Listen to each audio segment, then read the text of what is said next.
From the silent repose of eternity, I am compelled to return to you once more. The whisper of division filling the vast expanse of our homeland has disturbed my spirit. A whisper as powerful as the winds that once foretold the storm of the Civil War, which drenched my beloved country in blood. And now, here she is before me, my beautiful America, once again, standing on the brink of great peril.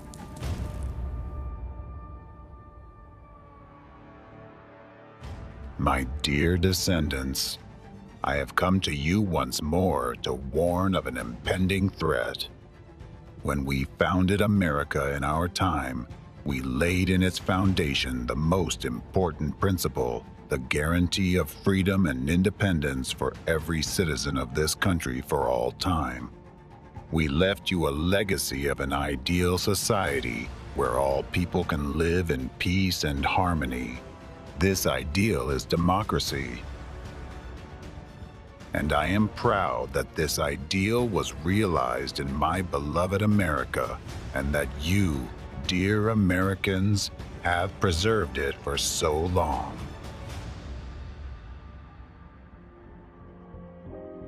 For a long time, America has been a leading example and a shining beacon of the free world for all other nations on the planet. Yes, it has been a difficult journey, with challenges and disagreements. Still, you have overcome them and managed to preserve our shared value, freedom. But what I see now makes my heart bleed. The legacy we left you is under immediate and severe threat. Today, our country and democracy around the world face the threat of complete destruction.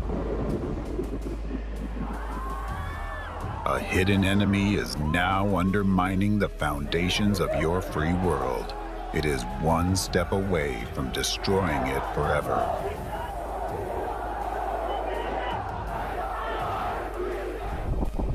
This enemy doesn't wear a military uniform. It's not confined by borders or sworn allegiance to any flag. Its weapons are invisible, but its blows are devastating.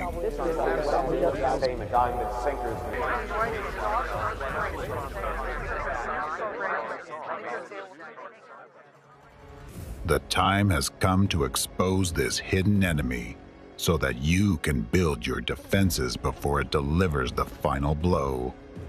That's why I have returned, to deliver a message to the people of America and all the free world. A message that will empower you to halt the relentless tide of impending events if you so choose. Each person who hears my message from beginning to end holds the power to shape the destiny of this world.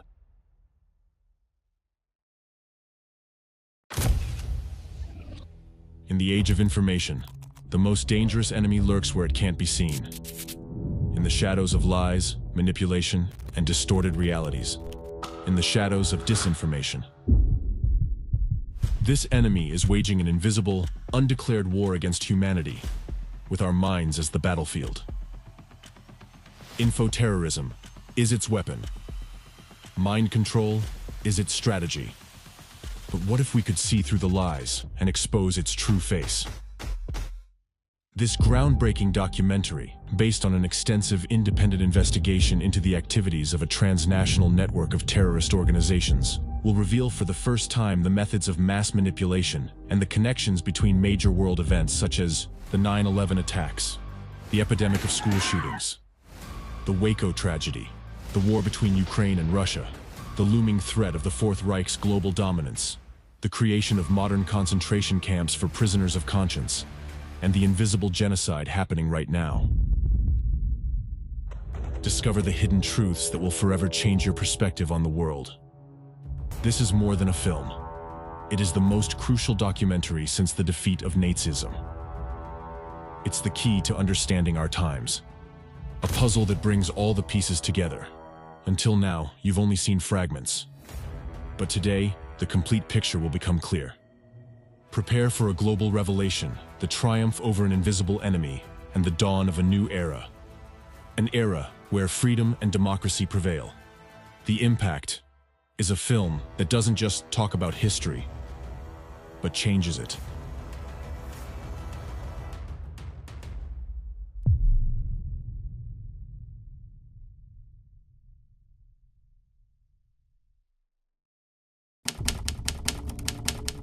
Chapter 1: The Enemy's Global Plan.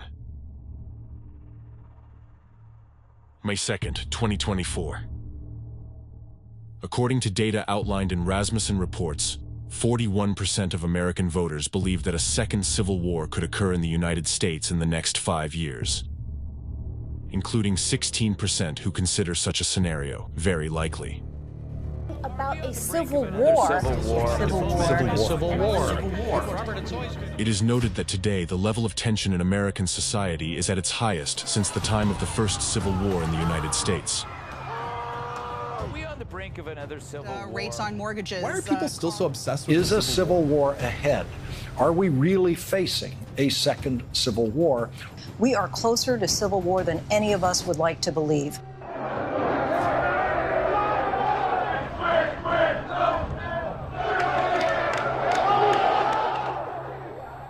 The specter of a looming civil war has not arisen in your minds by mere chance, Americans. It has been deliberately implanted through specific psychological manipulations that you encounter daily amidst the vast flow of information and news. You believe you are simply reading various unrelated articles, but you fail to see that they are part of a single scheme, a unified plan of the enemy of democracy, systematically leading the entire world towards a new, unprecedented form of global totalitarianism. The first key strategic stage is to destroy America from within through an artificially provoked civil war. This will deliver a fatal blow to democracy, after which it will be easy for the hidden enemy to extinguish the remnants of freedom in other parts of the world. For there will be no strong nation left to stand against them in this geopolitical battle. On the ruins of democracy, chaos will initially reign. Still, it will be a controlled chaos, forcing people to crave totalitarian laws that promise order in exchange for their freedom. This is the second stage of the plan, the establishment of a new world disorder. After that, the enemy will move on to the last, final stage of their plan, the establishment of totalitarianism and the complete seizure of power throughout the world. A broken and divided society becomes the perfect breeding ground for the emergence of a new world order, an order controlled by a totalitarian enemy, an order that threatens the very essence of the freedom we have fought for so long. In this order, the majority of the population will become miserable slaves, living in concentration camps, while a small group of rulers will wield unlimited power over the rest of humanity. Now you are close to the point of no return, but it is still possible to prevent this scenario from unfolding. However, once you cross that line, the enemy will have gained enough strength and power to completely bring the world to its knees, leaving no room for action. Therefore, the time to change the course of events is now, and to confront the hidden enemy and win, you have to know him by sight. The time has come to expose their methods.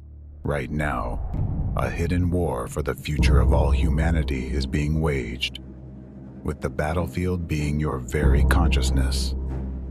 In this war, the enemy's primary strategy is to execute their plans through your actions by influencing your thoughts, decisions, and actions with precisely calculated manipulative techniques. As a result, without even realizing it, you become traitors to your country, your people, your children, and even yourselves, merely by falling under the influence of the enemy's covert attack. What is his primary tool to turn a freedom-loving population into obedient executors of his will? This tool is terror, the terror that is used against you every day, but which you do not notice until it is too late.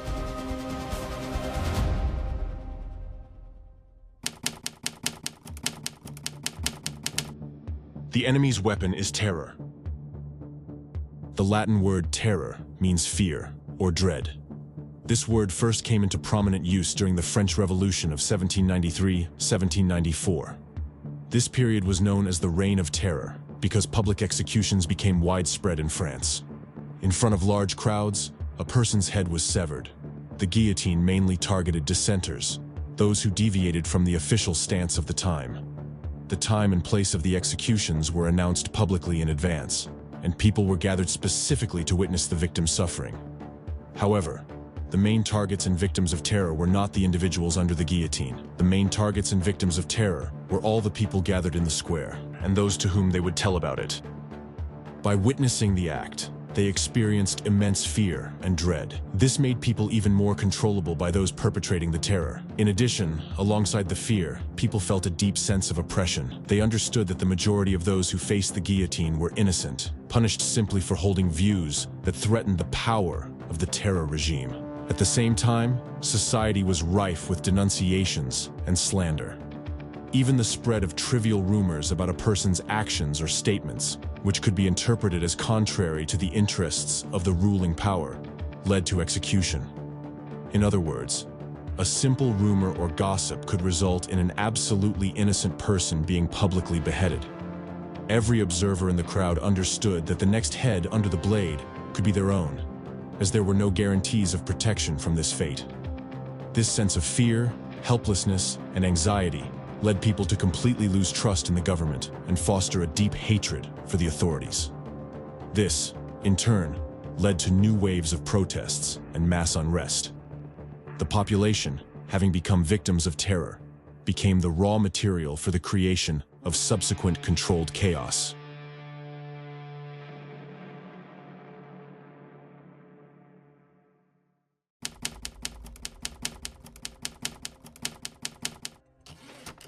What is terrorism? Nowadays, the enemy doesn't need to gather you in squares and publicly execute someone to make you victims of terror. Why? Because it has invented a more efficient form of terrorism that has a similarly powerful and long-lasting influence on you. This is the most sophisticated kind of terrorism. Its danger is that you do not recognize it as terrorism, so you cannot protect yourself against it. It is precisely in your era that the enemy can exploit it, in the age of technology when people have quick access to information. And it can spread rapidly. I'm now talking about psychological and informational terrorism. Some of you might be surprised. When you hear the word terrorism, stereotypical images immediately come to your mind. A bomb exploding in a crowded square, shootings, taking of hostages at mass events, or airplanes crashing into skyscrapers. In most cases, you even picture an image of a terrorist of a specific nationality and religion. However, few people know that the enemy has intentionally narrowed your understanding of terrorism to these images in order to distract you from other forms of terrorism and its essence. This means you won't be able to recognize other kinds of terrorist attacks that are carried out against you every day.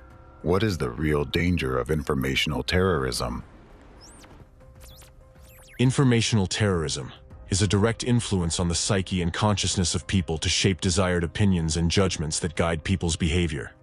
It's a form of negative influence on individuals, society, and the state through various types of information, aiming to weaken and destabilize the constitutional order. Nowadays, simply scrolling through the news feed in your gadget in the morning can make you a victim of informational terrorism, murders, shootings, persecutions, slander, suffering of innocent people, story after story. You listen, read, and watch as innocent people in various parts of the world, public figures, groups of people, international organizations, religious and political entities, and even government officials are subjected to hatred, groundless discreditation, brutal persecution, and public punishments. It's unfair, unjust, and inhumane. Yet, government institutions allow this to happen and often participate in those repressions themselves. Each of such stories is an act of terrorism aimed against you and your countries. It is crucial to understand that not every negative news story or unpleasant piece of information you encounter in the media is an act of informational terrorism. Informational terrorist acts are not just a chaotic spread of negative information. Unlike ordinary bad news, acts of informational terrorism carried out by the enemy of democracy are always meticulously planned and systematic. An informational terrorist attack is always a targeted and organized campaign aimed at achieving specific goals. The ultimate goal of an informational act of terrorism is to instill a sense of helplessness and fear in society, and most importantly, to create conditions where the population, meaning all of you, would begin to distrust your country's leadership. Later on, you will learn how the enemy uses informational terrorist attacks to destabilize the constitutional order in your countries. Informational terrorism purposely targets your subconsciousness, bypassing critical thinking. It's a whole scheme of influencing your mind and psyche, which the enemy itself developed. Through informational terrorist attacks, the enemy has been breaking your psyche and that of billions of other people for many years, causing division among you. Informational acts of terrorism conducted through the media have two types of consequences, internal and external. Let's start by examining the internal consequences: destruction of your mental and physical health.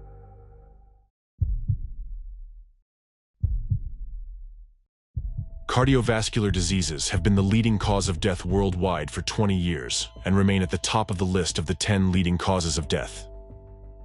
However, they never claimed as many lives as they do nowadays. WHO has indicated these diseases to be the main cause of death globally over the past 2 decades. According to data from the Centers for Disease Control and Prevention, CDC, about 697,000 people died from cardiovascular diseases in the USA in 2020, which makes up 1 in every 4 deaths.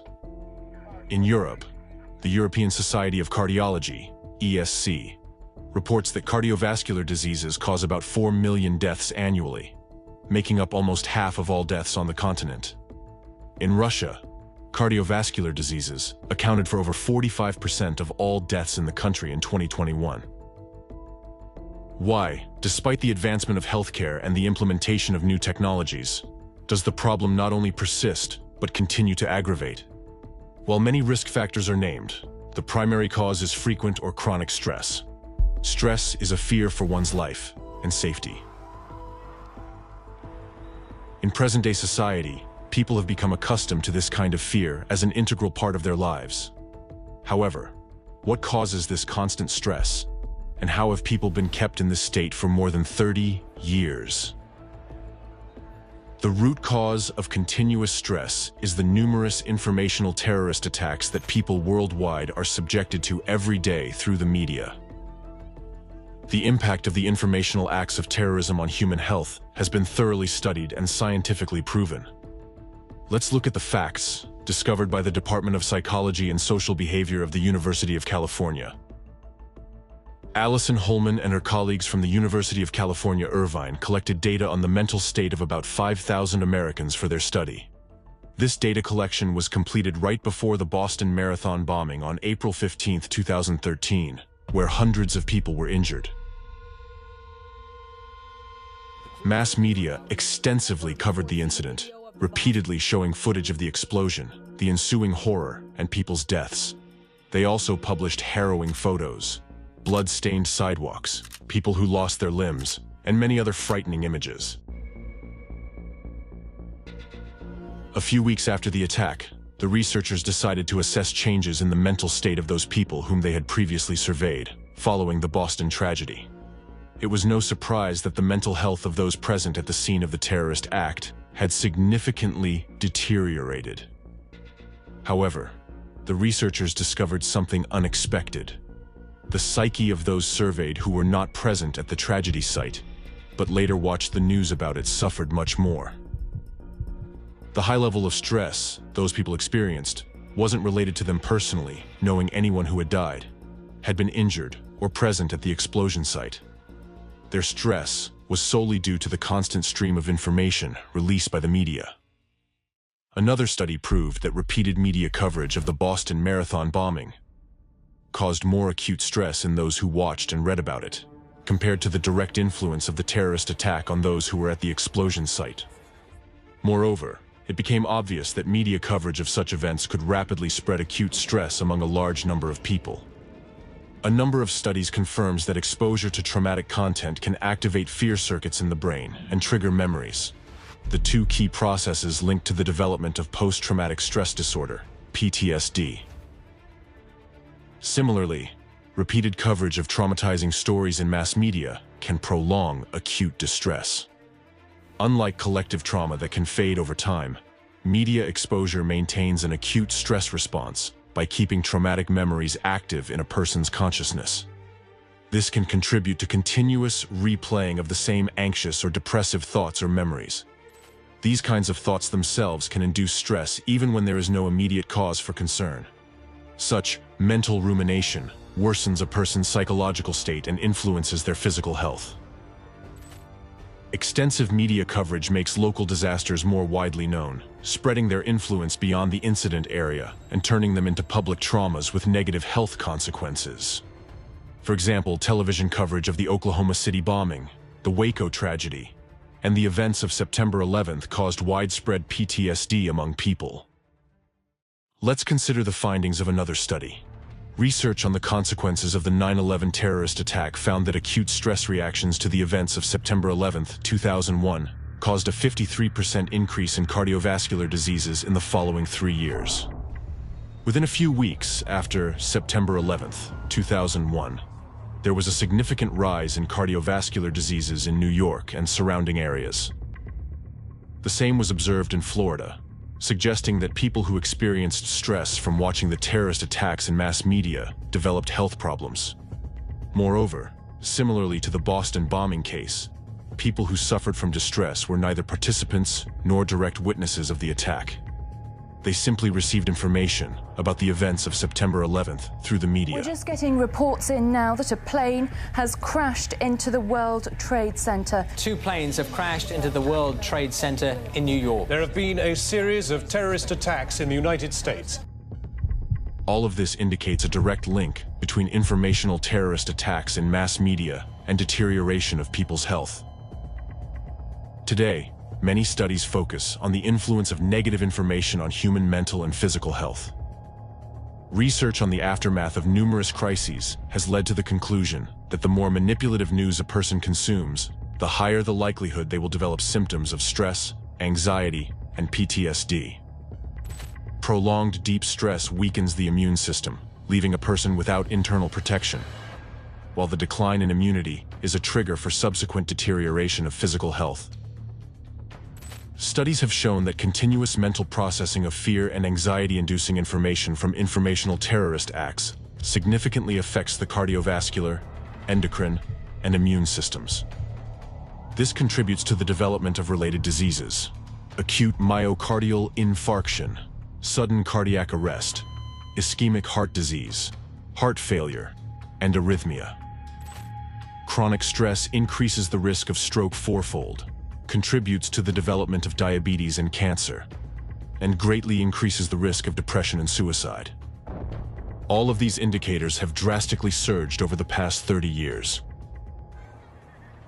The purpose of any terrorist act is to destabilize society as a whole. This is achieved by inducing severe stress and fear.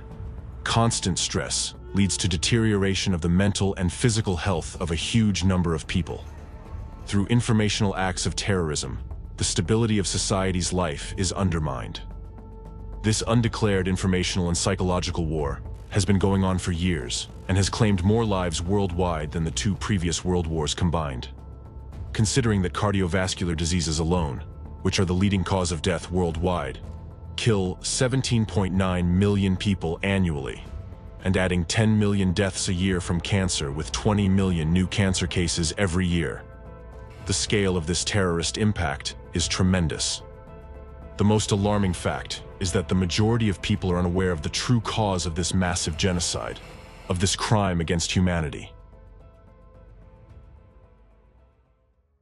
What you've just heard are well-known facts Analysis of these facts indicates that it is the informational terrorist activities of the enemy of democracy that have caused such horrifying consequences. The only explanation for such a sharp rise in psychological and physical ailments is the actions of humanity's main enemy. As a matter of fact, America repeatedly faced political and economic stresses, even the Civil War, without seeing a similar rise in various diseases. And this trend is not confined to America, it is worldwide. Analyzing data from democratic countries, we can see a clear pattern. In regions where this enemy has been active in mass media, the health situation is just as alarming. Please note that the rise in diseases has been particularly notable in the last 30 years. That's no coincidence. It was 30 years ago that the enemy of the democratic world gained strength and began its activities. However, I'll go back to this and give you more detail later. As I mentioned earlier, the informational terrorist attacks carried out by the enemy through the media have two types of consequences, internal and external ones. Now you know that diseases are internal manifestations of informational acts of terrorism. So it is time to discuss the external consequences: civil unrest, strikes, and revolutions.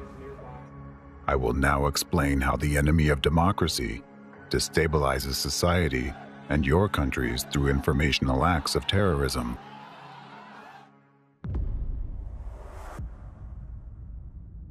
Any informational act of terrorism carries lies, manipulation, and incitement to hatred or violence. By means of informational terrorist attacks, the enemy instills destructive beliefs into your subconsciousness, filling you with fear and eroding your patriotism. How does this happen? First, you witness an informational attack in mass media. It can be about anything. For example, a story with false accusations against individuals, whether they are politicians, business people, believers, or supporters of some political parties. Accused of facing persecution. People have been arrested. Get arrested. It's a human rights violation. Human rights violation of our generation. Human rights violation. And systematic violation of human rights. On the one hand, you trust the media that broadcasts this story. But on the other hand, you understand that the accusations are baseless and violate the presumption of innocence. This causes an inner conflict in you, robbing you of peace and a sense of security. You start fearing that you might be the next to have your rights violated. You subconsciously realize that if the laws fail to protect someone, they won't protect you next time either. The fact that authorities either break the law or fail to respond to its violation means only one thing to you: that authorities support those violations, which generates fear and distrust. An individual who observes it all goes through several stages of reaction. First stress and rejection, and then hatred towards the authorities. The final stage is a loss of patriotism, because he doesn't understand why he should defend a state that doesn't protect him. The person decides to defend only himself. He makes the following conclusion: I witnessed a crime on national television. Authorities are idle and support this crime, which means they intentionally break the laws and are behind those violations. Authorities want to deprive me of my legal rights and freedoms, hence they are a threat to me. People always strive to eliminate the source of their constant stress and fear. As a result, when authorities become an enemy to the people, people express their distrust and protest through demonstrations and strikes, which lead to revolutions. However, even after a change in the government, the situation does not resolve, and an individual continues to experience severe stress. Because, regardless of the party affiliation of the new government, the enemy of the democratic world remains in the shadows, continuing its informational terrorist attacks, and the whole cycle begins anew. Informational terrorism will always target current authorities in order to destabilize society and weaken the constitutional order in a chosen democratic country through the actions of its own people. In addition, the enemy of democracy simultaneously carries out numerous informational terrorist attacks aimed at dividing citizens among themselves. The enemy incites hostility and hatred in society by first dividing, then pitting various groups against each other, and broadcasting this conflict through the media, manipulating human consciousness in this way. The enemy forces you to believe that you, the citizens in this country, are enemies to each other through acts of xenophobia, extremism, and terrorism. The enemy artificially generates hatred towards a chosen group of people, nationality, race, or community, embedding a lasting negative perception of them in your subconscious.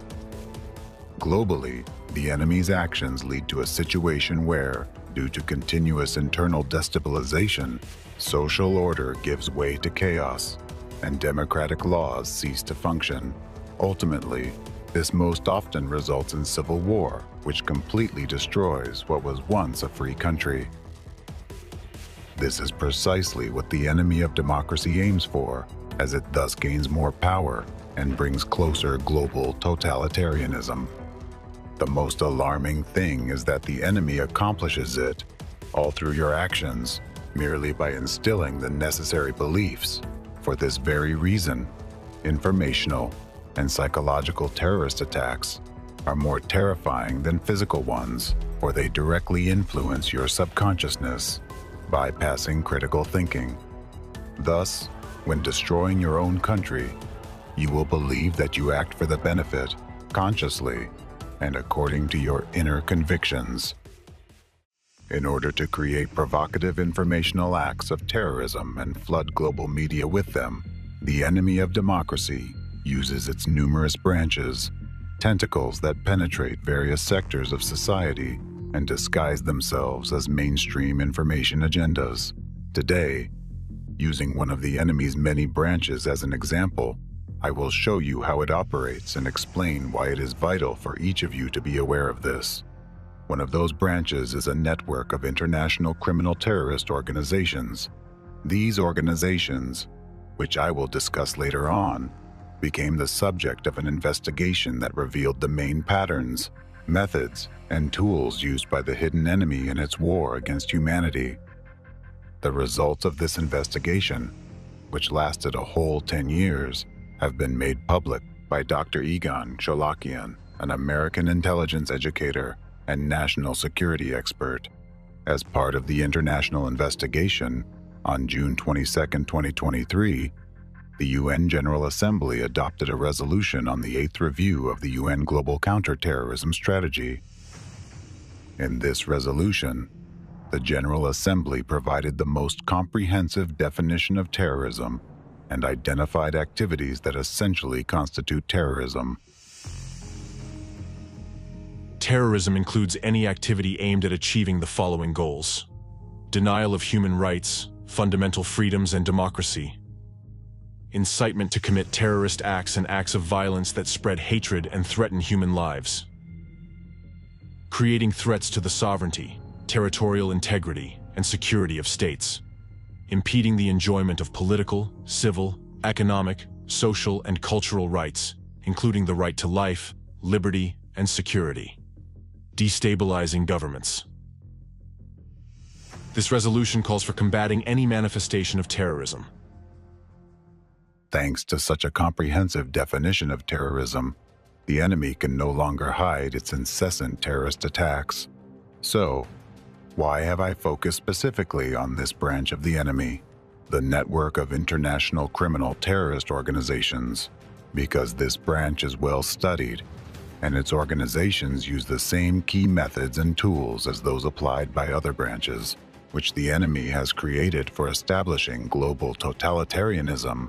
Once you understand the enemy's actions in one field, you will be able to recognize them in all other fields as well. This means that all the schemes that the enemy can only implement in secrecy will stop working as they become obvious. This network of international criminal terrorist organizations uses methods of informational terrorism, cloaking itself with government authorities and democratic laws. Those organizations do not fear publicity since their activities are usually not evaluated by society critically. Very few people even know that those organizations exist, observing only the tragic outcome of their activities. They remain out of the public eye, yet, being a part of the enemy's unified scheme, they represent a crucial link in achieving the enemy's global goal, the destruction of democracy in America and the entire democratic world. This network of international criminal terrorist organizations is a vital component in the enemy's scheme because those organizations operate openly. They are like a litmus test for democracy. Where they operate, democracy no longer exists, and where they appear, democracy will soon vanish. I am speaking about anti-cult organizations that represent a well-organized transnational terrorist network. Chapter 2: Transnational Terrorist Network of Anti-Cult Organizations. You'll be surprised to know how many tragic events worldwide are behind the anti-cult movement. Using special manipulative methods, they are currently preparing American society for a full-scale civil war. And now you will find out how it's being done.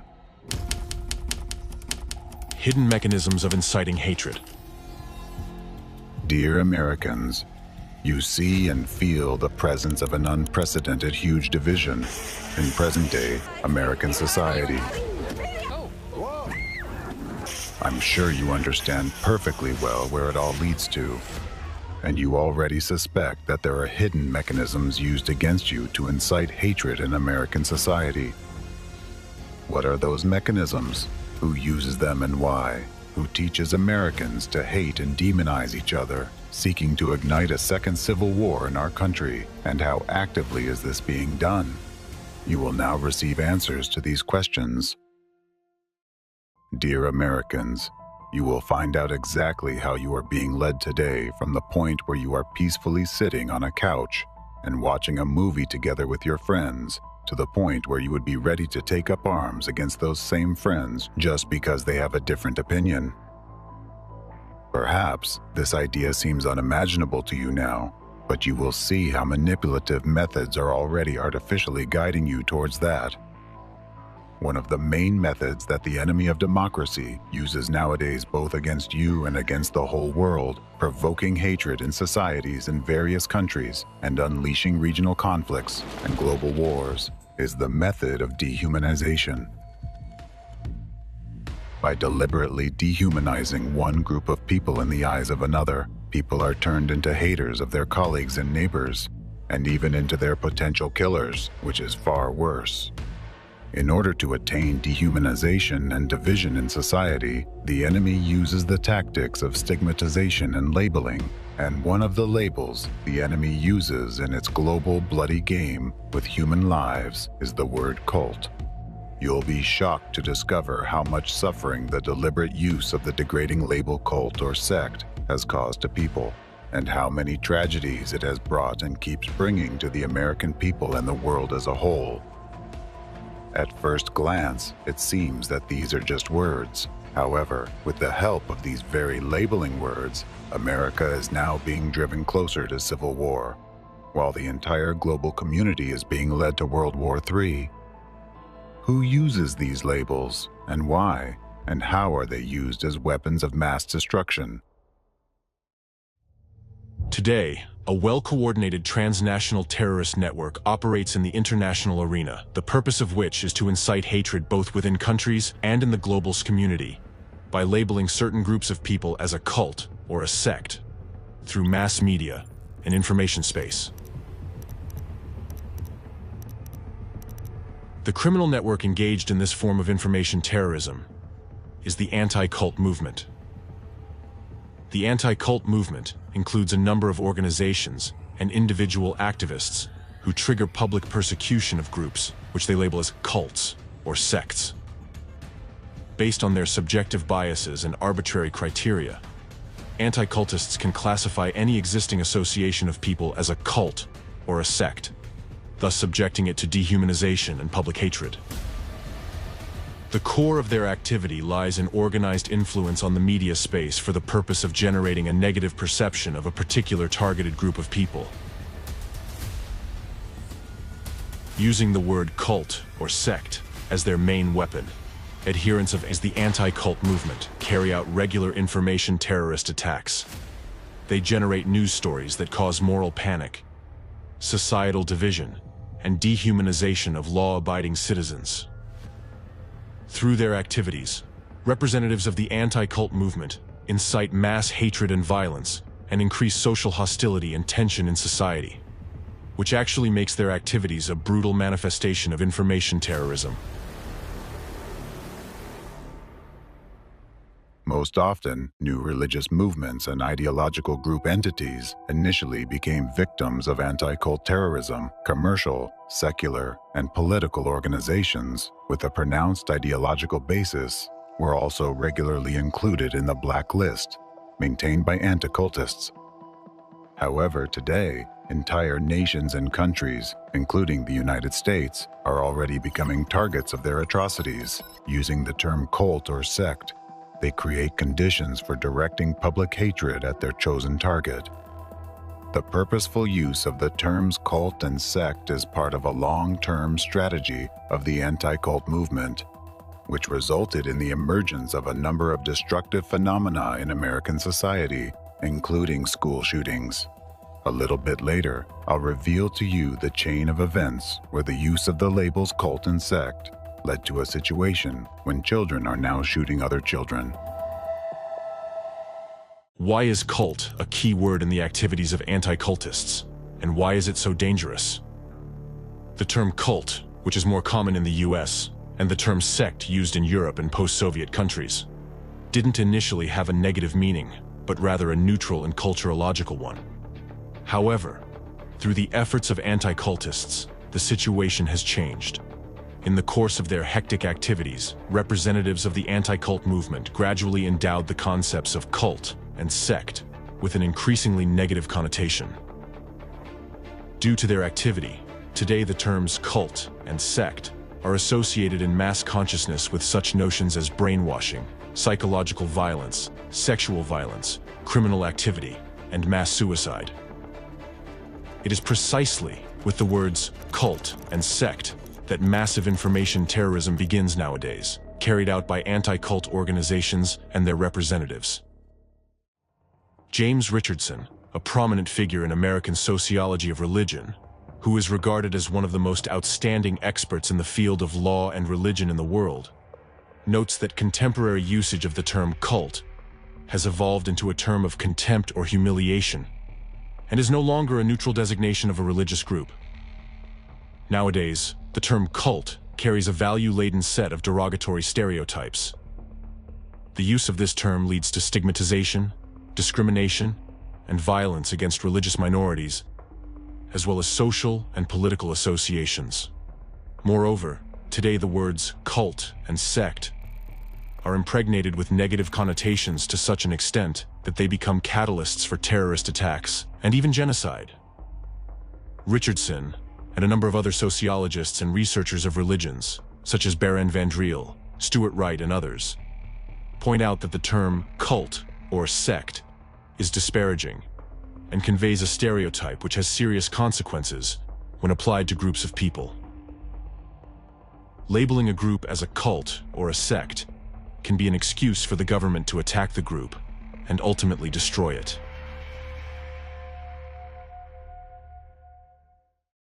Despite the fact that reputable world scientists warn that the use of the word cult or sect causes great harm to people and should be avoided, especially in academic literature and court proceedings, representatives of the anti-cult movement continue to actively exploit this label and propagate it through the media, turning magazines and newspapers into mouthpieces of their hateful rhetoric. When claiming that someone belongs to a cult or a sect, anti-cultists base their accusations not on academic papers or legal investigations, but on their own dubious and abstract concept of brainwashing. This idea has no scientific ground and is extremely vague. Nevertheless, exactly on the basis of the unreliable concept of brainwashing, anti-cultists label targeted groups and organizations as cults or sects. Brainwashing is an unscientific concept where the so-called cults and sects are accused of rigidly controlling the consciousness of their participants, which is why people can allegedly turn into zombies due to manipulation of their beliefs, thoughts, and behavior. Not only is this concept untenable, but it is also extremely dangerous as it leads to dehumanization. When society believes that an individual has been brainwashed, people stop regarding him as a sane individual. Instead of a human with his own thoughts and decisions, others begin to perceive him as a zombie or a puppet. Meanwhile, with such a perception of a person or a group of people, it is much easier to use violence against them. Forensic psychologist Dick Anthony states that the concept of brainwashing and the fear associated with it are used by the anti-cult movement as a tool to justify persecution of religious minorities. The court determined that the concept of brainwashing cannot be applied as a legal charge since it is untenable and unscientific. However, despite this, American anti-cultists continue to actively promote the concept of brainwashing to justify their sadistic practice of forcible deprogramming, meaning forced renunciation of beliefs, which among other things brought them commercial benefits.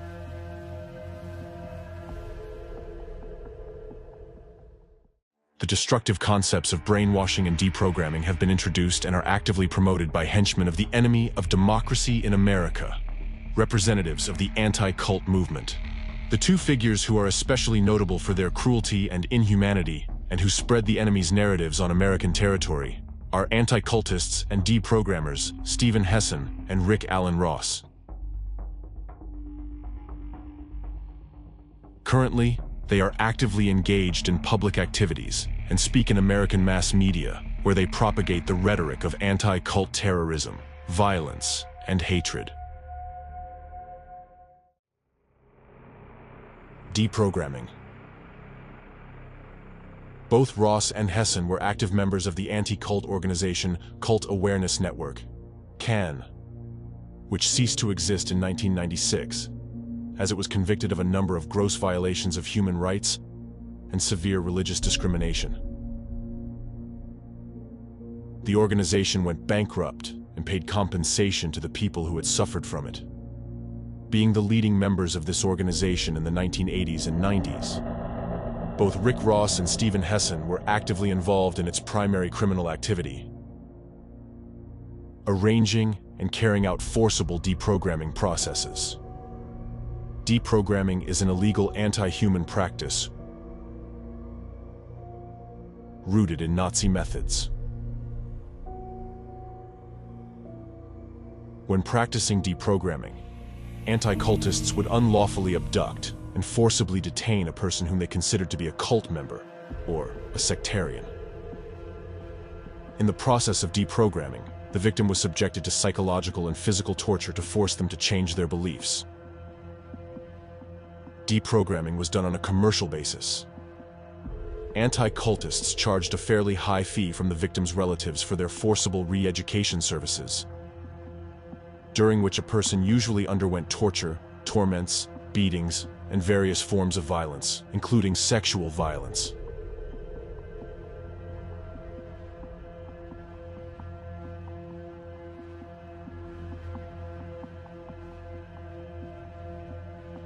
Since this practice severely violated human rights, the founder of this method, Ted Patrick, appeared in court many times and served prison terms.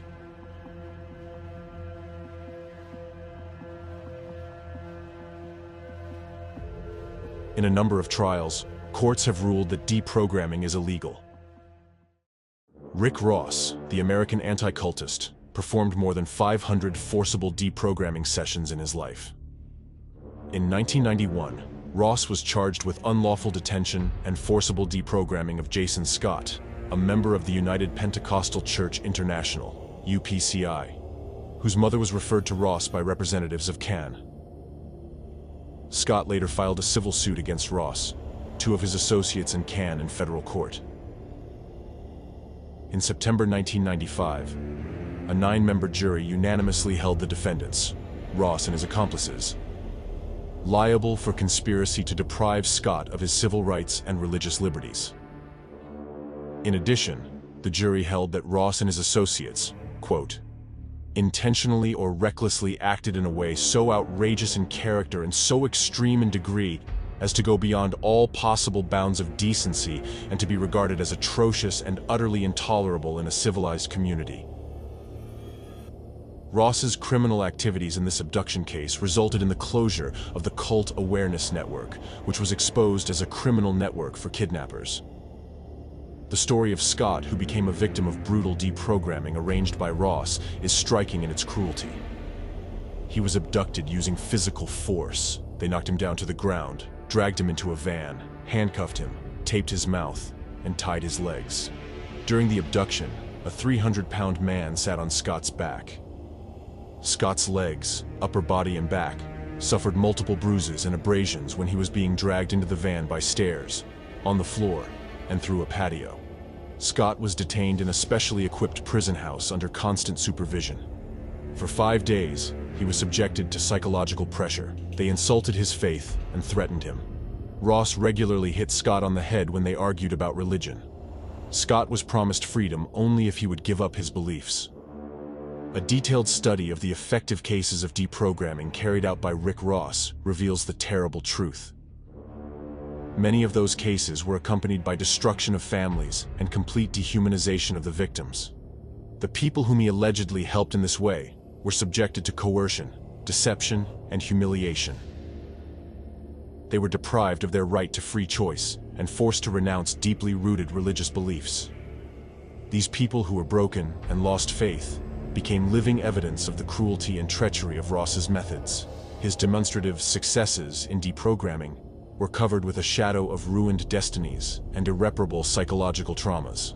Ross used people's fears and weaknesses with cold logic in order to profit from their troubles, demonstrating complete indifference to the suffering he caused. His actions are clearly characterized by violence, cruelty, and cold-bloodedness that turn people's misfortune into a source of his own benefit. The second figure and henchman of anti-cult movement in America is deprogrammer Steven Hassan. American mass media give him a platform to speak as a cult expert. But they do not mention that Steve Hassan's expertise is violent abuse against American citizens and their civil rights. Hassan was an accomplice in the Cult Awareness Network. This anti-religious hate group served as a national referral service for so-called deprogrammers. They ran a racket to kidnap, assault, and traumatize law-abiding men and women for profit, all to coerce them into recanting their religious beliefs. And Steve Hassan is a notorious deprogrammer. Hassan led the squad that traumatized one adult victim, Arthur Roselle, for 2 weeks to try and break the man's faith. In sworn testimony, Roselle recounted his physical and mental assault. Hassan's team threw him to the floor, cutting and bruising his face. They bound his hands and feet and held him captive for days on end. They deprived him of sleep and violated his privacy and basic dignity. When Roselle refused to recant his religious beliefs, Hassan threatened to inject him with shots. And to add insult to injury, Hassan tried to induce his victim to lie and commit perjury about the crime. Then there was the testimony of Lauren Sala. Hassan's team broke into her motel room, threw her from the bed, and threatened to break her leg if she called for help or tried to escape. They took her hostage and drove her to a remote hideaway, where they imprisoned her for 8 days, trying to break her faith. When Hassan's thugs failed, he tormented Sala for 3 more days, until she managed to negotiate her release. Another of Hassan's victims, Claire Kelly, also testified that Hassan unlawfully held her captive. He had her held in a room with no knobs on the windows, kept her under 24-hour guard, and violated her privacy. Hassan pawned himself off as a, quote, expert on religions in court cases, bilking unsuspecting families for his so-called expert testimony, until courts caught on to his crackpot theories. Hassan would continue his anti-religious assaults, now under the name of intervention.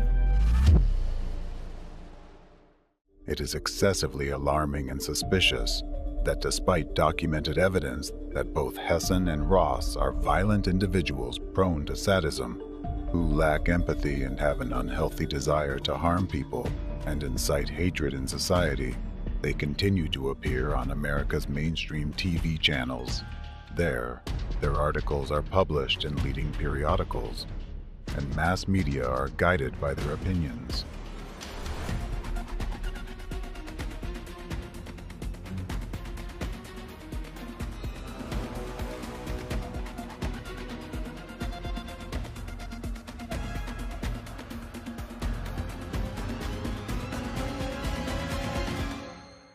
A legitimate question arises: who is behind them and ensures their immunity?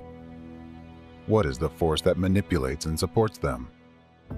After all, in the beginning of their work before the early 90s days, neither Rick Ross nor Stephen Hassan were of much interest with their theories. However, starting from 1993, the media and even the FBI suddenly began to turn to them for advice. Did they conduct their destructive activities and perform deprogramming sessions simply because they were maniacs? Or did their actions contribute to implementation of a clearly defined plan of the enemy of democracy, which has brought America to the current state of panic and division? Both statements are true. The global enemy regarded the manic potential of these two fellows as a suitable material for turning them into its pawns, who are easy to manipulate and whose hands can destroy America from within. Activities of American representatives of the anti-cult movement are part of a planned strategy.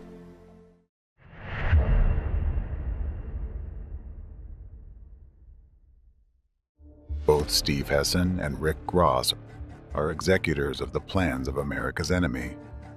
What they currently implement, continuing to promote and impose the ideology of hatred and division, is nothing but information terrorist attacks aimed against the American population and against the USA as a country, even though they stopped using violent deprogramming techniques with their own hands. They receive support from the global enemy of democracy. So today, they continue deprogramming on an even larger scale and against a greater number of innocent law-abiding citizens. It's just that now, they are not doing it with their own hands, but with your hands and the hands of law enforcement agencies. A vivid illustration is that 30 years ago, in the early 90s, the number of violent raids on new religious movements increased dramatically and inexplicably for many people.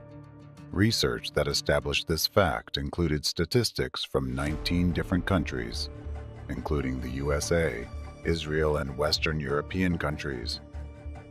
Wondering about the reasons behind such an upsurge, researchers traced a mobilization of anti-cult organizations, which occurred during that very period of time.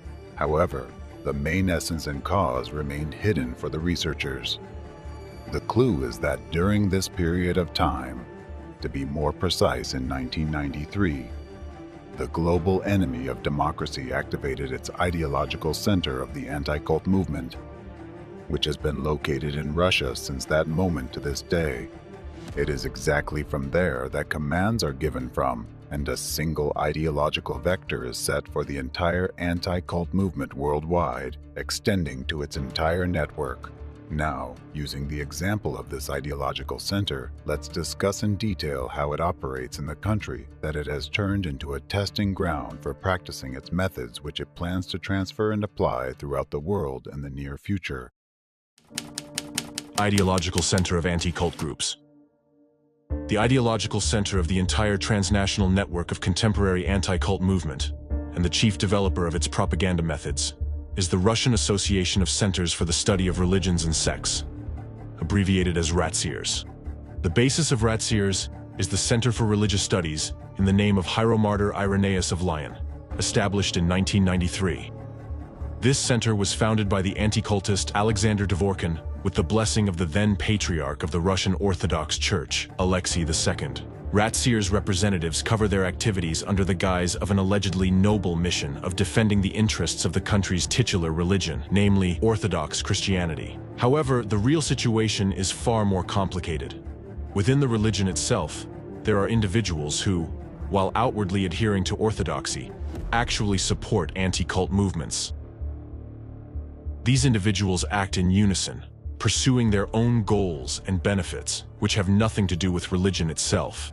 Therefore, it's crucial to distinguish between religion as a system of values and beliefs, and those who have infiltrated it with malicious intent to use it as a cover for their destructive activities. These anti-cult operatives and their allies within the Russian Orthodox Church have turned this country into a staging ground for their activities and launched a targeted terrorist attack on democratic countries from there. The radical ideology of RATSEERS, which originated in Russia, now extends its influence far beyond its borders. Anti-cult organizations hold particularly strong positions in China, France, and Germany, where they have secured significant support from authorities or individual representatives. This support allows them to exert influence over legislative, judicial, and law enforcement bodies. One of the prominent representatives of this international terrorist network is the European Federation of Centers for Research and Information on Sectarianism, FECRIS, headquartered in Paris. France, a country with a long tradition of democracy, has unexpectedly become part of the criminal anti-cult movement scheme, with 90% of FECRIS's activities funded by the state budget. Additionally, anti-cult activities are institutionalized in France through the Interministerial Commission Miviludes. However, the actions of this commission, as well as those of FECRIS, have repeatedly faced criticism from the international community, including for employing violent deprogramming methods, forcing individuals to renounce their beliefs through literal tortures, against members of various religious groups. Both FECRIS and RATSEERS comprise a number of organizations.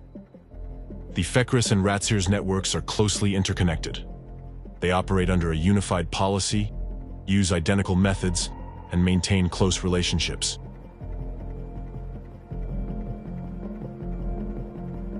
For instance, Alexander Dvorkin, president of RATSEERS and Russia's leading anti-cultist, also served as vice president of FECRIS and still remains a member of its board of directors.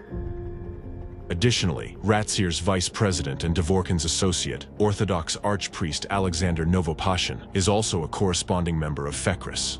Currently, the participation of RATSEER's representatives within FECRIS has been officially suspended. This was done to conceal the influence of Russian participants on FECRIS's ideology and to avoid accusations of active support for Russian propaganda against Ukraine during the escalation of the military conflict between these two countries.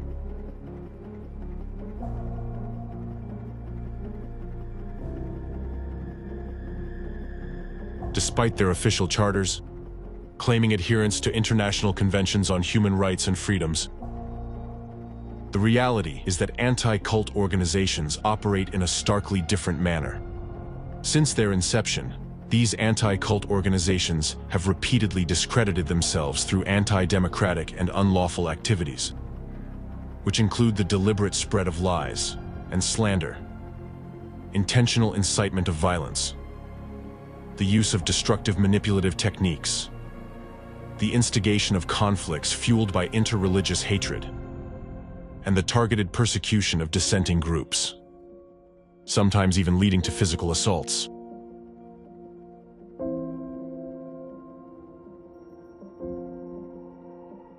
Officially, the anti-cult umbrella organization FECRIS includes groups based in Europe, while RATSEERS encompasses organizations in Russia and the CIS countries. Both associations actively collaborate with anti-cultists from the United States. American anti-cultist Stephen Hassan has attended conferences organized by FECRIS. Hassan was also a guest lecturer at one of educational clubs in Russia, where the anti-cultist Alexander Dvorkin is a regular lecturer too. Moreover, Hassan has repeatedly traveled to Russia with his lectures at the invitation of Russian anti-cultists. Dvorkin published a book titled 10 Questions to an Obtrusive Stranger, which entirely mirrored a chapter from Hassan's book. Moreover, Dvorkin actively recommends Hassan's books, and their rhetoric about the dangers of cults is identical, often echoing each other word for word. This synchronization of narratives indicates regular information exchange and collaboration, suggesting a direct and close relationship between Hassan and Dvorkin. A closer examination reveals the influence of the Anti-Cult Ideological Center on both social and political processes in the United States. This will be discussed in more detail later. Another fact pointing to the influence of the Anti-Cult Ideological Center on the U.S. is that in the 1990s, American newspapers, including prestigious outlets like the New York Times, suddenly began actively quoting Alexander Dvorkin and his subjective assessments of so-called cults, not only in Russia, but in other countries as well. Doesn't it seem odd that the comments of a Russian cult expert suddenly appear in such well-known newspapers as the New York Times? It's noteworthy that the views and comments of a relatively unknown Russian cult expert were featured in the New York Times.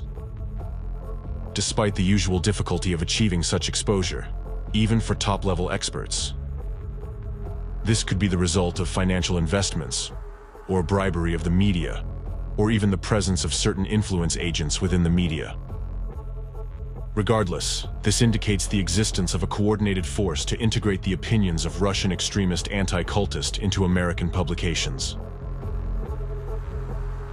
Now, using the activities of the umbrella organizations FECRIS and Ratziers and their leaders as examples, let's examine the criminal methods of their operation, which might qualify the activities of anti-cult organizations as terrorist acts. How do anti-cult organizations operate, and what is their role in executing the enemy's global plan to destroy democracy? In the flood of news, many of you have come across terms like destructive cults, totalitarian sects, or even killer cults. Dangerous and abusive cult. Totalitarian cults. Cults. The word cult. The cult. Cult. Shocking cults. Representatives of anti-cult organizations label selected groups without relying on factual evidence, police investigations, or thorough complex theological analysis. Instead, they follow entirely different playbooks, which have no relation to theoretical science or even to objective reality. While the term cult is a key stigmatizing term in the United States, in Europe and the post-Soviet countries, this role is played by the term sect, especially totalitarian sect, which also carries a strong derogatory and stigmatizing connotation. Since 1993, anti-cult movement ideologue Alexander Dvorkin has widely introduced the term totalitarian sect into post-Soviet media.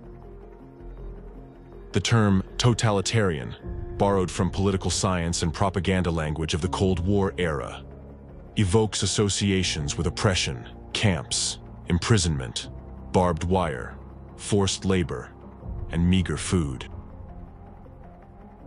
Thus, this term is used to incite fear, anxiety, and a biased attitude toward the members of organizations labeled as totalitarian sects. The vagueness of the terms totalitarian sect and destructive cult allows anti-cultists to baselessly categorize any organization under these labels. However, the use of terms such as sect, cult, totalitarian sect, and destructive cult is not supported by the laws of most countries or international legal documents. These terms lack legal justification, and their use contradicts the legislation on freedom of conscience and religious associations. Nonetheless, anti-cultists continue to use these terms as weapons of accusation and incite the media to use them. The illegal activities of the anti-cult movement do not go unnoticed both internationally and within Russia, where representatives of academic and legal circles highlight the fraudulent and criminal nature of anti-cult organizations in general, and their chief ideologue, Alexander Dvorkin, in particular. Alexander Dvorkin's activities are also condemned in the United States, where a legal assessment of him was provided in a special report for the U.S. Commission on International Religious Freedom, USCIRF. The main responsibilities of this commission include reviewing the facts and circumstances of universal religious freedom violations and making policy recommendations to the President, the Secretary of State, and Congress. Here are some findings and recommendations provided by Jason Morton, a policy analyst for the USCIRF, in a report titled The Anti-Cult Movement and Religious Regulation in Russia and the Former Soviet Union. Dvorkin has long provided the anti-cult movement with a veneer of intellectual credibility. Alexander Dvorkin and his associates have carved out influential roles in government and society, shaping the public discourse on religion across numerous countries. Claiming to be experts in academic fields like religious studies, psychology, and sociology, they are rarely qualified in any of them, and often rely on discredited theories and methodologies to promote their ideological agenda. The anti-cult movement is fundamentally a propaganda outlet, conducting a highly effective information war against religious minorities throughout Russia and many of the countries in which it retains influence. The U.S. government should publicly censure Alexander Dvorkin and the St. Irenaeus of Leon Information Consultation Center, SILIC, for their ongoing disinformation campaign against religious minorities. Counter propaganda against new religious movements by the European Federation of Research and Information Centers on Sectarianism, FECRIS, at the annual OSCE Human Dimensions Conference, with information about the ongoing involvement of individuals and entities within the anti-cult movement in the suppression of religious freedom. Thus, representatives of the anti-cult movement do not hold a scientific position or have research motives, although they often disguise themselves as such. In reality, they intentionally introduce the concepts of destructive cults and totalitarian sects into the information space, using them to incite hatred and religious intolerance in society. The criteria and accusations they use to classify certain organizations as cults and sects are not recognized both in academic circles and within the legal framework. Attaching a harshly negative label is the first step in a systematic scheme of conducting information terrorist attacks. The goal is to transform followers of peaceful organizations and law-abiding citizens into objects of hatred and hostility without any factual basis. Dehumanization. The process of dehumanization is the first step in the actions of anti-cult organizations aimed at eliminating those they find undesirable. This method is used to push the victim out of the social field, making them highly vulnerable.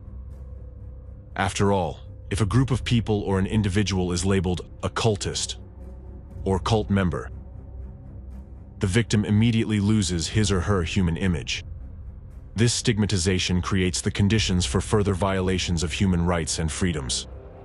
Dehumanization serves to justify future crimes, dull the conscience and critical perception among the population.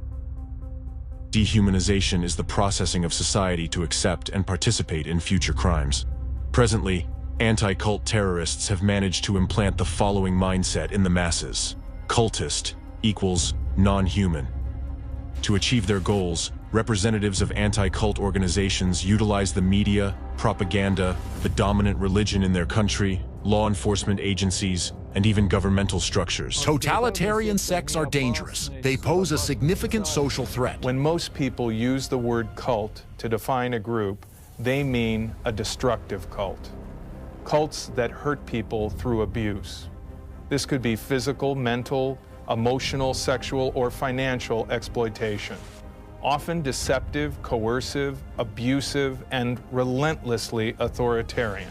a myriad of different types of mind control cults. There are religious cults and therapy cults and business cults and political cults, cults of personality with Any cultic structure always fights against society, demonizing and speaking negatively about it, which is natural.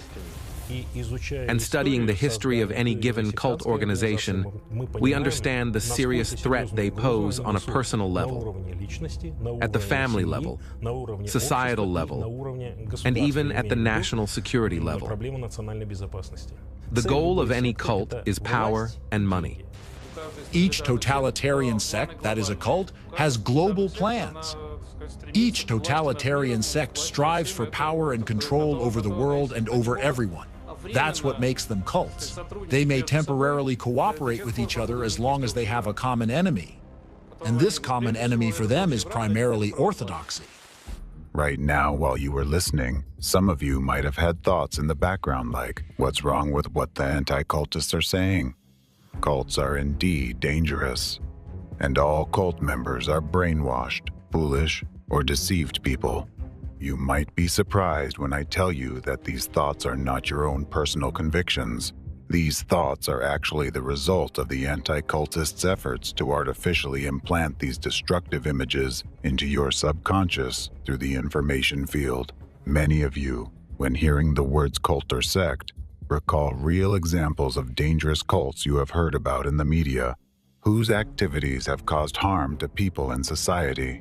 The term cult is associated with personal danger, images of mass suicides, women who have been victims of sexual exploitation, the erratic behavior of cult leaders bordering on psychopathy, and zombified followers who unquestioningly give all their money and property to their leader.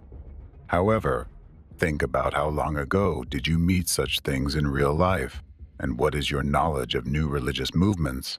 Aside from the negative images spread by anti-cultists, of course, it must be acknowledged that among the founders of new religious movements, there are individuals engaged in fraud and deliberately exploiting the trust of citizens for personal gain, including committing illegal acts and crimes. But how can representatives of anti-cult organizations help in this situation?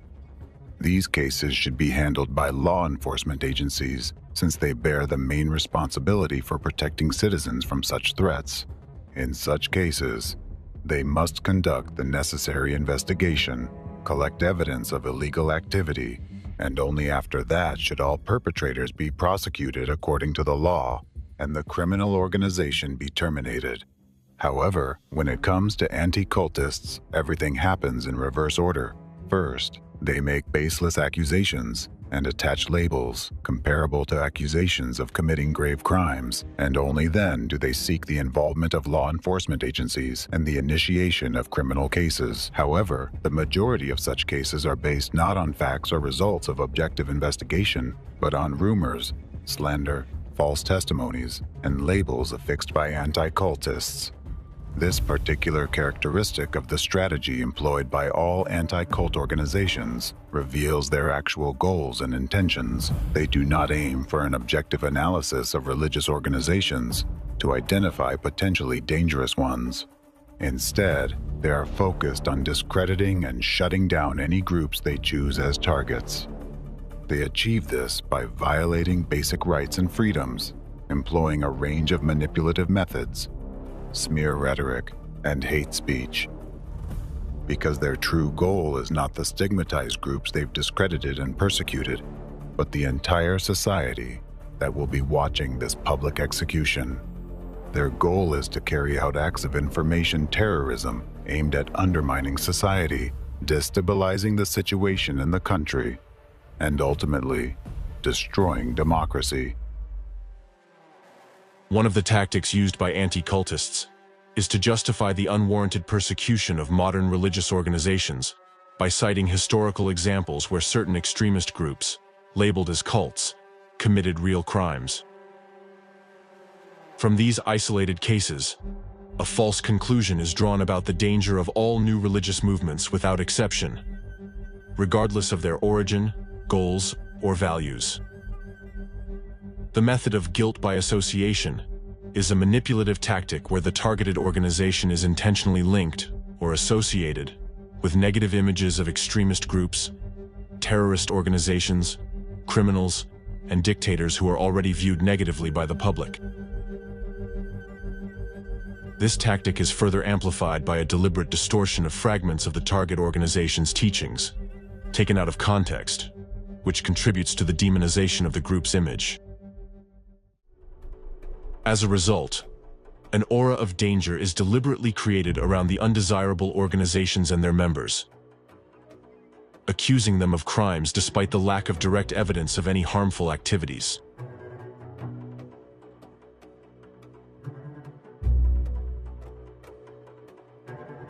Such actions by representatives of anti-cult organizations denote a complete violation of the presumption of innocence, as proclaimed by Article 11 of the Universal Declaration of Human Rights, which states that every person has the inherent right to be presumed innocent until proven guilty according to law.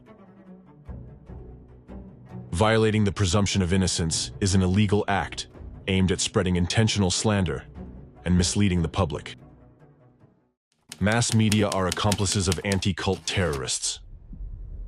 Mass media play a crucial role in dehumanization and targeted persecution of religious and secular organizations chosen by anti-cultists as their victims.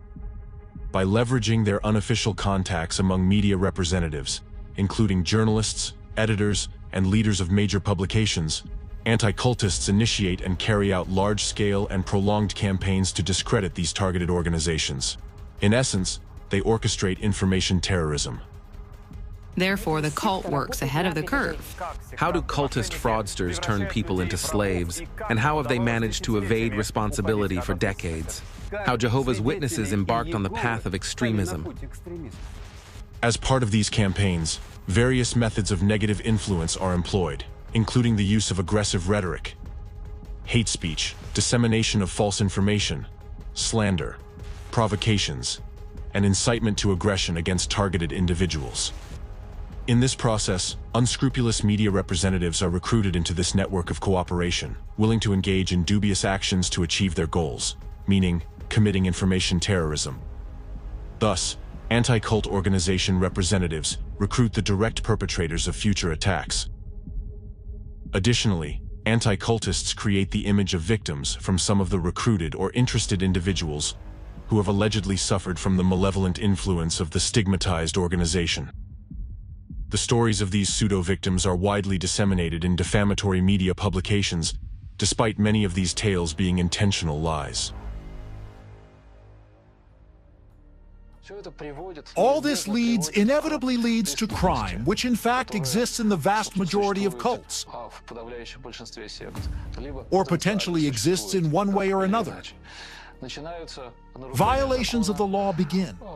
At first a few, then more, and then it's more often, and these are obvious crimes, and they absolutely violate all moral norms. This is how anti-cultists label a targeted group as dangerous and manipulative, though in reality, it is their own actions that are dangerous and manipulative. Through their people in the media, they conduct genuine psychological processing of society. This, in turn, allows them to manipulate the aggressive sentiments of the public, the sentiments that they themselves have provoked. They implant explicit narratives in people's subconscious that all the organizations they label are cults and are dangerous, and that cult members are non-humans. This simple formula plays on the basic instincts of every person, evoking fear for their own lives and the lives of their children, creating an image of a constantly looming threat. Naturally, the reaction to this stimulus is self-defense, with only two options: fight or flight. Since anti-cultists accompany their propaganda with incitement to hatred and encouragement of unlawful acts, the dominant response becomes fight or even destroy. Under this scheme, anti-cultists can dehumanize and demonize any organization they consider undesirable, pushing it outside the bounds of the social field. When you hear the word dehumanization, it might seem abstract to you. If so, I invite you to listen to the stories of the outcomes of its practice on the specific example. Alexander Dvorkin's anti-cult terrorist activities. For many years, Ratsir's representatives have been spreading hostile statements towards numerous new religious movements. Their meetings, interviews, lectures, and public activities have created a hostile atmosphere in society, often leading to subsequent manifestations of hatred and xenophobia among the population. For instance, the ringleader of the anti-cult group in Russia, radical ideologist Alexander Dvorkin, has waged an active disinformation campaign against the Christian movement of Jehovah's Witnesses in Russia since the beginning of his anti-cult career in 1993.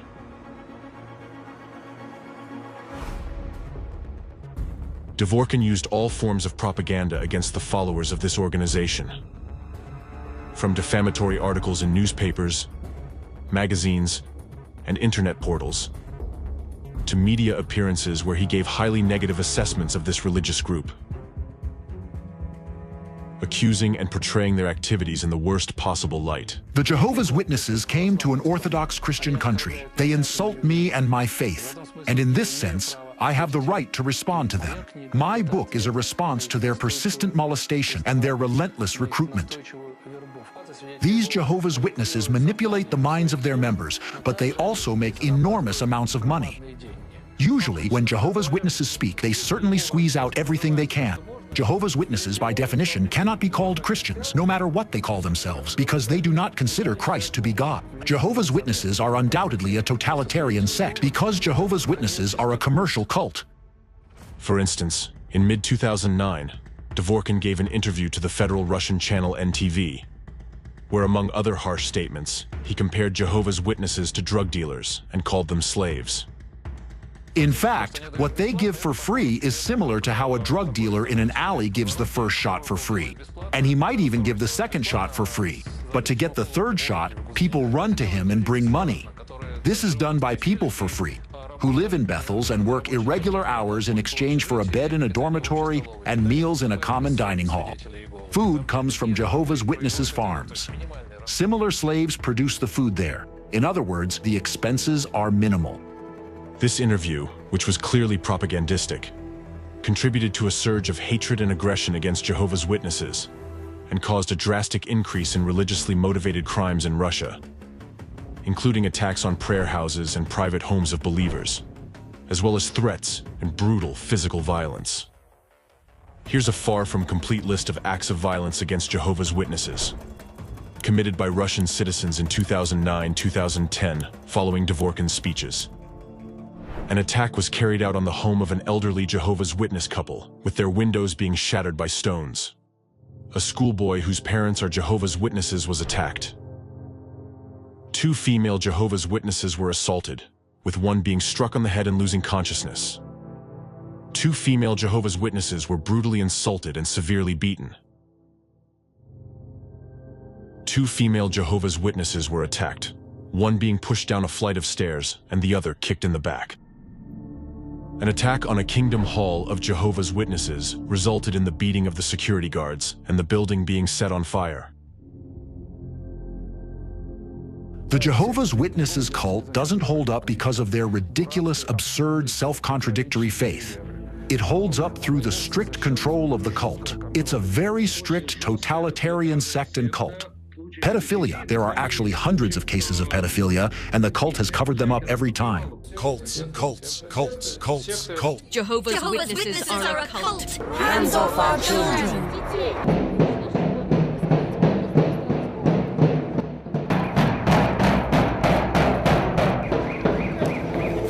Belgorod is a cult-free territory.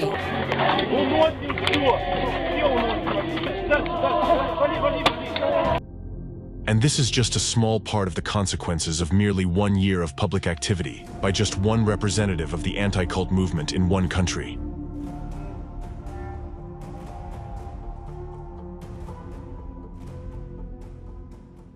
Dvorkin's public, extremist, and baseless statements led to a series of attacks and acts of violence against Jehovah's Witnesses and other religious groups in various regions of Russia in 2009-2010.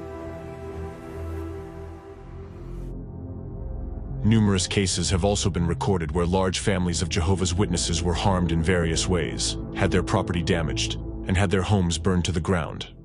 All of this was done by individuals influenced by Dvorkin's manipulative speeches, which carry a hidden message of denying human rights of stigmatized groups of people and turning them into public targets.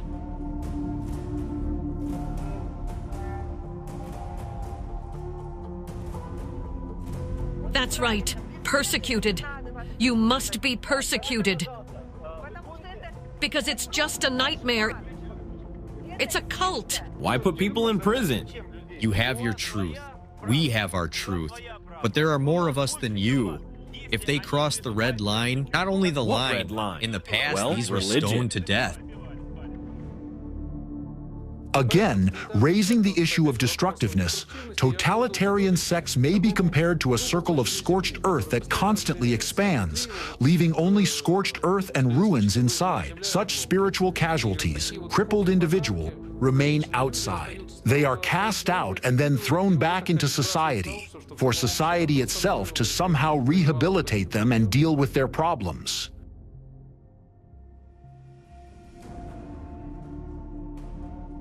Let's consider an example of using a manipulative method aimed at forming an image of the enemy and dehumanizing certain groups of people. Please note that in his public speeches, Alexander Dvorkin regularly repeats the following stigmatizing comparison. Another name for totalitarian sects is destructive cults. Destructive meaning ruinous, like cancerous cells that enter the body and spread metastases throughout the organism until the body dies. Cults behave in society like a cancerous tumor in one's body, draining nutrients from society and feeding off it until the body itself dies.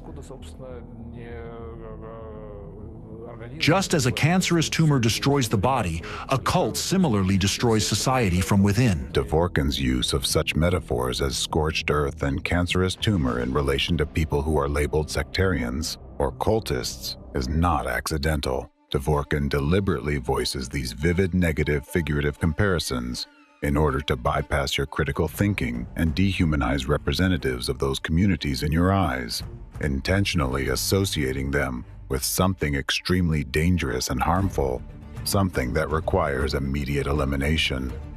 Such a comparison activates the mechanisms of black and white thinking in your mind when an object that a manipulative narrative is focused on is regarded as an absolute evil requiring unconditional rejection. At the same time, Dvorkin himself is perfectly aware that his radical rhetoric is a blatant violation of human rights and a manifestation of extremism. So, in order to avoid direct accusations of inciting aggression towards people, from lecture to lecture he plays safe by voicing another manipulative statement. We don't fight cultists, we fight cults. We are often asked a standard journalistic question. Tell us, how do you fight cultists? And I always have the same answer to that. I don't fight cultists, I fight cults. The phrase "we fight cults" and not cultists, often used by Dvorkin and his followers, is a prime example of semantic manipulation. This statement contains a dichotomy that creates an illusion of differentiation between the concept of a cult as an organization and the real people who are its members. However, in reality, such a differentiation is impossible since any organization consists of people and cannot exist without them.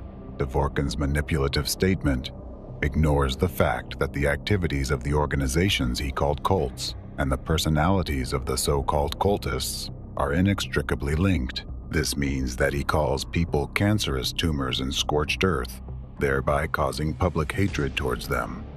To make the essence of this manipulation clearer to you, please answer the following question. When you heard this comparative metaphor that cults are cancerous tumors, what image appeared in your mind? Some kind of abstract image of a cult? Or did you see an image of specific personalities whom you associate with the word cult, whom you yourself know or saw in the media? Your consciousness actually displayed an image of people because the image and mental command that Dvorkin instilled through such verbal manipulations consists in the following message: cultists are dangerous. They must be exterminated. Such manipulative techniques used by representatives of the anti-cult clique provoke cognitive dissonance in your mind, forcing you to accept negative images without critical assessment of those. This provocation of cognitive dissonance is a form of mental violence inasmuch as it undermines independence of a person's thinking, forcibly instills hatred in him towards his fellow citizens, and gives him a direct instruction for violent actions. Please note that anti-cultists use this technique of covert cultivation of hatred to your detriment in many spheres of life, when they need to make you hate those people whom they target, when they need to set one part of society against another, causing a wave of hatred and violence within society. Manipulative methods used by Alexander Dvorkin constitute illegal actions that have already caused severe psychological, moral, and physical suffering among the population and have led to many deaths, details of which will be discussed later. Dvorkin's public statements bear clear signs of incitement to hatred and meet all the criteria of the threshold test established under the Rabat Plan of Action. According to widely recognized international legal norms, such activities should be prohibited by law, and all individuals involved in their execution should be held accountable in accordance with the law.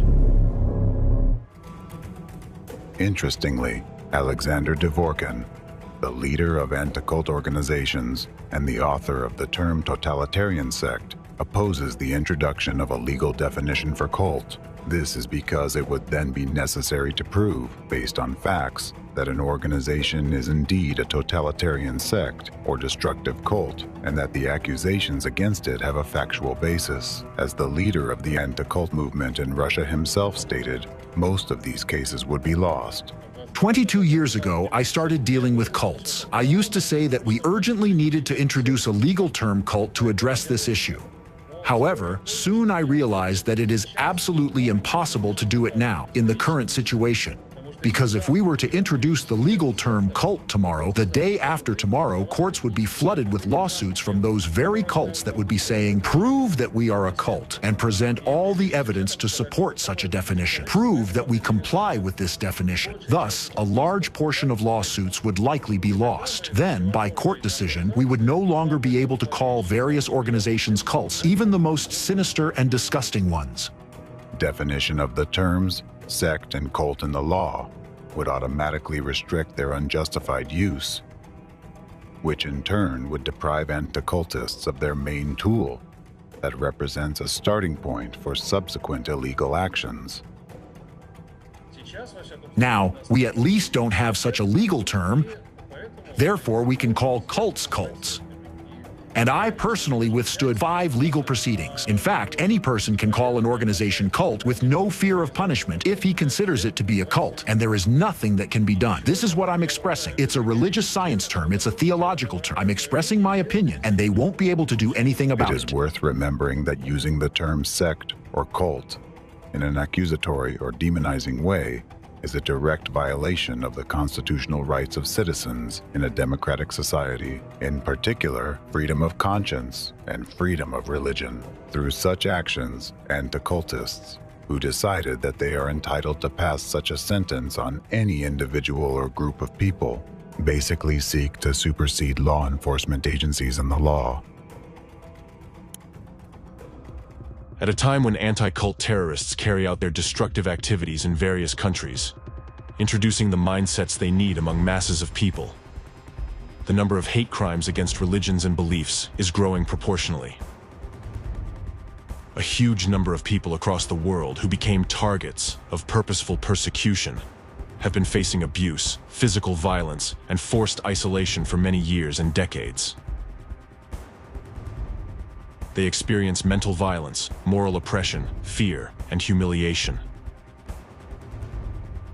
When someone tries to label you as a cultist, it's extremely dangerous. Essentially, such a label in society marks you as a target that can and should be destroyed. This is similar to how the Nazis once forced Jews to wear yellow stars. This mark created a chasm between Jews and the rest of the population, highlighting their difference. marking them as others and non-humans, and making them easy targets for aggression on the part of people influenced by propaganda. The yellow star signaled that its wearers could be treated as less than human. Using the yellow star was one of many ways the Nazis dehumanized Jews and prepared the ground for their mass extermination. Ultimately, this labeling led to one of the most tragic chapters in human history, the Holocaust.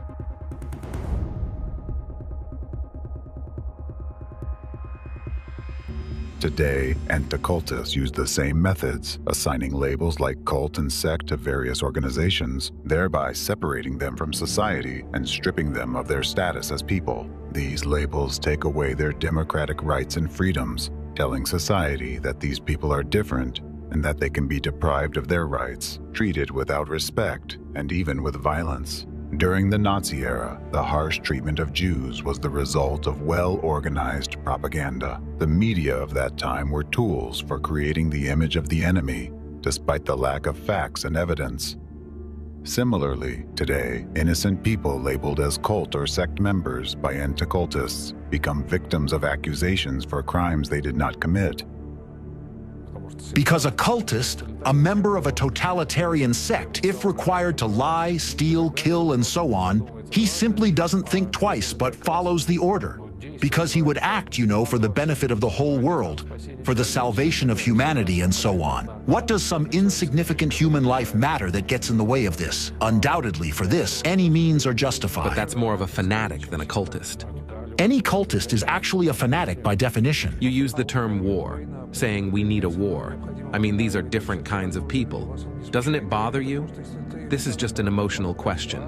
Well, it's a fight. It's a war. Call it what you wish, but it really is. It doesn't bother me. It's a war against inhuman organizations that enslave people and deprive them of freedom. Stigmatizing certain groups and communities by defining them as cult, totalitarian sect, or destructive cult shapes public perception of them as highly negative and dangerous entities. This leads to the marginalization of these communities as social groups and their discrimination within society. They are met with suspicion, insulted, humiliated, and ridiculed. People refuse to hire them, collaborate with them, or engage in personal relationships with them. The problems these individuals face are numerous, from public condemnation, conflicts, and threats to physical violence, criminal prosecution, searches, and more. Stigmatized individuals become targets. They are hated, despised, and avoided. They are met with anger and disgust. They can face anything, from disdainful avoidance to violence, including murder.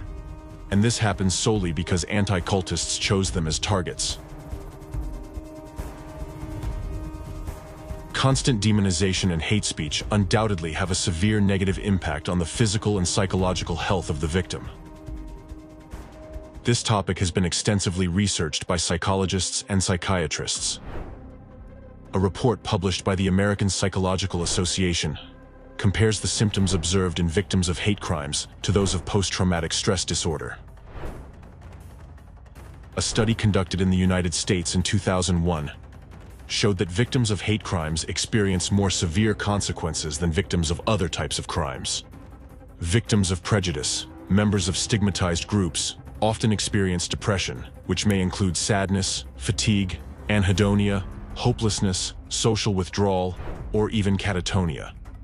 Victims of prejudice also experience stigma, a state of personal shame and devaluation, which is a crucial component of depression. They experience an increased number of suicidal thoughts and other mental health issues. For victims of prejudice, suicide offers an escape from the hatred they face, driven by despair and a desire to flee. Suicidal victims of prejudice do not wish to harm themselves. They simply want to avoid the harm inflicted upon them by others. A classic example of creators of stereotypes and enforcers of prejudices are the Nazis. Branded and socially isolated, the victims of anticultists feel much like the victims of the Holocaust once did. The fact is, the targets of anticultist terrorism, whether an organization or an individual subjected to persecution and attacks, feel doomed and eventually come to terms with their situation. This is comparable to how Holocaust victims resign themselves to their fate, knowing they were inevitably facing execution or the gas chamber. The hopelessness and fear of the inevitable traumatize a person on a subconscious level. Even though the conscious mind tries to suppress and push away this fear, the subconscious trauma remains deeply rooted. Imagine what these people experience and how their lives unfold after enduring such trauma. So, the labels of sect or cult used by anti-cultists are not just words. They are tools that lead to the destruction of the foundations of humanity. The history of Nazism's impact on the world teaches us that when society starts to divide people into us and them, it leads to irreparable consequences. One of your statements. Orthodox Christians are no better than everyone else. If they were, the whole world would have become Orthodox a long time ago. Maybe we are even worse than everyone else. But Orthodoxy is definitely the only direct path to God. What gives you the right to state that? And I think it's a statement, first of all. Secondly, isn't this inciting, at any rate to some degree, of interreligious hostility or intolerance? Well, no, not at all. Because first of all, every religion considers itself true while all others are mistaken. A member of any religion can say this. The path of Indian asceticism is only to attain eternal death, to attain eternal non-being. And in this, of course, lies the demonic nature of Hinduism. When you see two women in the street brainwashing a mother with a stroller, you can approach her and say, don't listen to them. They are cultists, Jehovah's Witnesses. They grossly distort the Holy Scripture. Isn't this inciting, at any rate to some degree, of interreligious hostility or intolerance? Well, no, not at all. Muhammad, although he belonged to that powerful tribe, he was from its poor branch. So he was a rather poor man. He got a job with his distant relative, the twice-widowed Khadijah, and started leading her caravans, gaining her trust. And when he was 25 years old, Khadijah, who was then over 40, married for the third time her pretty-faced clerk. Inciting interreligious hostility is if I insult specific bearers of one or another particular religious idea. The principle of Orthodox Christian relations with other religions is respect for every person. Long before he arrived, all of Moscow was covered with posters of this man with a horse-like face, and it was inscribed that the great Tony Robbins had arrived, and everyone was wondering what this was all about. Then Muhammad had some strange visions and revelations. Some people believe he had epileptic seizures. Tom Cruise is the Goebbels of Scientology, the minister of propaganda. Thorov himself is a very gray and dark man. He speaks very boringly. He is sort of like a very dull, gray person, and respect for every person. Who do we know? What cultists do we know? Street beggars? Annoying recruiters who knock on our doors? Cults are dangerous at the societal level because, unlike traditional denominations that enrich society and create culture, cults give nothing to society. We don't know cultists who are respect for every person. Writers, artists, music composers, philosophers, and so on, they only drain society of its vital resources, just like a cancerous tumor pulls the vital resources from the body until it eventually destroys it. A cancerous tumor pulls the vital resources from the body until it eventually destroys it. We can discuss each of the cults, many of them, talking about how exactly these totalitarian schemes are embodied in their teachings. The International Society for Krishna Consciousness, or the Hare Krishnas. This cult had a lot they would like to conceal. There was drug trafficking, arms trade, and murders. Overall, it is quite obvious that the International Society for Krishna Consciousness is a ruthless group aiming to seize power. It is built on strict totalitarian principles and dreams of spreading those principles to the entire global population. It seems clear that this is one of the attempts of the impending Antichrist. It is obvious. Perhaps the International Society for Krishna Consciousness is one of the actual forerunners of the Antichrist who ultimately seeks to seize power worldwide. Possibly, it is through these very methods that his advent is being prepared. There can be no equality between Orthodox Christianity, which has existed in Russia for 1,000 years, and a tiny marginal cult like the International Society for Krishna Consciousness, which appeared here just a couple of decades ago, but loudly demands to be recognized on a par with orthodoxy and given preferential treatment. There was an attack on the temple of the Moscow Society. In Barnaul, there was an attempted attack on Krishna worshippers. Krishna worshippers were beaten in Moscow. Krishna devotee was beaten. Scientology is one of the most dangerous totalitarian sects, and Scientology surpasses many cults in its destructiveness. I've seen many ex-Scientologists who are absolutely just severely mentally ill. I'll repeat again, cults are very aggressive and very deceitful. With the mentality of a slave and the mentality of a whistleblower. He works for intelligence services. He's been gathering information since he was a child. I mean, he brings money, he brings information. If you're in Scientology, when you finally run out of everything, when you run out of money and your mental health or physical health, they will get rid of you. They will throw you out on the street and forget about you. FSB released video of searches at Scientology centers.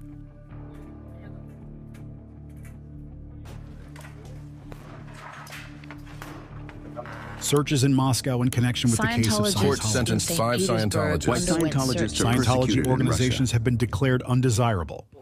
Among neo-Pentecostals, there is a tithe, but again, no one counts it. Yet, there is such an ordinary elementary principle of extortion. It's an alternative version of Christianity created by the enemy of the human race, which is called Christianity, and from which the entire essence of Christianity has been hollowed out. Neo-Pentecostals are 300,000 plus activists who will go where they are told and do what they are ordered to do. This is not a figure of speech. Attack on the Pentecostal church in Budapest. Searches conducted at the homes of leaders of the new generation Residents disrupted a Pentecostal worship service. Charge. Thus, public activities of the ringleader of the Russian anti-cult clique, Alexander Dvorkin, exhibit signs of crimes associated with terrorist activities. Hostile statements that create an atmosphere of intolerance, resulting in verbal abuse, threats, and physical attacks on people, as well as attacks on buildings, including arson. This is incitement to commit terrorist acts that spread hatred and endanger lives. It also hinders the enjoyment of human rights, including the right to life, liberty, and security. Therefore, according to the definition in the UN General Assembly resolution adopted on June 22, 2023, this activity constitutes terrorism.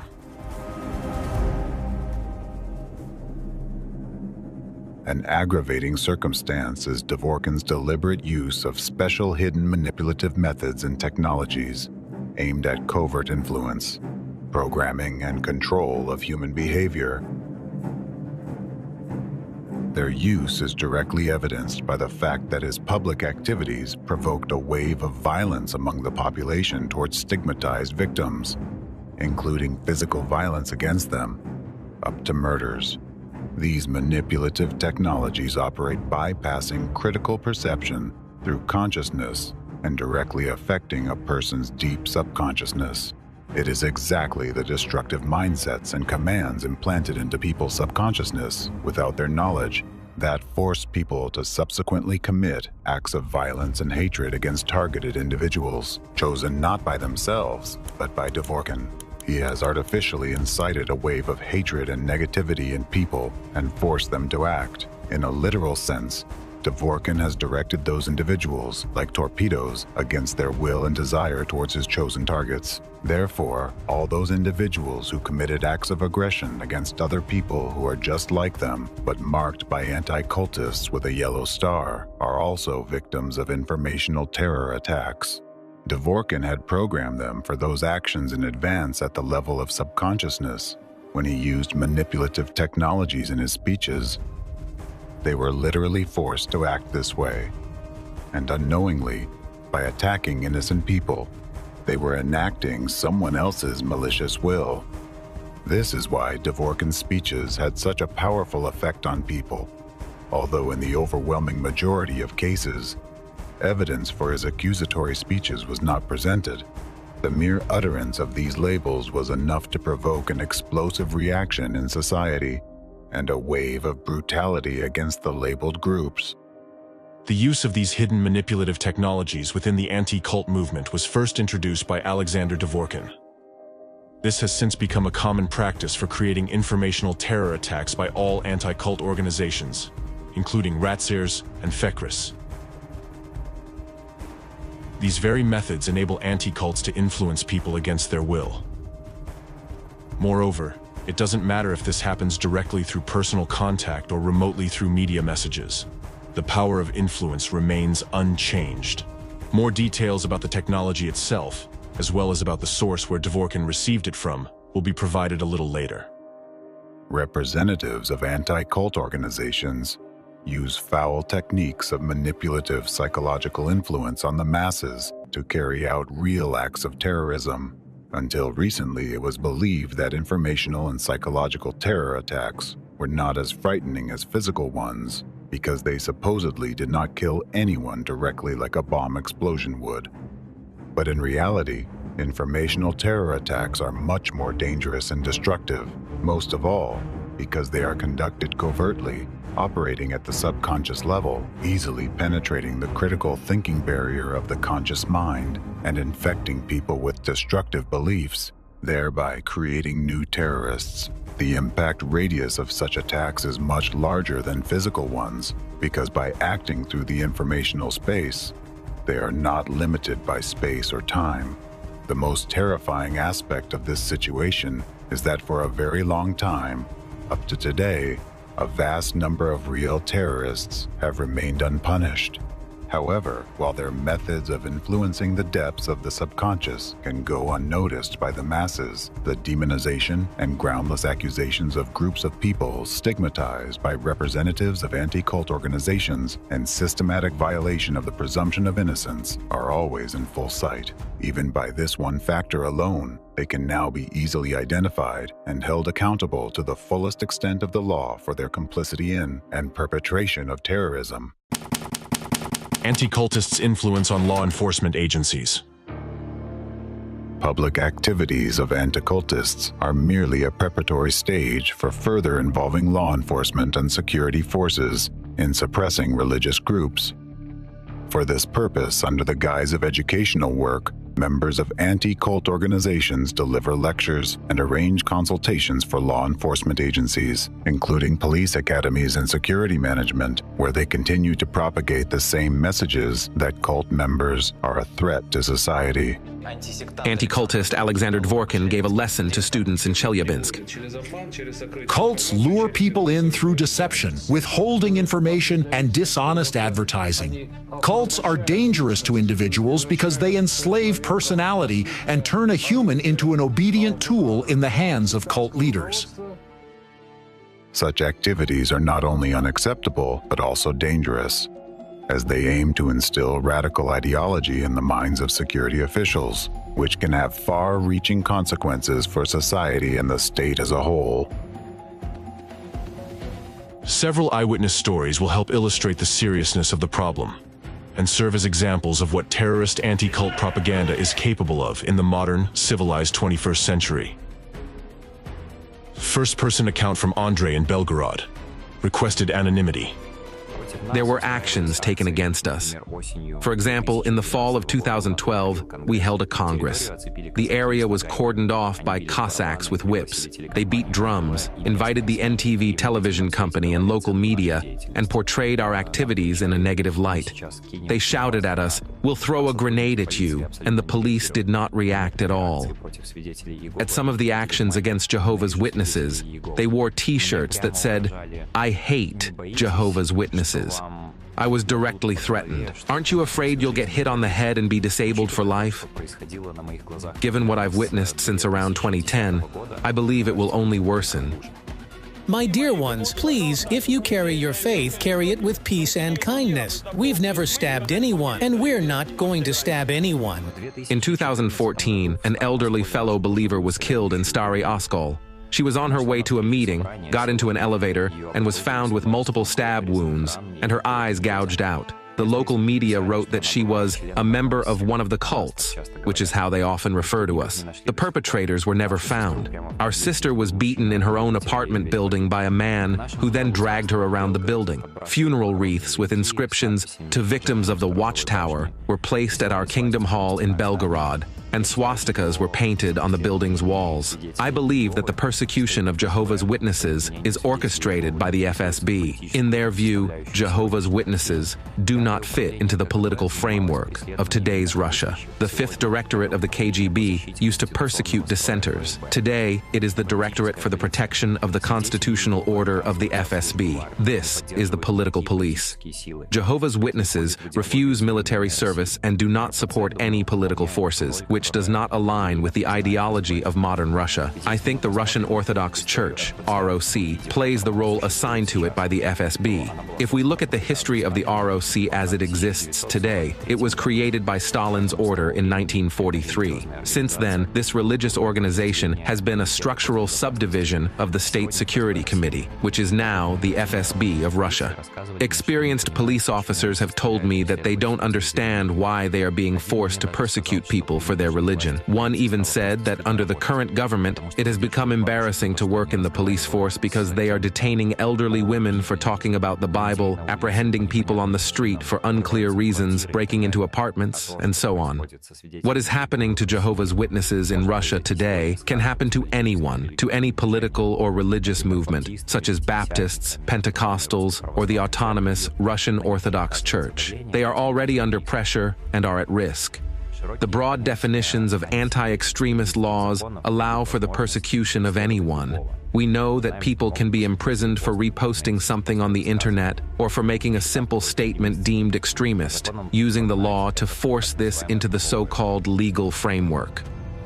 In 2017, due to lobbying by Dvorkin and members of his group, Jehovah's Witnesses were declared an extremist organization, and their activities were banned in Russia. From that moment, the repression against them intensified and continues to this day. Members of this religious organization face arrests, searches, and prosecutions, as well as cruel treatment and even torture. Some of them, including elderly people and retirees, have been sentenced to long terms in penal colonies and imprisonment for their beliefs and religious activities. The editorial collegium of the Supreme Court of the Russian Federation has determined the decision of the Supreme Court of the Russian Federation dated April 20th, 2017 remains unchanged, and the appellate complaint of the Religious Organization Administrative Center of Jehovah's Witnesses in Russia is dismissed. Freedom of conscience in Russia has been crucified. There is no doubt that what happened to Jehovah's Witnesses will affect other denominations as well. A little bit later, religious persecutions will begin in Russia. There will be prisoners of conscience. The very term cult is certainly used as a stigma, as a label intended to turn people away from Jehovah's Witnesses, as well as from other organizations that are also labeled as cults by anti-cult activists or other opponents. If we assess the contribution of the anti-cult movement to the persecution of Jehovah's Witnesses, I believe it plays an overwhelmingly negative role and largely contributes to the expansion of persecutions against peaceful believers who simply seek to satisfy their religious needs, guaranteed by the Constitution of the Russian Federation. The right to satisfy their religious needs, including the right to collectively profess their religion. Believers are already facing persecution, attacks, and physical violence in places where meetings and gatherings used to take place. They are subjected to acts of vandalism. We fear that this will become widespread.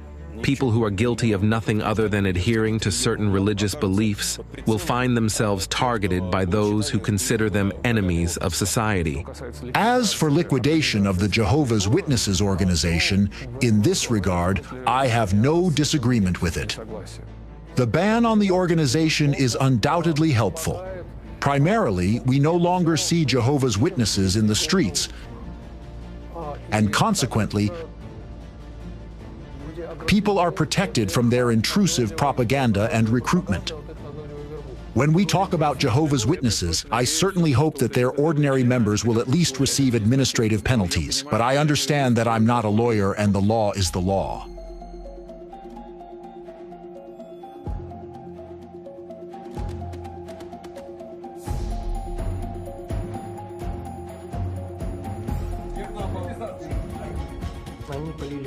They poured water on my hands and started hitting them with a taser.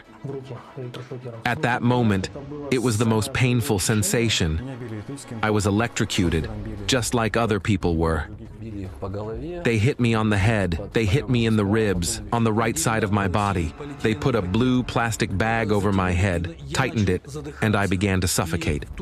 At the moment when I began to suffocate, they put a hand over my mouth and put a taser on my buttocks in the crotch area. I think, apparently, it was a taser, and they started an electric current. When I was interrogated, apparently someone was brought into the adjacent room again, so I heard everything clearly. There were electric shocks and screams. Some names, surnames, and addresses. I said I would only cooperate with the investigator in the presence of my lawyer. Then they put a hat on my face and took me out into the woods behind the stadium. This is what the consequences of dehumanization lead to. All these people are just like you. The only difference is how and what they believe in. They harm no one and infringe on no one's rights. All they do is express their views on the world and life differently. For this alone, they are publicly stripped of their humanity, slandered, and targeted by society, law enforcement, and security agencies. Even some law enforcement officers bound to follow orders understand this is absurd. They are ashamed to carry out these orders but cannot disobey. As a result, ordinary people branded by anti-cultists, along with their families, children, and loved ones, suffer immense hardships. I'm now talking about citizens. Surely they are being taken care of by banning this cult, first and foremost, right? But we'll discuss that further. At this very moment, when they exist somewhere out there, we see them only on the internet, appearing in some news stories. So they... Actually, we neither see nor hear them precisely because there is this persecution. Hence, they are now hiding, sitting quietly, and waiting to see how it will all end. Because if it weren't for that, you would see them everywhere now.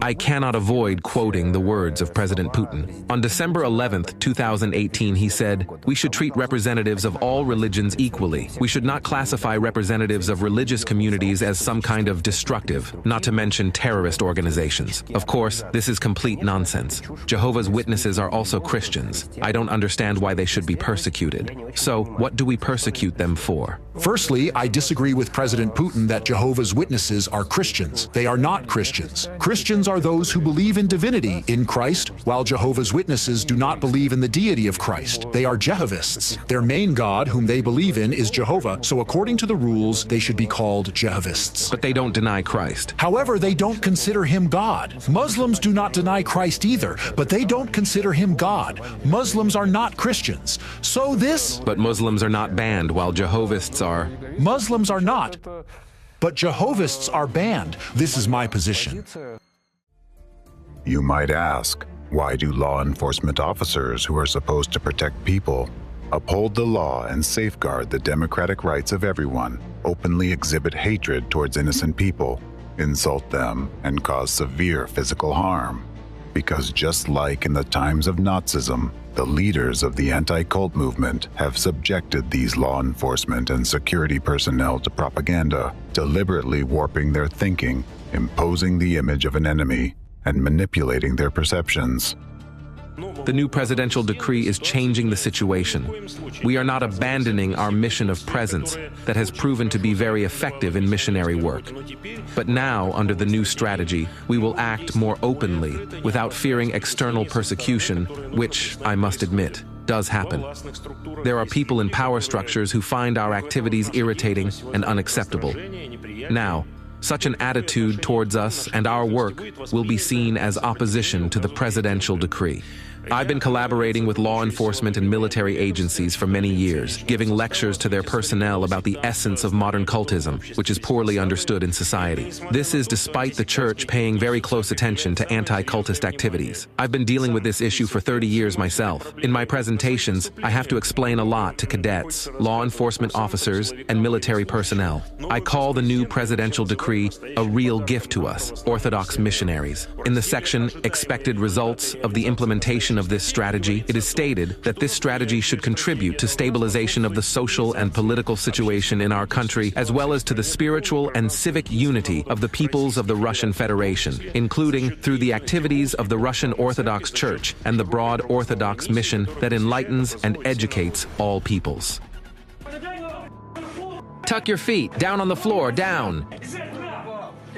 According to the Memorial Human Rights Center, as of April this year, at least 635 Jehovah's Witnesses have been persecuted in Russia, with no fewer than 568 people facing criminal charges. I hoped he would leave for an hour or two. However, by evening, I realized he wouldn't return either today or probably even tomorrow. I couldn't sleep for several nights. It was terrifying for me when evening came. Our family's life started to divide into before and after. The feelings we experienced that evening, humiliation, moral and physical abuse, and much more. But when militants in camouflage break in like that to old frail people, that shocks me.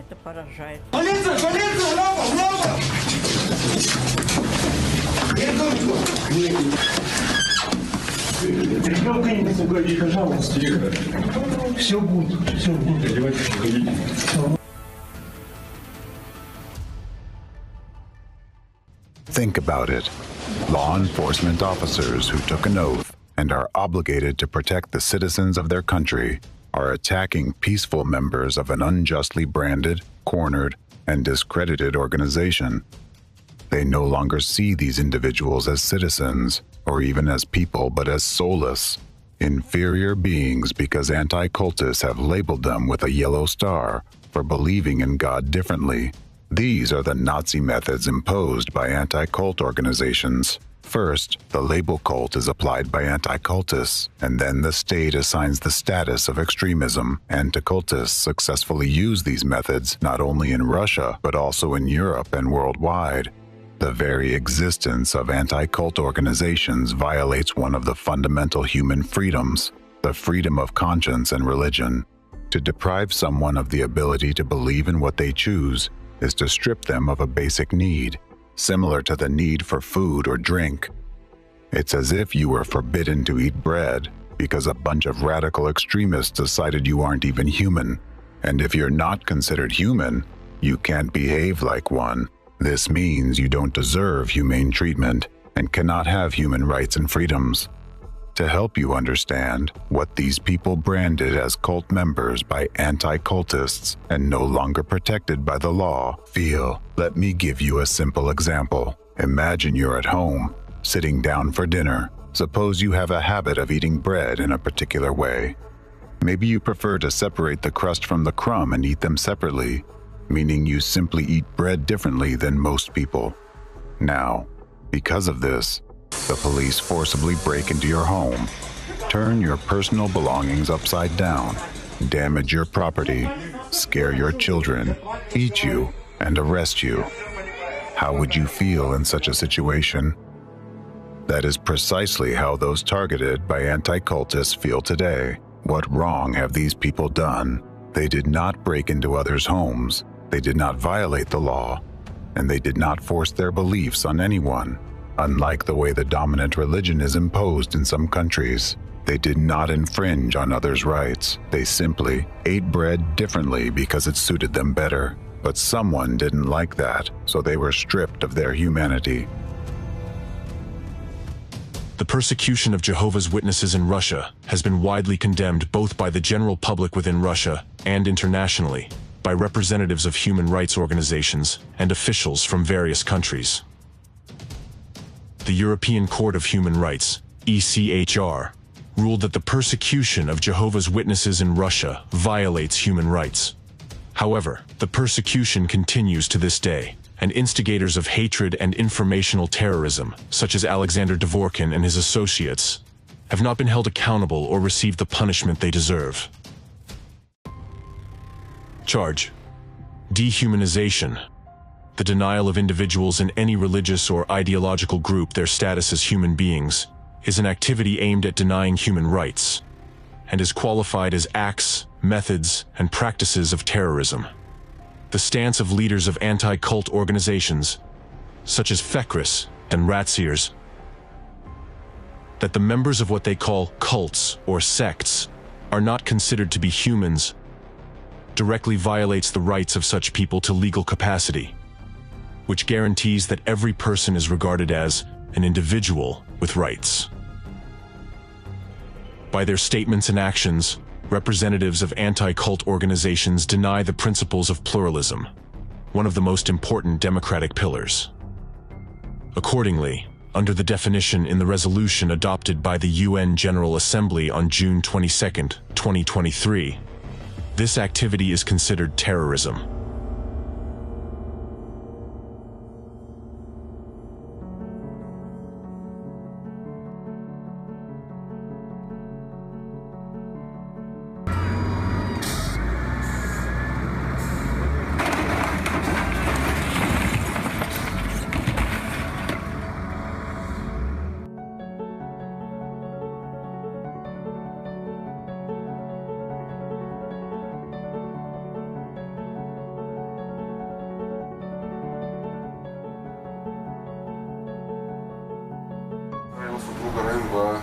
An additional decision on liquidation due to extremist activities has been adopted and entered into force.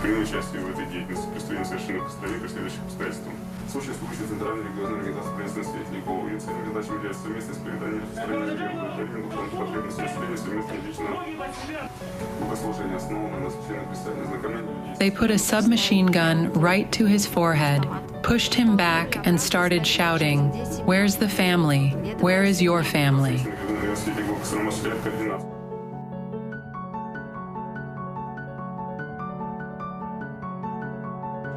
Tell me, what are you detained for? For my faith in God. Lift your head. Look here. And what kind of literature did they find at your home? Bible and other Christian books.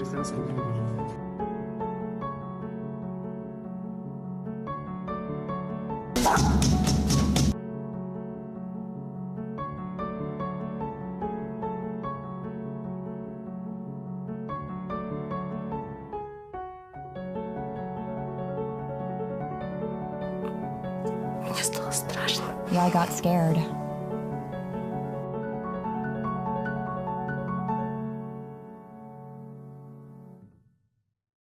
Criminal scheme by anti-cult terrorists. So, let's summarize. The typical scheme of terrorist actions by the anti-cult movement against a targeted group follows universally precise steps. It begins with labeling the group as a cult or a sect, continues with stigmatizing the group in public opinion, fabricating accusations and criminal cases, and ends with discrimination against members of the targeted group, persecution, and the use of physical violence, up to murders.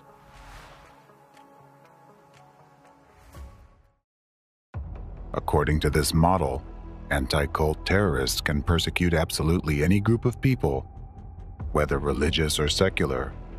It doesn't matter. The most crucial steps are labeling and initiating a media campaign to discredit the victim in the media. Once this is achieved, implementing the remaining steps is only a matter of time. In the course of organizing persecution against targeted groups, members of anti-cult movements and their accomplices engage in a range of criminal schemes, such as criminal schemes implemented by representatives of the anti-cult movement, spreading and implementing extremist ideology, inciting conflicts on religious grounds, conducting provocations against members of religious organizations based on religious hatred and/or commercial interests, including using informal connections within law enforcement and other government agencies, fabricating administrative and criminal cases against religious organizations and their members through corrupt connections,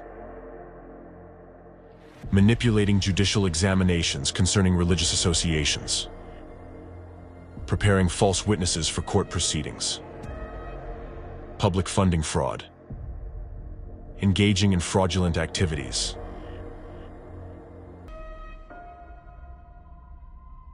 Leaders and members of anti-cult organizations have repeatedly been found guilty by courts of violating human rights and freedoms. Numerous facts and cases have accumulated where European courts in Germany, France, Canada, Spain, the United Kingdom, Switzerland, and Austria have found participants in organizations affiliated with the Fekris network guilty of numerous offenses, including defamation, discrimination, and unlawful restriction of freedom. The violations they committed have had significant consequences for religious groups and their members, including social ostracism, job dismissals, denial of employment and medical examinations, educational problems for their children, and other issues. However, despite the clear violations of laws, anti-cult organizations continue to operate, receive state funding, and conduct their anti-democratic and inhumane criminal activities. The activities and rhetoric of anti-cult organizations violate universally recognized human rights and freedoms protected by international law and enshrined in international documents such as the Universal Declaration of Human Rights, the European Convention on Human Rights, as well as the constitutions and national laws of various countries. Specifically, the right to freedom of thought, conscience, and religion, the right to freedom of speech, the right to equal protection against any form of discrimination, the right to life, liberty, and personal security, the right to the presumption of innocence, to be considered innocent until proven guilty according to the law, and so on.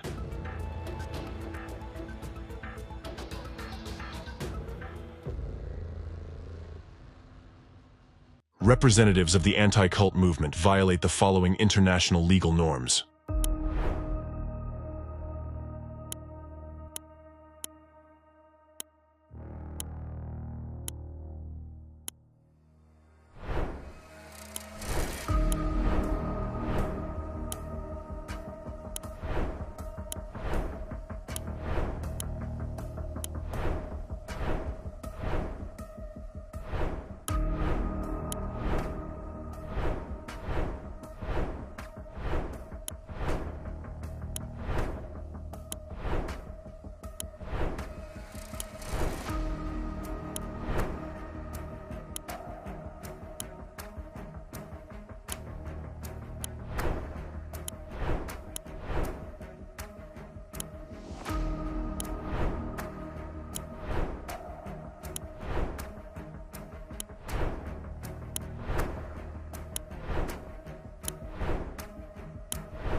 Anti-cult organizations, through their activities, completely deny the rights of millions of people to freedom of thought, conscience, and religion, to freedom of belief and its free expression, which are universally recognized democratic values.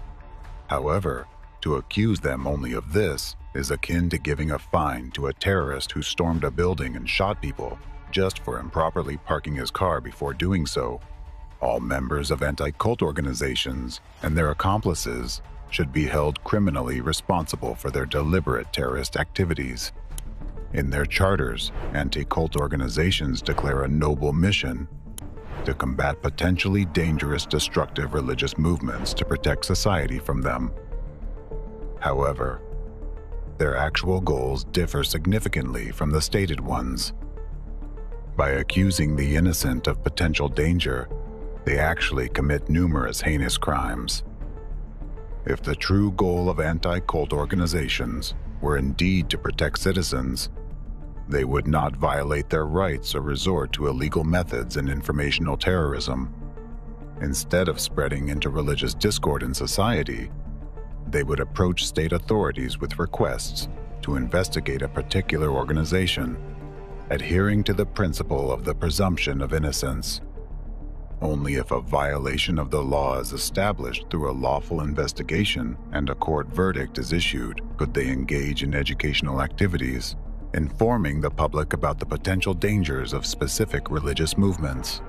And only after a court decision would media representatives have the right to disseminate this information in an accusatory context. Without evidence and a court ruling, no one has the right to accuse anyone, make public unfounded statements, and ruin someone's life. People who follow a particular belief are exercising their democratic rights. The presumption of innocence, freedom of speech, freedom of peaceful assembly, freedom of religion, and pluralism of opinions are the foundations of democracy. Upholding these rights is a genuine concern for people in society. But anti-cultists do not seek this. Their goals lie elsewhere. Moreover, they are not interested in having their targets investigated by authorized bodies and quickly shut down legally if found guilty. They need a long-term, demonstrative crackdown on innocent people. Their aim is to instill fear in the masses and influence the authorities by provoking acts of persecution and repression against social and religious groups. Staging a public execution, this is a true act of informational terrorism. Each instance of an anti-cultist fight against dissent is a terrorist act, where each yellow star from them marks the beginning of a terrorist attack.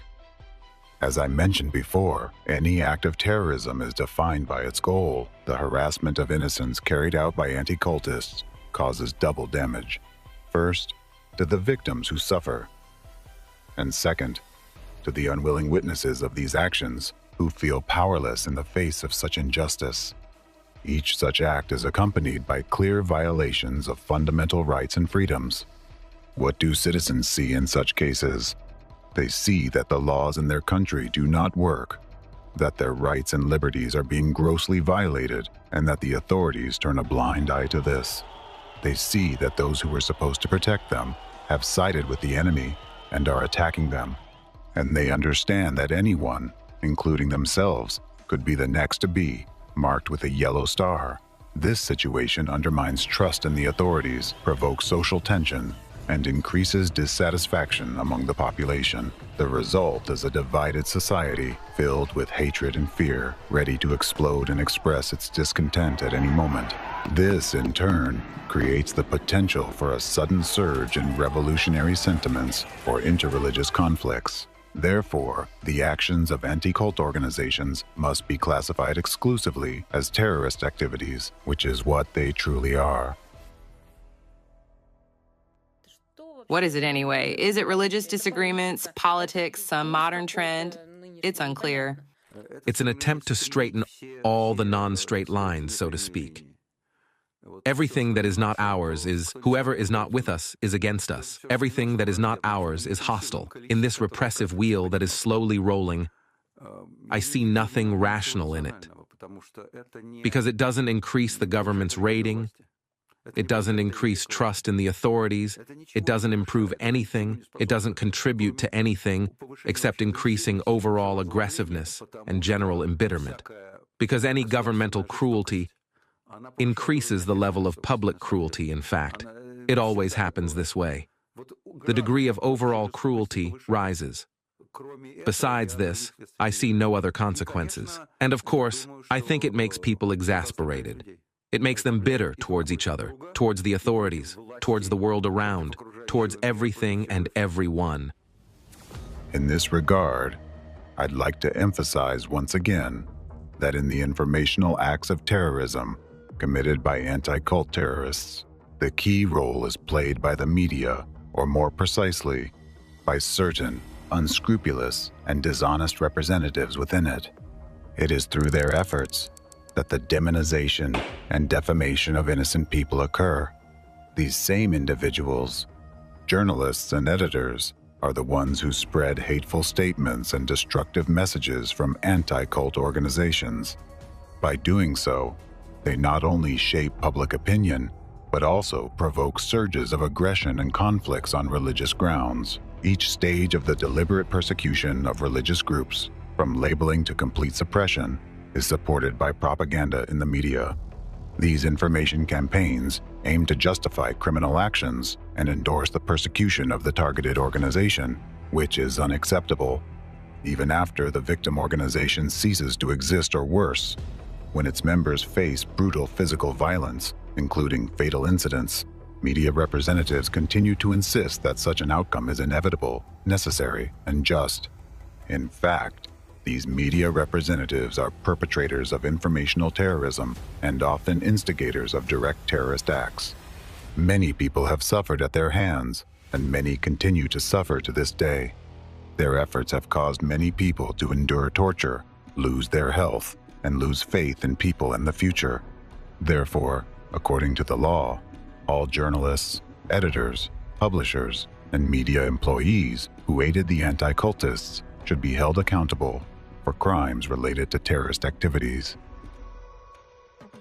Each such publication violates citizens' fundamental rights and freedoms, guaranteed by the Constitution and international legal norms. By committing acts of informational terrorism, media representatives undermine the foundations of democracy and effectively act against their own people and country, which, in the context of an undeclared covert war, plays into the hands of the enemy of the free world and constitutes collaborationism. By participating in the criminal scheme of terrorist anti-cult groups, acting deliberately and in collusion, these individuals commit treason. An example of how the image of an organization stigmatized through the media can be further used by anti-cultists to destabilize the country is guilt by association. Anti-cult groups deliberately associate politicians or representatives of authority with discredited organizations, thereby lowering their ratings and tarnishing their reputations in the eyes of the public. Ultimately, this can lead to removal of those politicians from the political arena.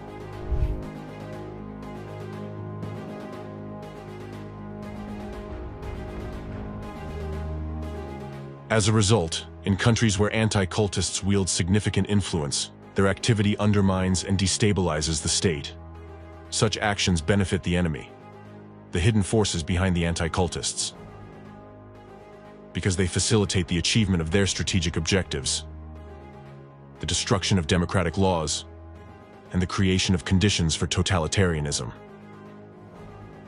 Thus, media representatives bear full responsibility for their actions, just as all participants in this criminal scheme do. The anti-cult movement representatives, those behind them, and all who abetted them are equally guilty of a range of offenses and must be held accountable under the law. Charge: the activities of anti-cult organizations sow panic in society, incite discord, create an atmosphere of fear and uncertainty, undermine public order and stability, and threaten the sovereignty and territorial integrity of states, as well as the protection of their citizens from external and internal threats.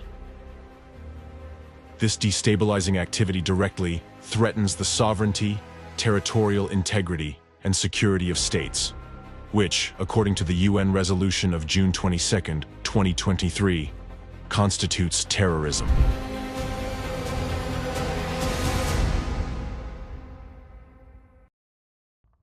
It is well known that the more religions and freedoms of opinion exist in a state, the more stable and democratic it becomes.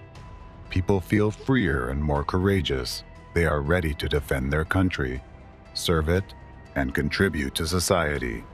Pluralism of opinions ensures safety and stability by preventing the concentration of power in one set of hands. This is precisely why the First Amendment was added to the U.S. Constitution.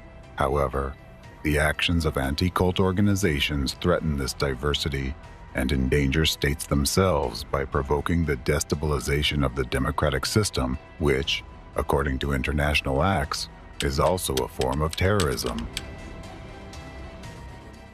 The long-term nature of such terrorist acts and the use of secretive manipulative technologies has made their execution inconspicuous for a long time. It has complicated the proof of guilt of their organizers, but now the time has come when all individuals involved in such actions, representatives of anti-cult organizations, the media, law enforcement, security forces, those engaged in persecution, searches, arrests, falsified trials, as well as politicians and individual officials, must be identified, held accountable, and punished to the full extent of the law for treason, creating an international terrorist network, complicity in terrorist activities, and the systematic execution of terrorist acts. Charge. The activities of anti-cult organizations represent a new, dangerous form of terrorism. Therefore, the international network of the anti-cult movement must be recognized by the global community as a network of terrorist organizations.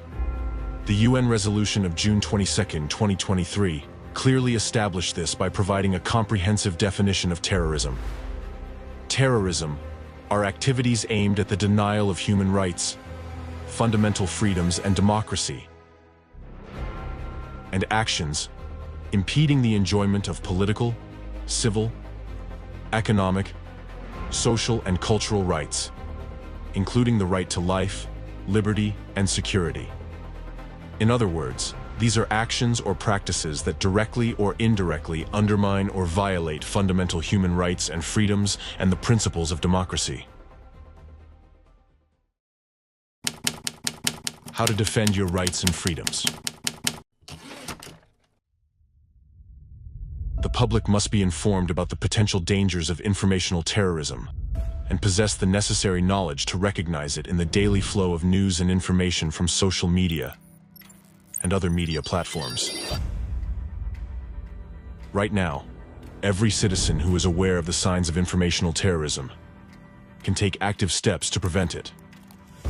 Suppose you discover instances of informational terrorism in the media in your country. In that case, you have the right and duty to contact the Attorney General and demand an appropriate investigation and measures to stop the activities of the group committing that. Competent authorities must promptly take measures to establish the fact of a terrorist act in the public domain or refute it with appropriate evidence. In accordance with the principles of the rule of law and democracy, the Attorney General must publicly report on the work done within a set time frame. Suppose the fact of an informational terrorist act is confirmed. In that case, people should be informed about its goals, objectives, and the extent of the harm caused to reduce the negative consequences of the attack. Since informational terrorist acts are conducted in the public sphere, the quicker society reacts to them, and the faster competent authorities take measures to neutralize them and hold those responsible accountable, the less harm these terrorist acts will cause to the entire society. Conversely, suppose an informational terrorist act occurs, and the public and law enforcement agencies ignore it. In that case, the terrorist act achieves its goals, and the destructive consequences for both citizens and the entire country are amplified significantly. Therefore, society must monitor the integrity of the information field and promptly report any informational terrorist acts discovered in the media, and the relevant authorities must respond swiftly to citizens' reports. If, after citizens request an investigation into an informational terrorist act, the Attorney General does not provide a public report on the work done, does not disclose the investigation results, and does not take measures to stop the activities of those committing informational terrorism within the legally established time frame, this should raise justified doubts about their competence.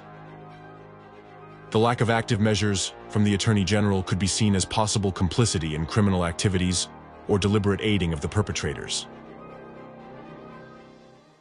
In such a case, citizens have the legal right to initiate the procedure for removing the Attorney General from office for actions that contradict the interests of the people and the state. Moreover, if the Attorney General, in their position, allows informational terrorist acts to be committed and lets the perpetrators go unpunished, then they themselves should be held accountable under the law for aiding terrorism and participating in the activities of a terrorist network. The presence of an individual in a significant governmental role who supports terrorism poses a serious threat to national security and the stability of the law enforcement system. Therefore, if the Attorney General fails to fulfill their duties to protect the rights and freedoms of the people, Any citizen has the right to appeal to the higher authorities responsible for appointing the Attorney General in your country, requesting that they be peacefully and lawfully removed from office. As citizens, you must also understand your own responsibility. If you witness any form of terrorism and choose to remain silent, you similarly become an accomplice to the crime. Silence in such circumstances can be regarded as a form of criminal inaction. If you witness an attack on your rights and freedoms, an attack on democracy, do not remain silent. Inform the competent authorities. After all, the consequences of such a terrorist act will affect you first and foremost. In light of recent events, which have made it clear how much impact information can have on the world, covering up informational terrorism is equivalent to depriving yourself and your children of a future. Therefore, if you encounter informational terrorist acts in the media in your country, report them and demand that the activities of these informational terrorists be stopped. Protect your rights and ensure a safe future for yourself and your children.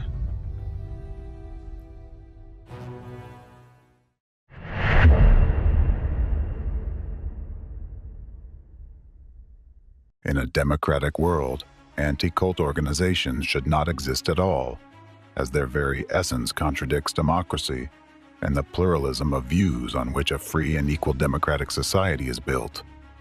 Nevertheless, this criminal international terrorist group not only exists, but also openly engages in inhumane activities in full view of the global community, posing a real danger to society.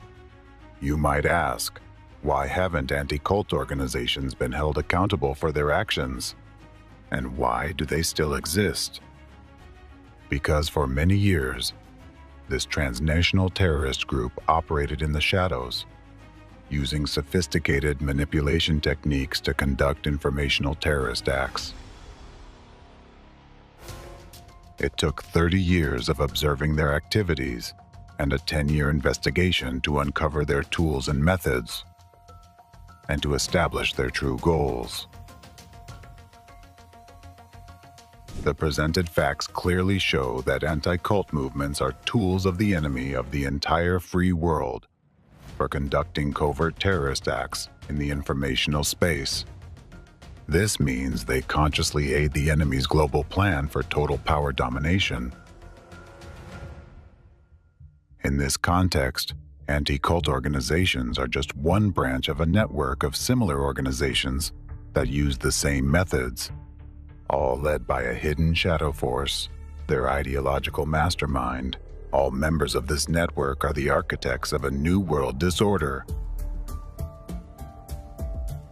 Their goal is the destabilization of society on all fronts: political, social, cultural, ideological, religious, and others. Therefore, destructors like anti-cultists are present in many areas of public activity and occupy various levels of the social hierarchy. They do not care whom they target or for what reason. The main objective is to persecute the innocent, which allows them to create informational terrorist acts to influence the masses. They are indifferent to who holds power. They will undermine any authority. The ultimate goal of their activities is globally orchestrated mass disorder, civil war, and the complete collapse of democracy.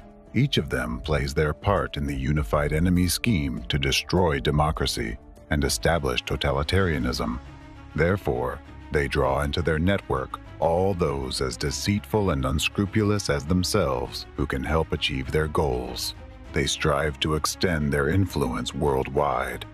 In some countries, they have already infiltrated the government. In others, they openly influence legislation. In some places, they even receive funding from the state. There is also a country that serves as the source of this harmful influence spreading across the globe. In this country, this shadow force already controls the government and is the real power. Through their actions, this entire international terrorist group is bringing about a new world order led by the hidden enemy, the enemy that is currently reviving the legacy of Nazism in a new, even more insidious form. For convenience and understanding, let's call this new form of Nazism global anti-cultism, after that branch of the unified network, on the example of which it became possible to study the methods and schemes of the hidden enemy through years of investigation, monitoring, and study of its activities. Humanity is facing a threat of this kind for the first time, because right now there is a war, and it is a covert, undeclared war that has engulfed all of humanity.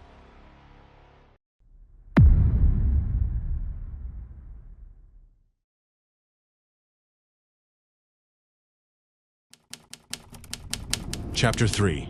Anti-Cultism as a New Form of Nazism.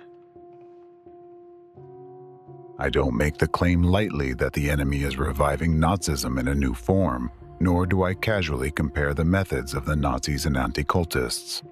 The fact is that for your enemy, Nazism is a very close concept. The Third Reich is where modern anti-cult fighters find their roots. To understand the entire chain of events, it is essential to know that Hitler in particular, and Nazism in general, heavily relied on the Protestant Church and the anti-cult movements of that time. Martin Luther, the founder of Protestantism, was known for his radical views. He actively fought against other Christian denominations and religious movements, demanding the death penalty for citizens who understood faith in Christ differently than he did.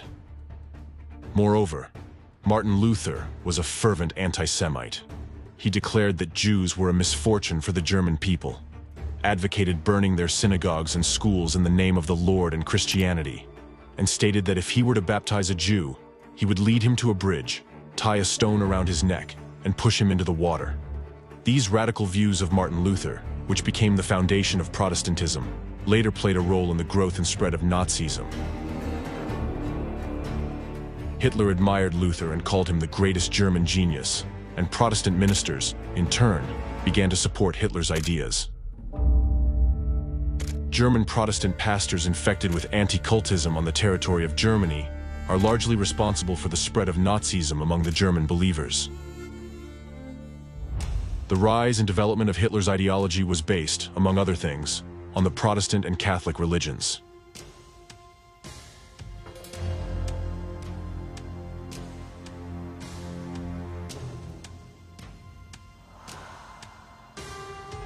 Later, atheists were even banned from joining the SS. Thus, a supporter of Hitler was typically a devout Protestant or Catholic. By 1932, Hitler's party, the NSDAP, received 60% of the vote among Protestant pastors. Support ranged from 90 to 100% in small Protestant communities, especially in Bavaria. Historians assert that the Third Reich began in Bavaria as early as 1932. As early as in 1921, in the Protestant Church, the Apologetic Center was established, a prototype of modern anti-cult organizations. Officially, the Apologetic Center was supposed to monitor the activities of other religious movements and inform the Protestant church community about them. In reality, the Apologetic Center began collecting data on various cults, movements, circles, and other associations. In 1932, Pastor Walter Kunneth, an anti-Semite from Bavaria and the chief editor of the Protestant publication Word and Deed, became the head of the Apologetic Center. This marked the beginning of a campaign against non-Christian movements, such as anthroposophy, Darwinism, Maoism, spiritualism, and occultism. Movements that the Protestant Church viewed as competition. Lectures and articles were produced on this topic, with many ideas and methods inheriting an inquisitorial approach. On April 26, 1933, Walter Kunneth presented a report titled "The Church and the Jewish Question" to the Federal Church Administration in Berlin. In it, he called for the swift eradication of Judaism, which he described as a foreign entity within the body of Germany. This report had a profound influence on the final adoption of anti-Semitic policies. On December 16, 1933, the Gestapo noticed and appreciated the work and methods of the Apologetic Center. Thus, Walter Kunneth united with Adolf Hitler in the mission to eliminate Jewish influence on the life of the people. At the same time, Kunneth sought to permanently rid society of other religious and political minorities. Kunneth was really pleased with the Gestapo's interest in his work. This is what he wrote in his report to the leadership of the Reich's Protestant Church. The Gestapo has expressed great interest in the cult archives of the Apologetic Center, as well as our work in combating free thought, Marxism, and Bolshevism. The Gestapo has expressed a desire to lead the fight against illegal free thought alongside the Apologetic Center in the future. The exchange of materials between the Gestapo and the Apologetic Center has already begun. From this point on, the staff of the Apologetic Center began intensively supplying the Imperial Ministry of the Interior, the Ministry of Propaganda, and the Gestapo with materials about the political positions of various religious communities. The Apologetic Center also collaborated with the Reich Ministry of Propaganda, headed by Goebbels, and the Reich Ministry of the Interior. This work focused on developing materials to combat Jews and cults. Lists of the so-called cults and sects, that is, any groups the Apologetic Center deemed dangerous to state ideology, were maintained and constantly expanded. As a result, representatives of the Apologetic Center, led by Walter Kunneth, produced numerous slanderous pseudo-expert reports. This defamation turned these groups, along with the Jews, into targets for the Nazi dictatorship and subsequent brutal persecutions, including the deportation of their members to concentration camps. Historian Horst Junginger writes, if in 1931 they counted about 150 religious and non-religious ideological communities for which data were collected, and 2 years later about 250, then by 1936 the archival lists recorded about 500 groups and cults considered dangerous. It is also important to note that violent methods that were later demonstrated by the Gestapo both before and during World War II were borrowed from anti-cult organizations, particularly the Apologetic Center, organized by the radical part of the Protestant Church. Prototypes of the anti-cult movement have existed since remote antiquity. Persecution and execution of Jesus Christ, establishment of the Inquisition, all of this, and much more, was practiced by the ancient predecessors of modern anti-cultists. Throughout the centuries, they adapted to external circumstances and changed the form, but always maintaining their essence. Their weapon was, and still is, genocide in its various forms. Thus, the radical views of the Apologetic Center were formed long before the radical views of Adolf Hitler himself. Researchers note that Hitler followed Luther's instructions against the Jews precisely. Historians also emphasize that the pre-existing anti-Semitism on the part of the Church determined the character of the German national movements. In other words, it determined Nazism itself. It means that the radical vector against Jews and dissenters was determined long before the Gestapo emerged. It is interesting that in 1933, immediately after its foundation, the Gestapo began to adopt the experience and exchange documentation, precisely with the anti-cult Apologetic Center. Protestant pastors, who held radical views, constantly urged the Gestapo itself to further tighten its methods of combating Jews and dissent. For example, in 1942, the Bavarian evangelical Lutheran pastor, Friedrich Auer, even demanded from the Nazi government another St. Bartholomew's Night, during which no Jew would be spared. It is also interesting that after the war, these pastors were not prosecuted for their Nazi proclamations. Surprisingly, after the war, Walter Kunneth was not convicted for his anti-Semitic views and collaboration with the Gestapo, unlike many other Nazis. On the contrary, Kunneth received the Maximilian Order for Science and Art and the Bavarian Order of Merit from the Free State of Bavaria. Starting in 1946, Walter Kunneth became a professor of Protestant theology at the University of Erlangen in Bavaria. Kunith was awarded the honorary title of Church Counselor.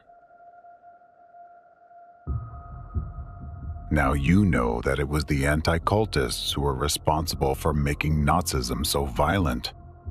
They made Nazism such as the world knows it nowadays. Moreover, it was with the hands of the Anticultists of the past that Nazism was revived after World War II. After the victory over Nazism, the international community united to create the United Nations to maintain and strengthen international peace and security, ensuring that humanity would never again experience the horrors of something like Nazism. At that moment, many believed that Nazism was gone forever. However, in 1964, the Protestant Church of Germany officially reinstated the position of Commissioner for Sects and Ideological Questions of the Evangelical Lutheran Church of Bavaria, appointing Pastor Friedrich Wilhelm Hack to the role. He became the successor to Kunith's Nazi legacy and the leading ideologue of anti-cultism in Europe. In his studies of sects and cults in Bavaria, Hack referred to the Sektenerhebung, study of sects, conducted by the Evangelical Lutheran Church in Bavaria in 1930. Here's an interesting fact. Hack studied Protestant theology in Bavaria at the University of Nuremberg, during the same years that Kunith was a professor of Protestant theology there. At Hack's initiative, the name Working Group on Religious and Ideological Issues from the Nazi regime was revived in the early 1970s. He adopted an almost identical name from the Nazi era, the Department for Religious and Ideological Issues.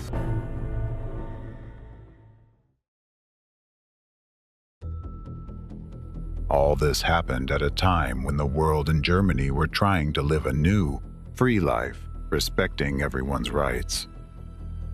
The flames of Nazism that had engulfed Germany had been extinguished, leaving behind smoldering embers that would have eventually died out on their own, leaving Nazism in the past forever, if not for Hack. He thoroughly rejected the Universal Declaration of Human Rights. He rejected what countries, even those that had been enemies, had united for. He rejected the core values accepted by the entire world, values of unity and equality. In his works, Hack declared, if we understand our faith correctly, we have no right to allow the others to continue in their faith.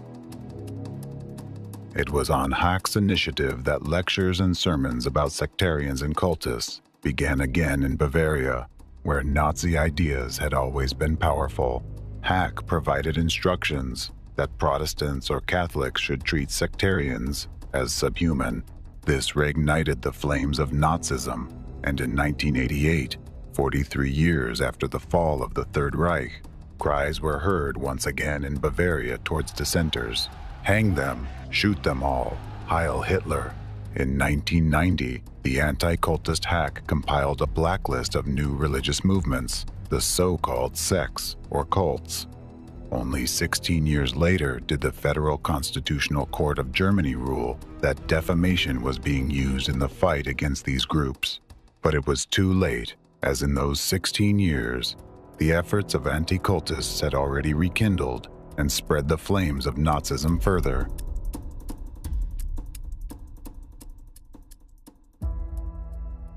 Anti-cultists of the past were the forerunners of modern anti-cultists.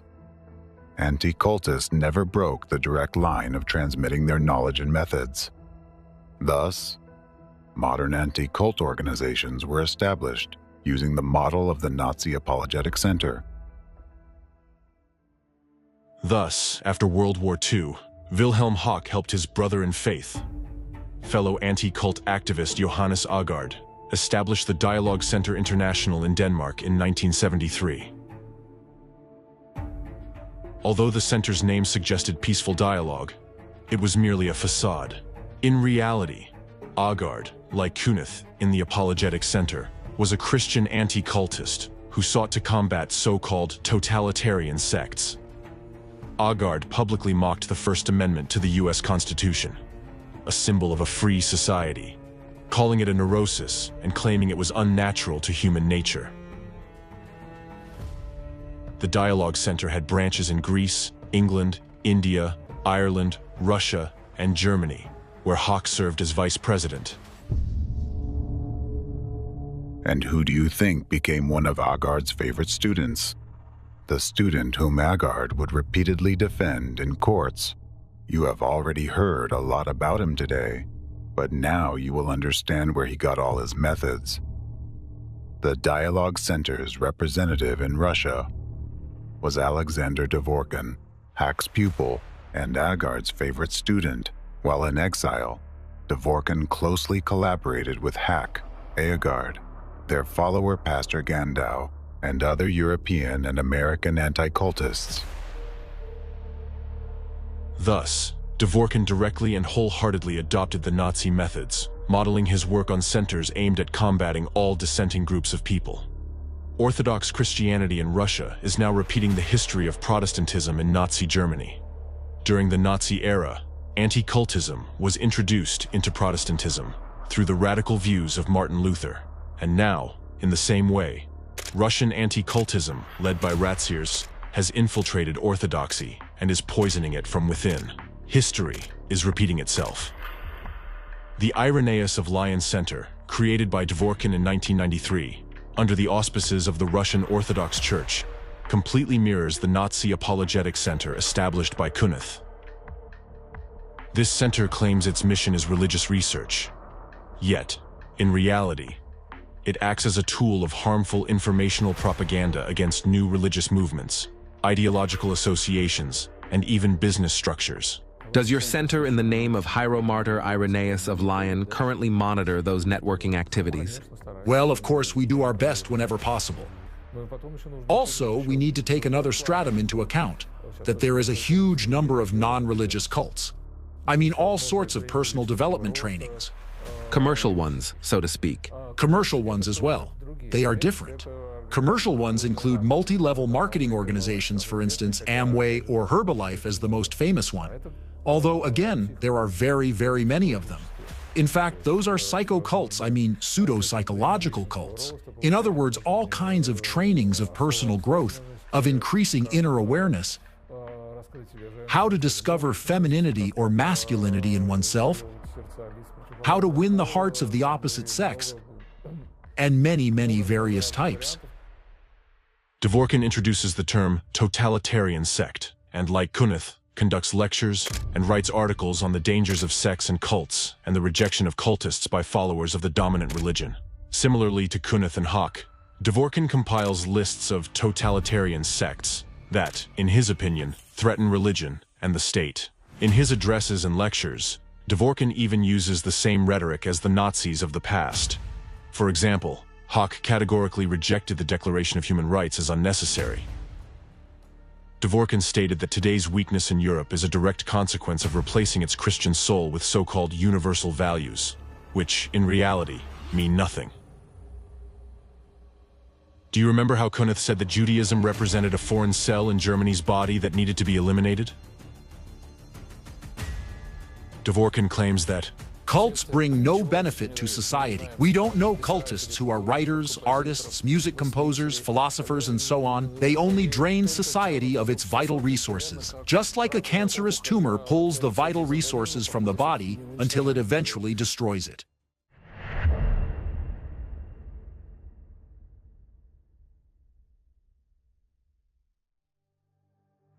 Another method that modern anti-cult groups have incorporated from Nazism into contemporary practice is the creation of blacklists of organizations and groups which they have labeled as sects or cults, and which, in their opinion, should be eradicated. They regularly update these lists with new religious movements, making them targets for attacks. Naturally, this is presented as a necessary measure to ensure society's safety in the face of potential threats. Yet, let's go back to the Nazi times so as to draw one more parallel. When the NSDAP seized power in Germany, and anti-cultists joined forces with them to fight against religious movements that supposedly posed a threat to the nation, the situation for religious minorities began to deteriorate significantly. In 1938, the Guidelines to Combating Sects was published. leading to extremely dire consequences for many dissenters. According to the guidelines, the danger of sects and cults manifested in the following: educating followers to have egocentric views and indifference towards all matters concerning the people and the state, refusal to take oaths and give the German salute, rejection of compulsory military service, rejection of taking on positions in state and movement organizations, refusal to participate in workplace assemblies and to work in the armaments industry, rejection of the National Socialist racial theory. Similarly, Dvorkin, on the portal he created, the Information and Consultation Center of St. Irenaeus of Lyon, posted a list of organizations he labeled as destructive cults and totalitarian sects. Each criticized organization has a page featuring a list of negative publications about it from various media sources, which were apparently initiated by the center itself. The style of these publications about different organizations is very similar. They are filled with identical emotional and judgmental headlines and descriptions, and extensively use emotionally charged language, in essence, hate speech. This includes deliberate defamation and the portrayal of members of the criticized groups with dehumanizing labels such as zombies, rapists, slaves, beasts, and other dehumanizing epithets. By means of similar rhetoric, in their time, Nazis dehumanized Jews. Now you see the lists compiled by the Nazis on one side, and, for comparison, the list compiled by the leader of the Russian terrorist anti-cult group, Alexander Dvorkin, on the other. As you can clearly see, the anti-cultist list encompasses virtually all religious minorities in the Russian Federation, including even some representatives of Orthodoxy, whose views differ from the mainline of the country's official religion. Additionally, the list includes some business enterprises and secular organizations. Similar lists can be found on the websites of other anti-cult organizations. And among those lists, you can also find a large number of secular organizations in addition to religious ones. These include various medical, sports, social, research, and scientific organizations. In total, millions of people have already been labeled by the anti-cultists. This demonstrates the unimaginable scale of the campaign of harassment against innocent people that the anti-cult movement has launched worldwide.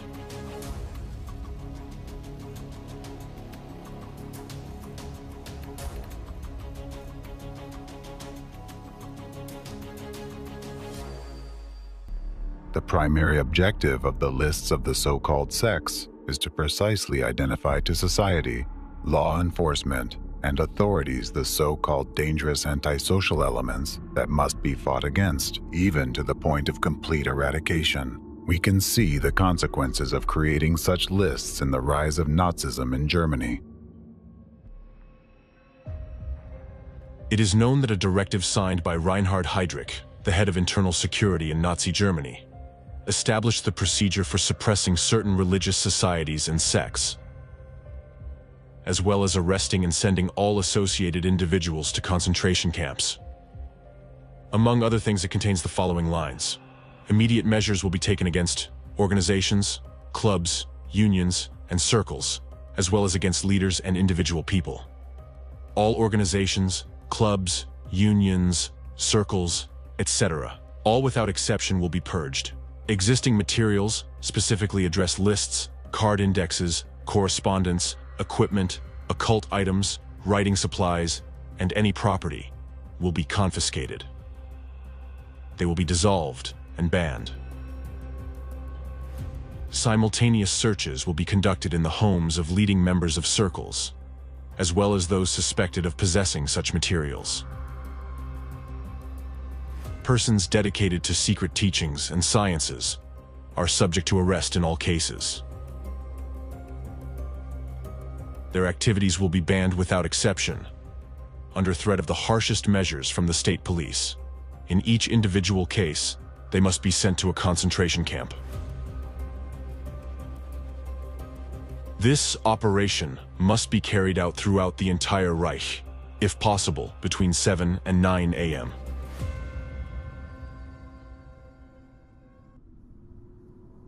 just as anti-cultists did in Nazi Germany.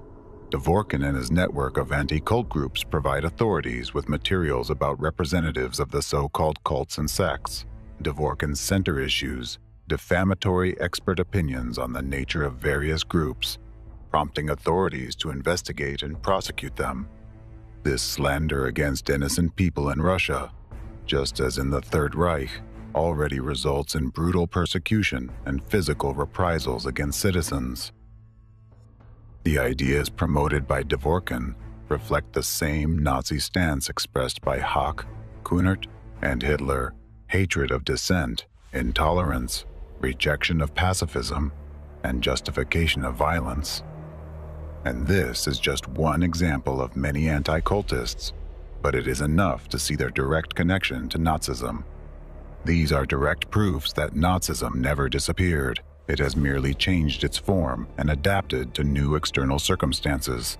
Yet, we can observe a direct line of transmission of knowledge, experience, and methods for combating dissenting groups of people with the aim of their complete eradication.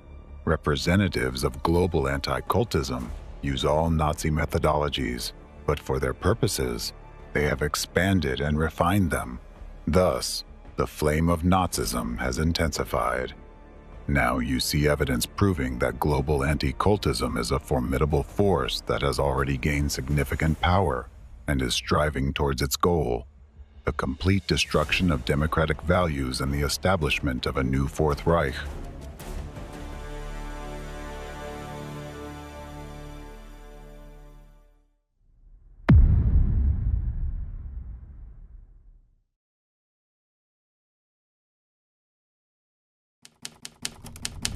Chapter 4: Anti-Cultism Crimes Against Humanity. The path where citizens' freedoms are trampled upon amidst their own approving cheers leads only to one end. It seems that you have started to forget about this, and those who do not remember their past are doomed to relive it. Therefore, I will remind you of the final destination of this path. Humanity now treads, and the depth of the abyss into which anti-cultists and the hidden shadow force behind them are pushing it.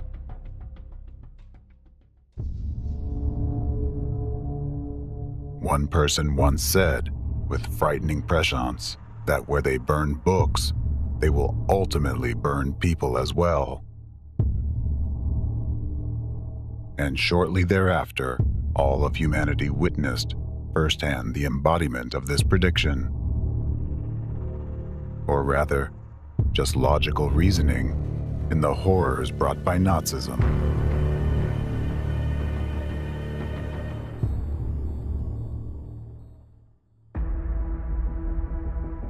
The citizens of Germany barely had time to react before the Nazi Party transformed from a fringe group into the country's leading political force,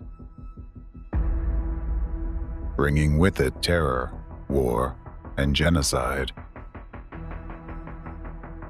Today, Nazism is remembered as the embodiment of extreme hatred, intolerance, discrimination, and totalitarianism, everything that is inhumane and anti-human. So now you know that Nazism in its most atrocious form was instigated by the anti-cultists of that time. All those methods used by the Nazis were typical of the anti-cultists from the most ancient times, and they rely on them even now. During the rise of Nazism, the anti-cultists instilled in Hitler and his henchmen the belief that only through fear could they conquer the world and win people's love, that it was the fastest and most effective way to gain total power, and so it happened. One of the main methods the Nazis resorted to at that time was genocide of individual dissenting groups and of entire nations. And if you closely examine the history of humanity, it becomes clear that genocide has always been a tool to strengthen the power of those who stand at the root of the modern form of anti-cultism. Now, let's recall where it all started during the Nazi era and draw a parallel to how the anti-cultists operate now. Nazis, at the instigation of their anti-cultist advisors, acted in a planned and systematic manner, preparing public opinion through propaganda, or, rather through the manipulation of mass consciousness, convincing the German population to the necessity of war and genocide. Now, I will provide clear examples of what the present-day anti-cult movement already represents at its core, and what it could degenerate into if it remains unexposed. Genocide.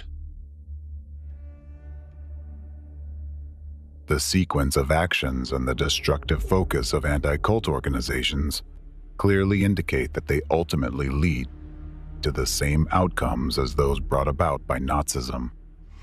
Right now, in front of the global community, the international terrorist network of anti-cultists is preparing the world for a new genocide.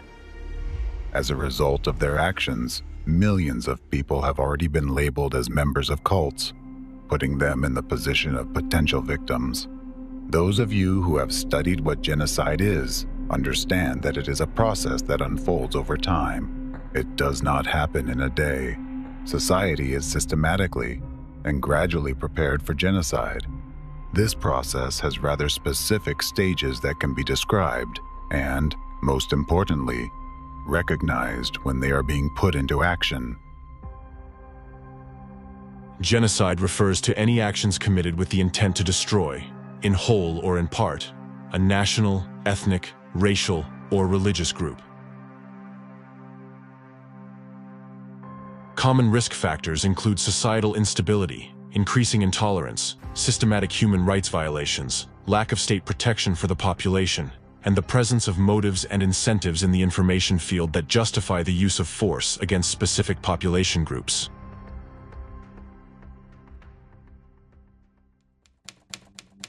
The first stage of planned genocide is the dehumanization mentioned above. The process and all its stages can be vividly observed in the example of the Holocaust. After the Nazis came to power, they began the first stage, propaganda that Jews were not human and that they posed a threat to society. Caricatures and articles demonizing Jews started to emerge. The myth of a global Jewish conspiracy was actively promoted.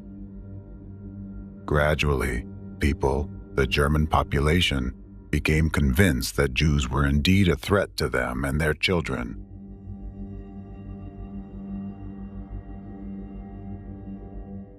Similarly, anti-cultists are currently targeting various religious groups, branding future victims as cultists through informational terrorism. This tactic implants the notion in society that a cultist is equivalent to less than human. Now, I want to draw your attention to another fact. Propaganda, like terrorism, works in two directions simultaneously. One direction is the planned activity aimed at the potential target, and the other is the actions directed at everyone else, the general public, that is, at the witnesses of the crime being committed. Because to carry out such an operation, as the Nazis did at that time, and as the anti-cultists are doing now, the approval of the society is required. If not active support, then at least silent agreement and non-resistance. And for this, they first need to convince people that those the anti-cultists have chosen as their targets are dangerous to society and pose a potential threat. The public is first intimidated, their vigilance is lulled, and then, by deception, they are drawn to the anti-cultist side, making them accomplices to the crime. Back then, during the Holocaust, the German people became accomplices in the genocide of the Jewish people. Now, the accomplices to the crimes of anti-cultism are the people of Russia and those countries where anti-cultists are freely allowed to operate, where they still feel a sense of impunity and unchecked power. Just as the Nazis once marked Jews with a yellow star, anti-cultists now brand dissenters with the label cultist, which, in their interpretation, designates the target that can and should be destroyed.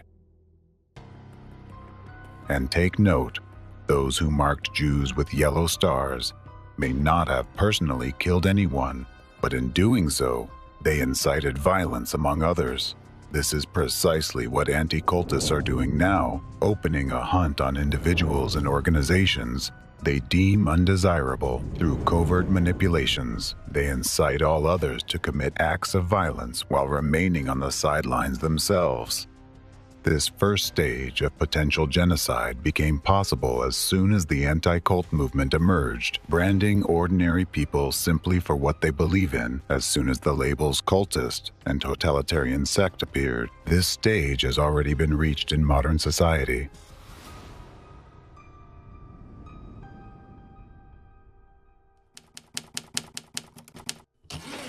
The second stage of a planned genocide is discrimination. This is when a branded individual or group is stripped of their human status as full membership of society, effectively ousting them from the social sphere. In Nazi Germany, Jews were initially prohibited from holding certain positions. They were banned from working as doctors, serving in the military or police, and teaching in higher education institutions. There were too many Jewish doctors, too many Jewish lawyers, too many Jewish businessmen, too many Jewish journalists, too many Jewish bankers. The Nazis then could play upon this broader sense that the Jews had overstepped, the Jews had become inordinately influential. Gradually, they were excluded from all professions. After the so-called Nuremberg race laws were enacted in 1935, Jews were further restricted in their freedom of movement. From then on, they could only live in designated areas, the ghettos.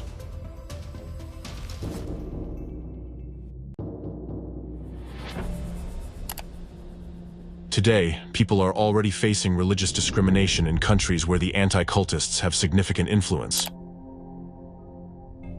For instance, leading European Union countries, Germany and France, have faced criticism for reviving practices that can be seen as religious purges. For example, Germany has implemented a practice known as the cult filter. This procedure requires individuals seeking employment or conducting business with government institutions and companies to confirm that they are not members of the Scientology Church, and do not apply methods developed by Ron Hubbard. Suppose the answer is yes, and the person does affiliate with the Church of Scientology, or has attended their lectures in the last 3 years. In that case, they will never be hired by a government agency or even a private company or association that has contracts with a government agency. Such measures apply to a wide range of professions, such as tennis coaches, gardeners, IT experts, instructors, trash bag suppliers, web designers, translators, etc.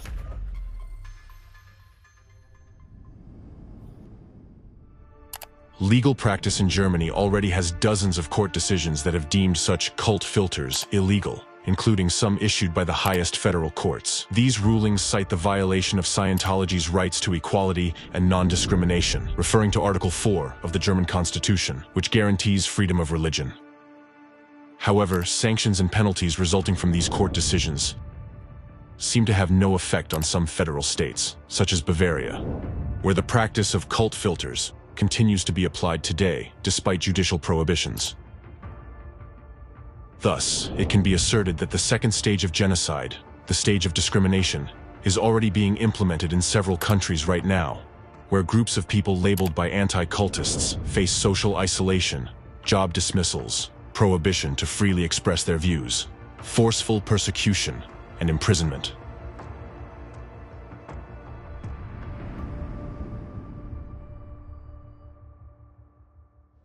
It is clear that to prevent genocide, we must eradicate discrimination and prejudice in all forms and combat the spread of hatred and hostility based on ethnic, religious, and other distinguishing characteristics. However, the most tragic aspect of this stage of discrimination against an unjustly branded religious organization is the reaction of the witnesses to such actions. At this stage, it is no longer just silent agreement. In many cases, such events are met with approval. By this point, the preliminary psychological conditioning of the masses has convinced them that these cultists deserve their fate, viewing them almost like carriers of a contagion that could infect others. The fear of being associated with cults, the fear of public condemnation, shame, and the fear of being isolated from society, just like the victims, compels people to approve of the discrimination against innocent individuals. Therefore, with each new wave of escalating tension around the targeted organization and each new information attack, fewer people remain who can objectively assess the situation and contribute to preventing genocide. Similarly, once the German population was convinced that if the authorities treated Jews in a certain way, it meant they deserved it, what was the reaction of the German people to the new discriminatory laws? People openly supported them, and public support for Hitler significantly increased. Similar laws are now being implemented in Russia, modern Germany, France, and other countries regarding representatives of religious minorities, whom anti-cultists have labeled as followers of totalitarian sects. These people are subjected to persecution, raids, forcibly coerced to abandon their beliefs, deprived of their freedom, and placed in labor camps. Notice that this kind of discrimination against individuals labeled as cultists in your modern society is already perceived as something quite logical and even natural. Mostly, these people are left to fend for themselves, and only these religious movements targeted by anti-cultists take care of protecting their interests. However, their efforts, all attempts to defend themselves against lawlessness and deliberate persecution, are not supported by other people, that is, society. The image of a cult prevails in people's minds over simple human qualities, conscience, and empathy for others' suffering.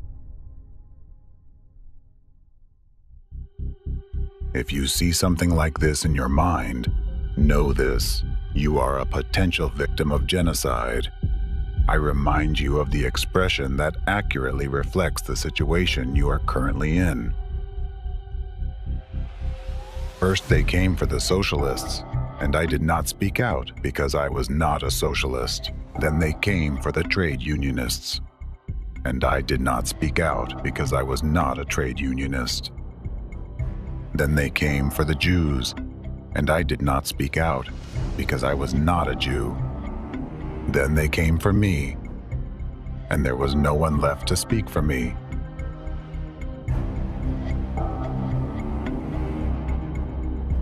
Remember, first, you become a silent accomplice to the crime, and then you become its victim. As you know from history, Nazism did not stop at the stage of discrimination. The third stage of planned genocide is persecution. Wer selig geworden ist, der weiß, ohne Lösung der Judenfrage keine Erlösung der Menschheit. In German society of those years, a growing sentiment was imposed that the measures taken were insufficient, that the threat from Jews still existed, and that the problem had not been resolved. Transitioning to this stage witnessed a surge in instances where Germans themselves began to assail Jews, dispensing vigilante justice. Pogroms erupted in ghettos, with Germans shattering the windows of establishments owned by Jews, spitting in their faces, and pelting them with stones.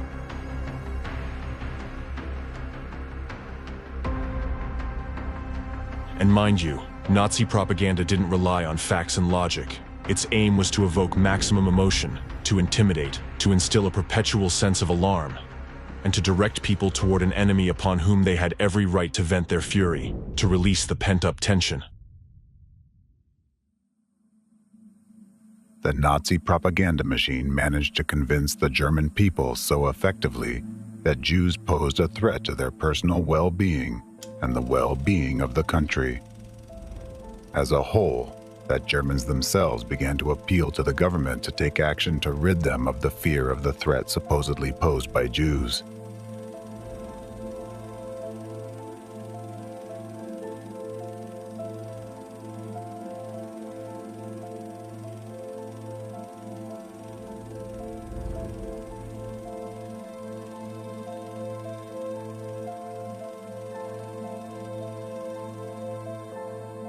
Ultimately, the Nazis resorted to open persecution.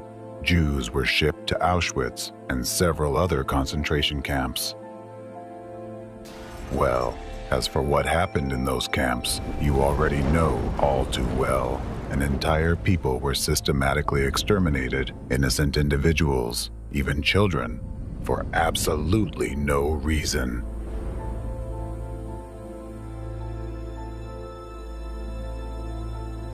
And just as unjustly, millions of dissenters are now under threat, because until the final stage, the climax of events, there remains just one step.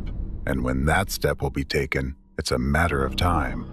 The entire process from the rise of Nazism, from the first acts of discrimination against Jews, to the first mass execution in a concentration camp, did not take much time. Today, the anti-cult movement, as a branch of global anti-cultism, has been around since 1993, roughly 30 years. And the peak of its manifestation is a matter of, perhaps, 5 years, maybe a year, or even a single day. And I'm not exaggerating. It all depends on the bridges they have already built, the behind-the-scenes political maneuvers they have conducted, and the tactical and strategic steps they have taken to close this trap.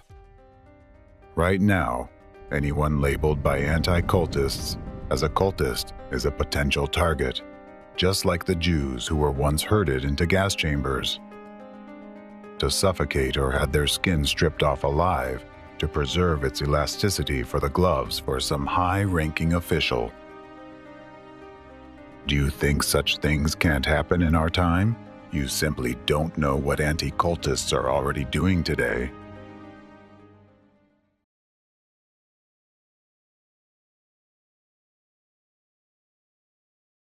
In China, what the anti-cultists in Russia and Europe aspire to is already happening: legislative bans on alternative religious movements, and the transition to the third stage of persecution involving brutal physical reprisals against stigmatized victims. For instance, the Chinese authorities, with the involvement of anti-cult organizations, initiated a ruthless campaign of persecution against followers of Falun Dafa. The Falun Dafa case. Terror in China. Falun Dafa, or Falun Gong, is a religious movement that emerged in the early 1990s, based on traditional Chinese Qigong health exercises, and quickly became very popular in China. The number of practitioners grew rapidly, and by 1997, it numbered tens of millions of people. The practice of Falun Gong was independent of party control, which is an unprecedented phenomenon in China. This led to tense relations between the Falun Dafa movement and the Chinese government. State media and the propaganda apparatus were mobilized to demonize Falun Gong, turn public opinion against it, and legitimize further persecution of its members.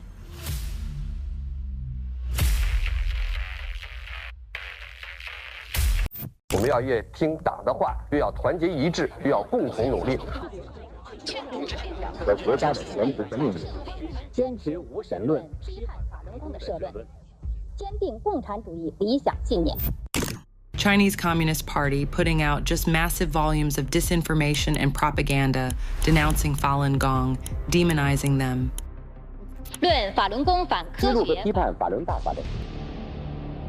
Just as Dvorkin introduced the term totalitarian cult into active usage, the Chinese authorities of that time incorporated the terms cult and evil cult into their discriminatory rhetoric. In these regions, such terms carry very negative connotations and are associated with a specific negative historical context. This seemingly insignificant yet very effective tool allowed them to initiate one of the most brutal hate campaigns in their history. This is that very first stage, the same one the Nazis started with. For a long time, Falun Gong practitioners believed that the media writing defamatory articles about them simply did not understand the essence of their movement. However, It soon became apparent that this was an organized and deliberate campaign of harassment. The events that followed took a tragic turn. In 1999, the Chinese parliament passed the resolution on banning heretical cults. This decision meant that the Falun Dafa movement and any other unofficial religious movements were now prohibited by law. The law also stipulated that those who allegedly committed especially serious acts within cult organizations would be subject to imprisonment for 7 years to life, or even the death penalty. Although the law did not explicitly mention Falun Gong, it was clearly aimed at its practitioners. After the resolution was passed, a wave of repression began in the country. Falun Gong practitioners were arrested, imprisoned, and sent to labor camps where they were subjected to cruel treatment, beatings, torture, and as it was later revealed, forced organ harvesting for subsequent transplantation in Chinese clinics. This was conducted on a scale comparable to industrial production. The doctors instructed him to take out the eyeballs. And I said, I can't do it. I can't. There are 41,500 transplants which have no other explained source. I'm absolutely convinced that over a long period from 1999 onwards, organ harvesting from prisoners has been taking place, especially with Falun Gong.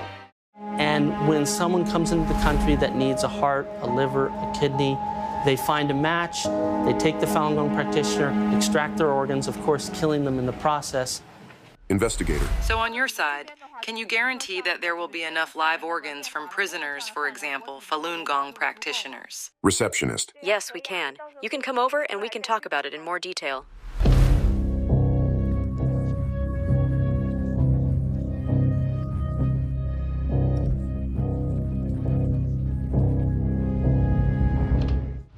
Simultaneously, there was round-the-clock propaganda in the media, book burnings, and a purge within the party ranks to eliminate potential sympathizers or supporters of the Falun Gong movement. To eradicate Falun Gong, a special agency called Office 610 was established by order of the former leader of China, endowed with a wide range of powers. Agents of Office 610 were not bound by any laws in their use of methods to force Falun Gong practitioners to renounce their beliefs. This lack of restrictions allowed them to employ ruthless torture, which led to the death of many Falun Gong adherents. Chinese lawyers compare Office 610 to Hitler's Gestapo in terms of its functions. More than 3,500 deaths of Falun Gong practitioners have been documented and recognized as resulting from the repression. The officially registered number of those imprisoned for practicing Falun Gong exceeds 100,000. Unofficial estimates suggest that the actual figures could be much higher, considering the strict information control in China and the real danger faced by those attempting to investigate law enforcement actions.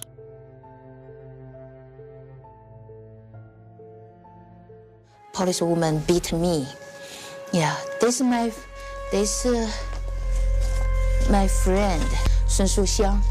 She was persecuted, died in China. Was taken in the middle of the night into a labor camp. And they started dragging my dad away. They arrest my grandma, torture her. They burn her back so much to the point she couldn't stand up straight anymore. Around 10 people holding me, and then they had people like stick the very thick tube into my nose. I was vomiting, the food and blood, everything coming out of my mouth. The global community's attention was drawn to the repression of Falun Dafa by the publication of a report by two independent human rights advocates. After conducting an investigation, they confirmed cases of mass forced organ harvesting from Falun Gong practitioners in prisons, with the organs subsequently sold for transplantation.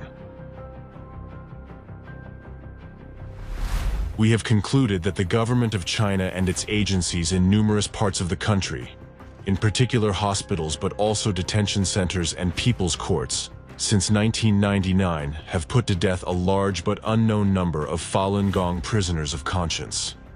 Their vital organs, including hearts, kidneys, livers, and corneas, were virtually simultaneously seized involuntarily for sale at high prices, sometimes to foreigners, who normally face long waits for voluntary donations of such organs in their home countries. To convey the full horror of what these people face, here is an excerpt from an interview with a police officer who witnessed the murders of Falun Dafa practitioners, published by the World Organization to Investigate the Persecution of Falun Gong. Witness: We had been interrogating and severely torturing her for about a week. She already had countless wounds on her body.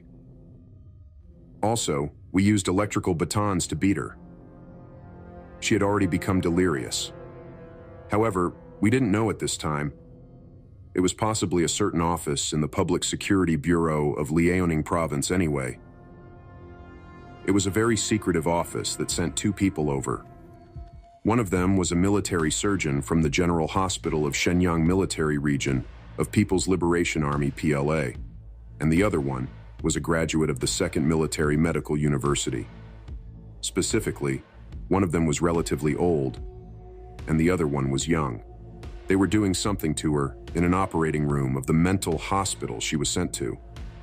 No anesthetics were used. They cut her chest with a knife without shaking their hands. If it were me, I would be shaking.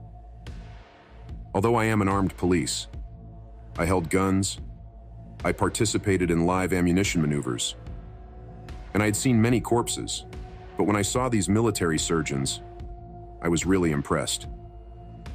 Their hands didn't shake at all. They put on their surgical mask and started cutting immediately. At that time, we armed policemen were standing on guard, each with a pistol in hand.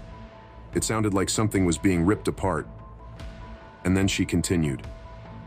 Since then, she always had her mouth wide open, with both her eyes wide open. Her heart was carved out first. Next were the kidneys. When her cardiac vessels were cut by the scissors, she started twitching. It was extremely horrible. Can you imagine that all this is happening today in the 21st century?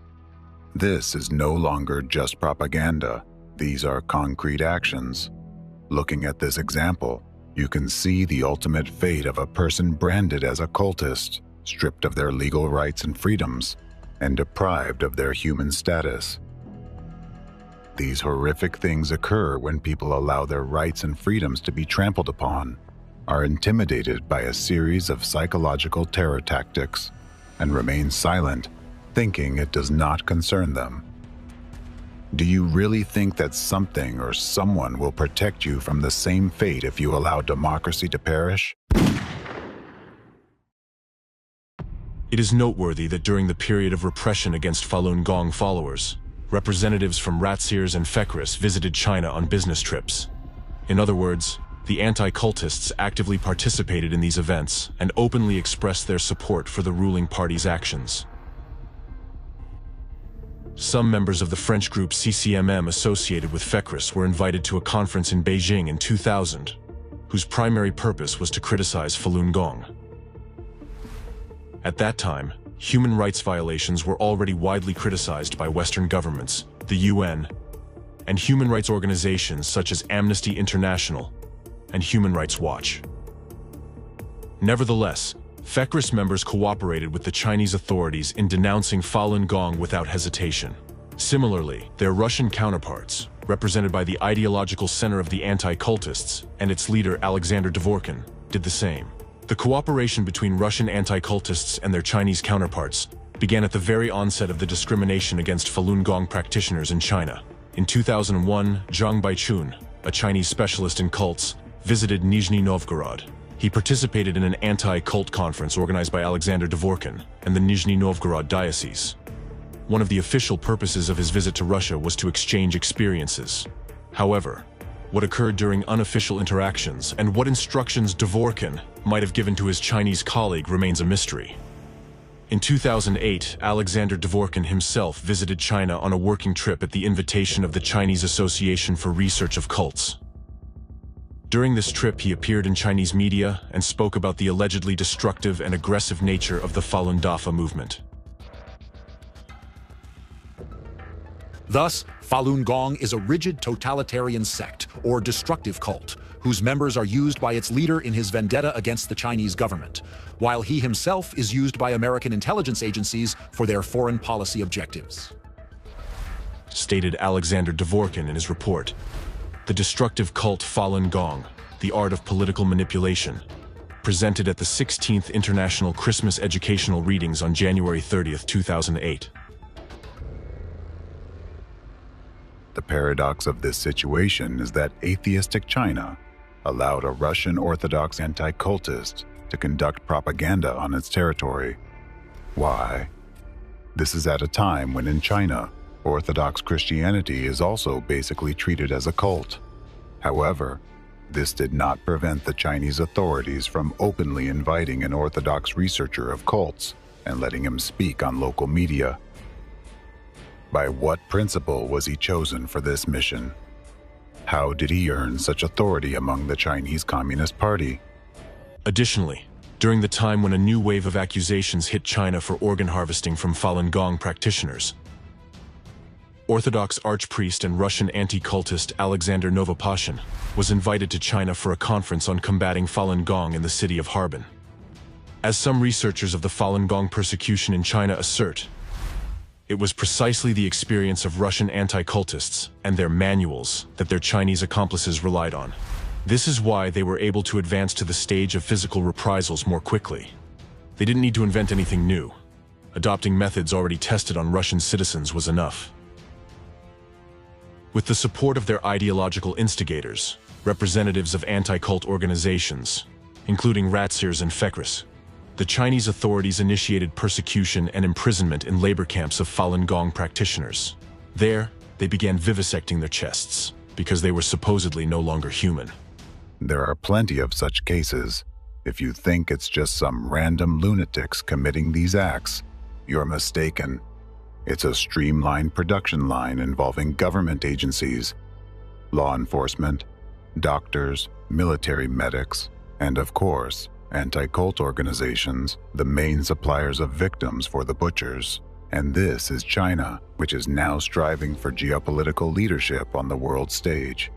A country where dissenters are herded into labor camps, treated like beasts of burden, and the healthier among them are harvested for use in black transplantology. Because according to their logic, the state is not obliged to support them at its own expense, so they must pay and pay with pieces of their bodies and their lives. There are thousands of horrifying torture stories involving Falun Dafa practitioners that have been made public. Hundreds of thousands, possibly even millions of other cases remain hidden from the public eye. In China, censorship severely restricts access to and dissemination of information. It is particularly disturbing that these persecutions have not ceased to this day. Information about the ongoing persecutions, as of 2024, is regularly updated on the official Falun Gong website. Thus, based on the grim experience of religious repression in China and the presented facts about the activities of the anti-cult movement in Russia and Europe, the true aim of these anti-cult organizations becomes evident.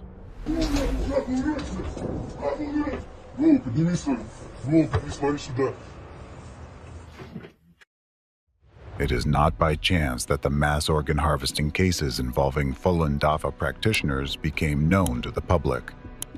The Chinese authorities intentionally allowed this information to leak so that these crimes would be documented and proven.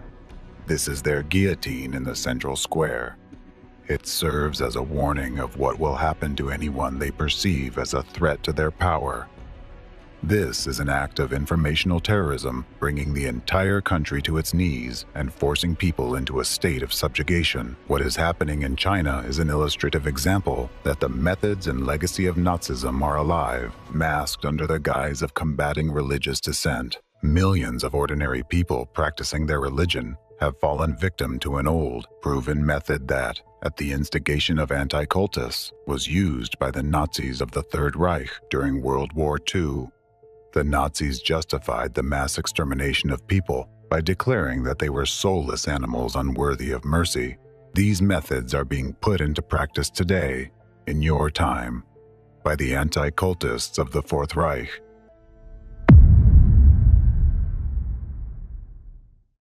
What do you think they have planned for those already marked with a yellow star?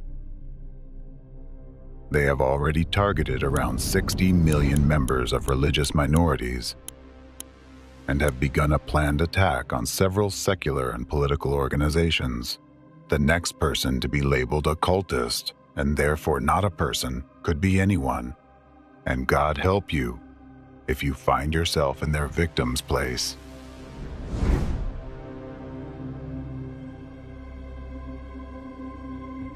Everyone should understand that if global anti-cultism reached its ultimate goal and democracy was destroyed, one day you would wake up in a totalitarian world where, at any moment, your organs could be cut out alive and without anesthesia, without even asking you.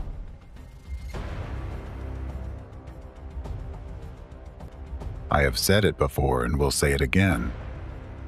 If the freedom of speech is taken away, then dumb and silent we may be led, like sheep to the slaughter.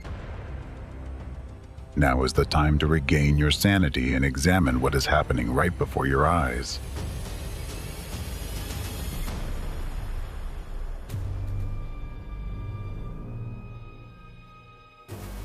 Anti-cultism is a phenomenon that should never have existed in our society. Anti-cultism today is a new form of Nazism. Let me put it this way. The concentration camps are already built. There are already camps where doctors remove organs without anesthesia, and these will become torture chambers and true concentration camps for millions of people tomorrow. For them, you are all on the verge of becoming slaves. You are all already in the midst of a Holocaust. Thus, in accordance with the Convention on the Prevention and Punishment of the Crime of Genocide, adopted on December 9, 1948, and ratified by 153 countries, the activities of members of anti-cult organizations and their accomplices are qualified as genocide. According to the Rome Statute of the International Criminal Court, adopted on July 17, 1998, and ratified by 124 countries,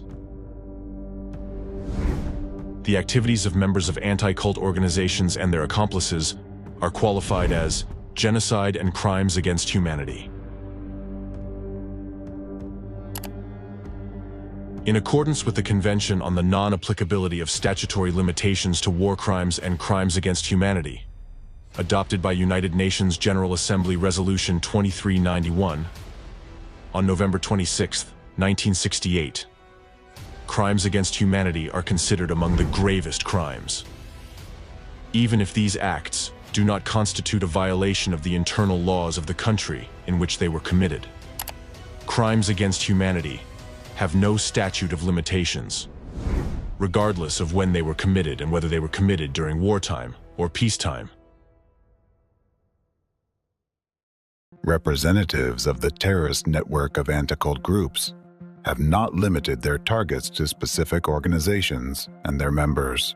They carried out a successful campaign to demonize an entire nation.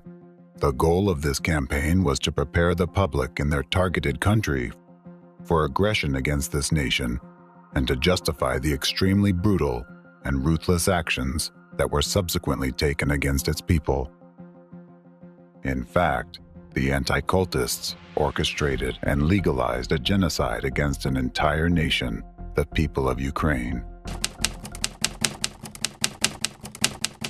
The Ukraine case. Representatives and accomplices of the anti-cult movement made a series of outrageous statements about Ukrainians and Ukraine as a whole.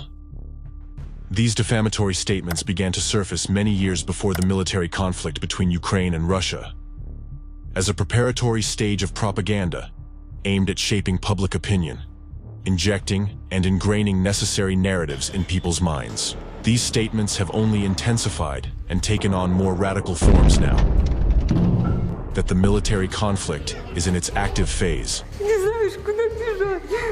And in general, the situation with mass hysteria we observe in Ukraine resembles, in essence, what happens in cults. One of the first to spread the idea that Ukraine is afflicted by Satanism, which is linked to Nazism, was Vladimir Rogatin, a corresponding member of the European Federation of Centers of Research and Information on Sectarianism, FECRIS. By a remarkable coincidence, this individual conducts his activities in Ukraine, while also being an active mouthpiece for Russian anti-cultists. In 2014, he began explaining the cause of the Euromaidan by attributing it to the harmful influence of new religious movements. He added that they were also behind what happened in Ukraine in 2004, namely, the Orange Revolution. Discrimination has reached a qualitatively different level. We must acknowledge that it wasn't just Orthodox Christians and Uniates.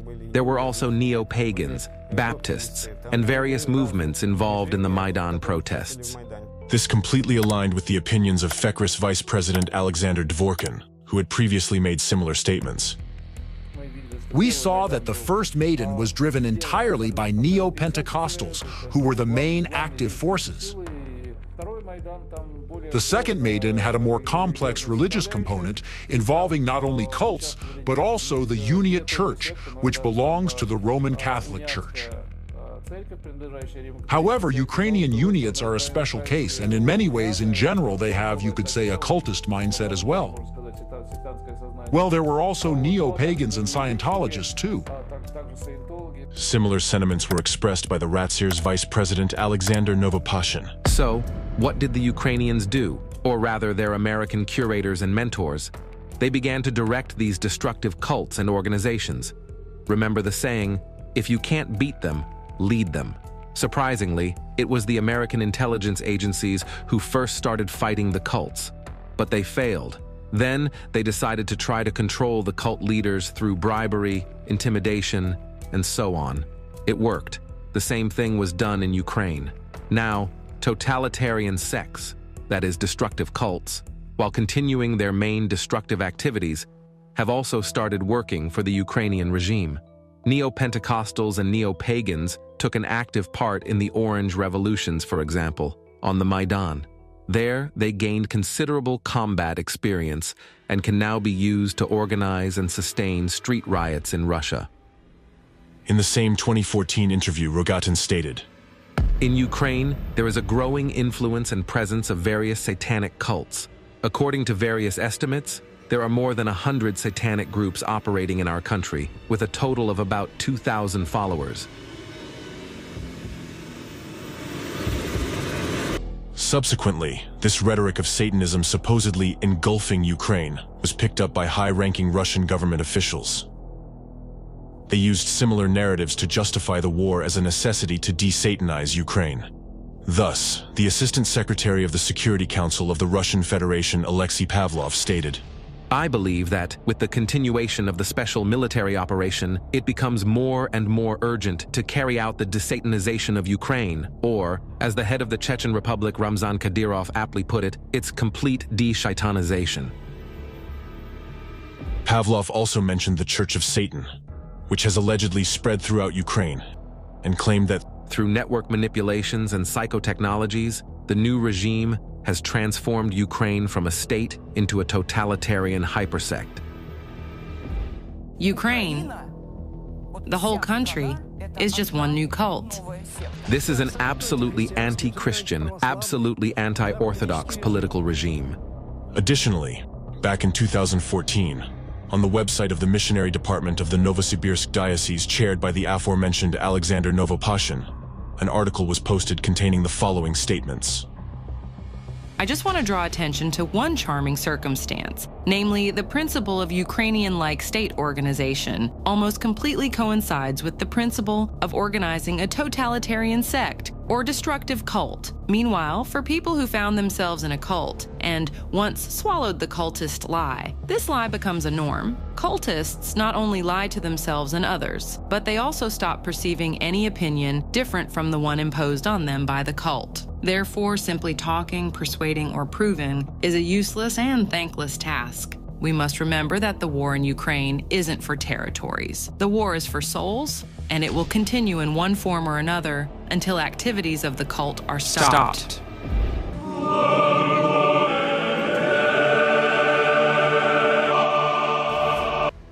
All this rhetoric is aimed at instilling in the minds of Russians the idea that the current military conflict is not just a war, but a holy war.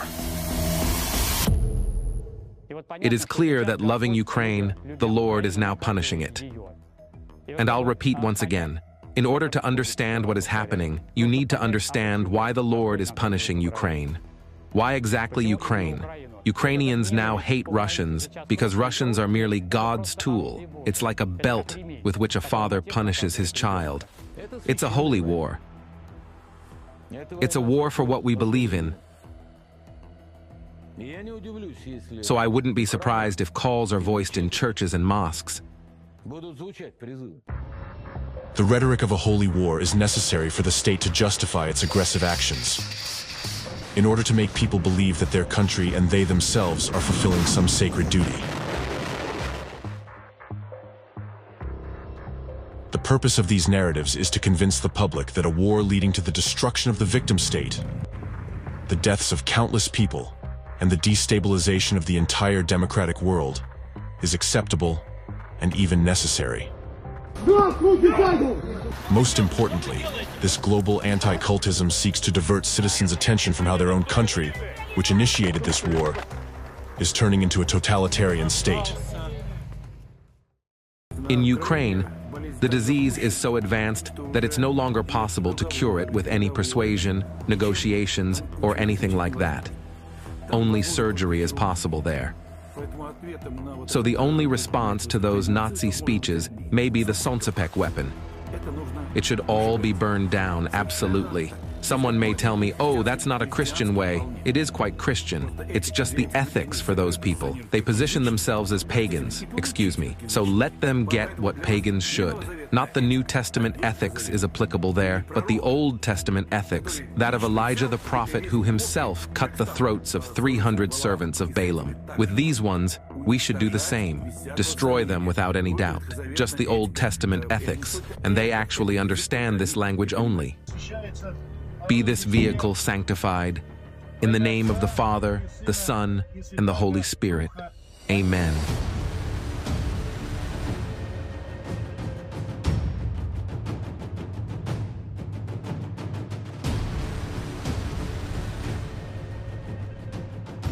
Andre and I took holy water with us. I told all the brothers to lay out the machine guns, and we sanctified all the weapons. That is, we performed the rite of consecration. I drew a cross on my machine gun so that nobody would confuse that it's my cross, the priest's cross. It is my weapon, my sword.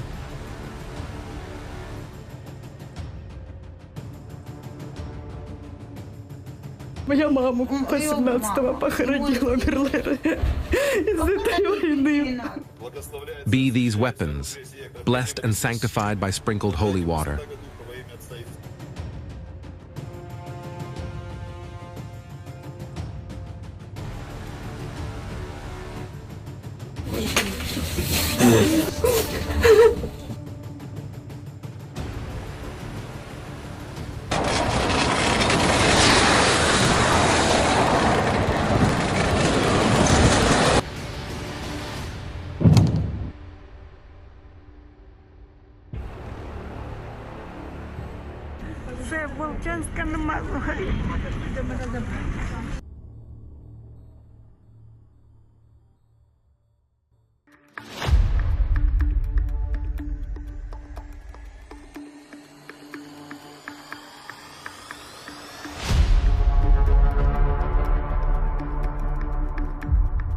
The final chord, which indicates the ultimate goal of a number of such rhetoric, is the statement of another Ratzer's leader, Archpriest Alexander Novopashin, who called Ukrainians cannibals.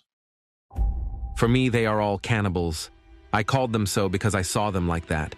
These inhumans spill human blood, the blood of children and women, our blood. They devour people's lives and feed on suffering. So who are they? Cannibals.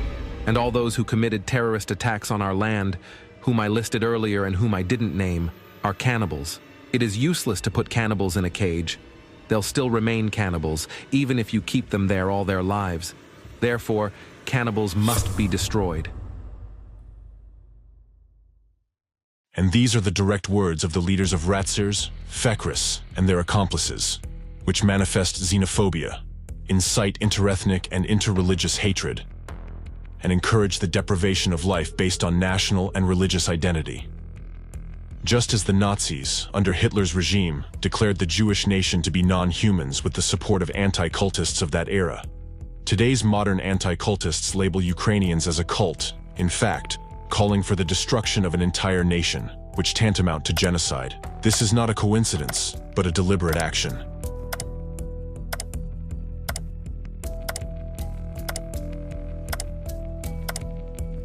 What we are seeing now is a war, primarily a spiritual war, because the Antichrist is attacking the Holy Rus, the Orthodox Christianity. I'd like to teach you to load cartridges correctly, so that the cartridges hit the target, precisely destroy the enemy, and not fly aimlessly in the air. Thus, Holy Fathers teach us this way. When you take a bullet, you load it, and say the following words: Holy Mother of God, save us. Holy Father Nicholas, pray to God for us. Holy Mother of God, save us. Holy Father Nicholas, pray to God for us. Holy Mother of God, save us. Holy Father Nicholas, pray to God for us. Tsar Nicholas II, pray to God for us. What does the Bible say? You shall not kill. Do not load a grad rocket without prayer. For each of these, as you load it, say, Lord, have mercy, Lord, have mercy, and so on, and so on, and so on. And then, whoosh, boom. Jesus said, "You have heard that it was said to your ancestors, you shall not kill, and whoever kills will be liable to judgment." The Moscow Theological Seminary is fighting against NATO. Christ is risen. Jesus said, "A new command I give you, love one another. As I have loved you, so you must love one another." If a person dies when fulfilling this duty, then he, undoubtedly, commits an act equivalent to sacrifice. He sacrifices himself for others. Therefore, we believe that this sacrifice washes away all the sins that this person has committed. After everything you have seen, tell me, how should the public perceive these people? Representatives of Russia's front religion and their faithful anti-cultist proponents? Who are they in essence, when even at the highest level, the leadership of this organization, calling for hatred, violence, and killing, violates God's commandments just as the Nazis once did? When using the name of God, as the Nazis did in their time, they break Christ's commandments, justify sadism, and call for the destruction of peaceful, innocent people. Can this organization be called religious, let alone Christian? Can we consider them followers of Christ? Answer this now. Who is their God? And whom do they truly serve?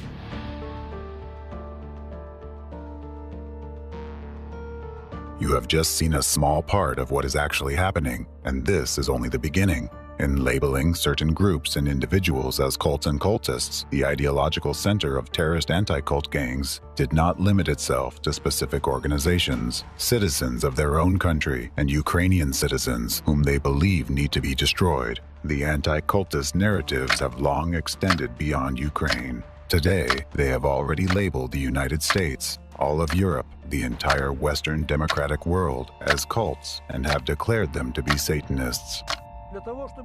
In order for the world to live in God's way and not in a satanic way, since they've already built a big satanic village with and without us, where there is one starry striped boss who teaches everyone to live in a satanic way. The Ukrainian political regime is certainly terroristic, extremist, and misanthropic. It is Nazi. The Z sign denotes a world where there is no place for Nazism and Satanism. Ukraine is rapidly rolling downhill, according to the plans prepared by Western and American experts. The special operation on denazification is carried out not just to destroy the Hydra in its lair. We defend the whole Russian world. We defend our civilization. We defend Russia from this evil. from the anti-system. Because if we don't do that, this infection might spread very widely, like a cancerous tumor. There are no societies that have developed 100% immunity against it. We can see that in the West. The complete denial of a human, faith, and traditional values. The suppression of freedom takes on the characteristics of an inverse religion, outright Satanism. And the war is not yet lost. It is very important that our country, which relies on its centuries-old spiritual and cultural tradition, having formed its own code of moral values, be capable in some sense also of leading this resistance. I will say an incredible word now, against the Antichrist. Today, I believe that I am acting in accordance with the will of the Almighty Creator. By defending myself against the Jew, I am fighting for the work of the Lord. Adolf Hitler, 1925. Mein Kampf. As you can see, the public actions of anti-cult organizations' representatives lead to tragic events that occur sometime after their information injections. The rhetoric of anti-cult organizations' representatives, besides being filled with manipulative techniques, contains numerous hidden meanings. Anti-cultists do not simply make public statements. They serve as the mouthpiece for the enemy of the democratic world, who openly announces its plans through them. Additionally, their statements exert a covert influence on authorities, providing them with directives for action. In announcing their future plans, the hidden orchestrators of the global anti-cult network have already designated the entire democratic world as their next target. And notably, it is the anti-cultists, as heralds of this covert force, who dictate the rhetoric that is later adopted by Russia's top leadership, including President Putin, who embodies authority for millions of Russian citizens. To understand what the hidden enemy has already prepared for each of you, listen carefully to what this person, echoed by President Putin, has to say. But if the question, when will all this end, is asked of me as a priest, then my answer is never. Once Ukrainian Nazism is dealt with, another aggressor country will emerge through which the USA will begin to threaten Russia. So the civilizational war is inevitable.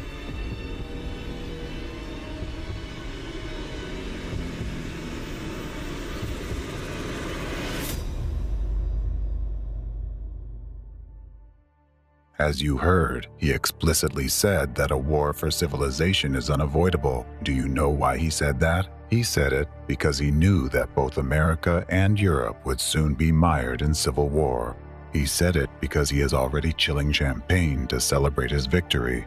And this was said by a seemingly inconspicuous person, but he is one of the leaders of anti-cult organizations that are part of global anti-cultism, and he is echoed by President Putin himself. Now, here, any intelligent person would ask, who truly holds power in Russia?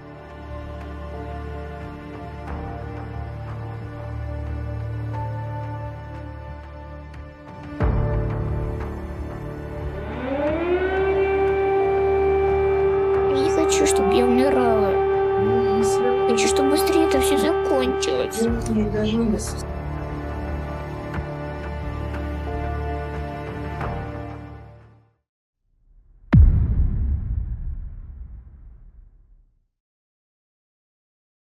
Chapter 5. Abode of Anti-Cultism. I am sure you have already noticed that a Russian connection is constantly present behind all the crimes of anti-cult organizations, the organizers of the International Anti-Cult terrorist movement, the perpetrators of terrorist acts, and the ideological inspirers of mass genocide in several countries. All trace their roots back to Russia. The activities of this enemy are always directly connected with representatives of Russia. Why is this happening? Because the real enemy of America and the free world is the Fourth Reich, this global anti-cultism which originates from Russia. It is precisely there that the representatives of global anti-cultism establish their deep state and develop their strategy. It is from there that their commands are issued to other countries for all branches. including anti-cult organizations. It's important to understand that anti-cult organizations worldwide are merely one of the tools through which global anti-cultism achieves its goals. Organizations like Ratzers, Fekris, and Anticultists in America are just mouthpieces of anti-cultism, pawns on the chessboard that it manipulates. Anti-cultism will not protect them if there is a threat of it being exposed. In order to deflect the blow from itself, it will easily sacrifice them all and discard them like a lizard dropping its tail to escape. In Russia, the country that has become the stronghold of anti-cultism, anti-cult organizations have already triumphed and are destabilizing it by manipulating the minds of millions of citizens. You may wonder, if anti-cultism originates from Russia, why are they destabilizing their own country?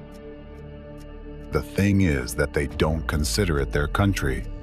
They hate both Russia and the Russian people, just as much as they hate America and the American people. I think you're already convinced of how cruel their methods of manipulating people are, and now I will give you another example. This enemy has set a goal to revive Nazism and to destroy democracy by any means possible. In order to achieve this, they have established a state within a state in Russia that has already gained immense power. Global anti-cultism is cynical and ruthless, and for the revival of Nazism, it has chosen the very country which suffered the greatest human losses defending itself and the whole world from the Third Reich. The most frightening aspect of this situation is that Russian citizens, people who lost someone in every family while defending their homeland from Nazism during World War II, people for whom the very word Nazism is the most terrifying, people who sincerely believe that such a thing will never happen again in their country because they won't allow it, without even realizing it, are now helping to build the Fourth Reich with their own hands.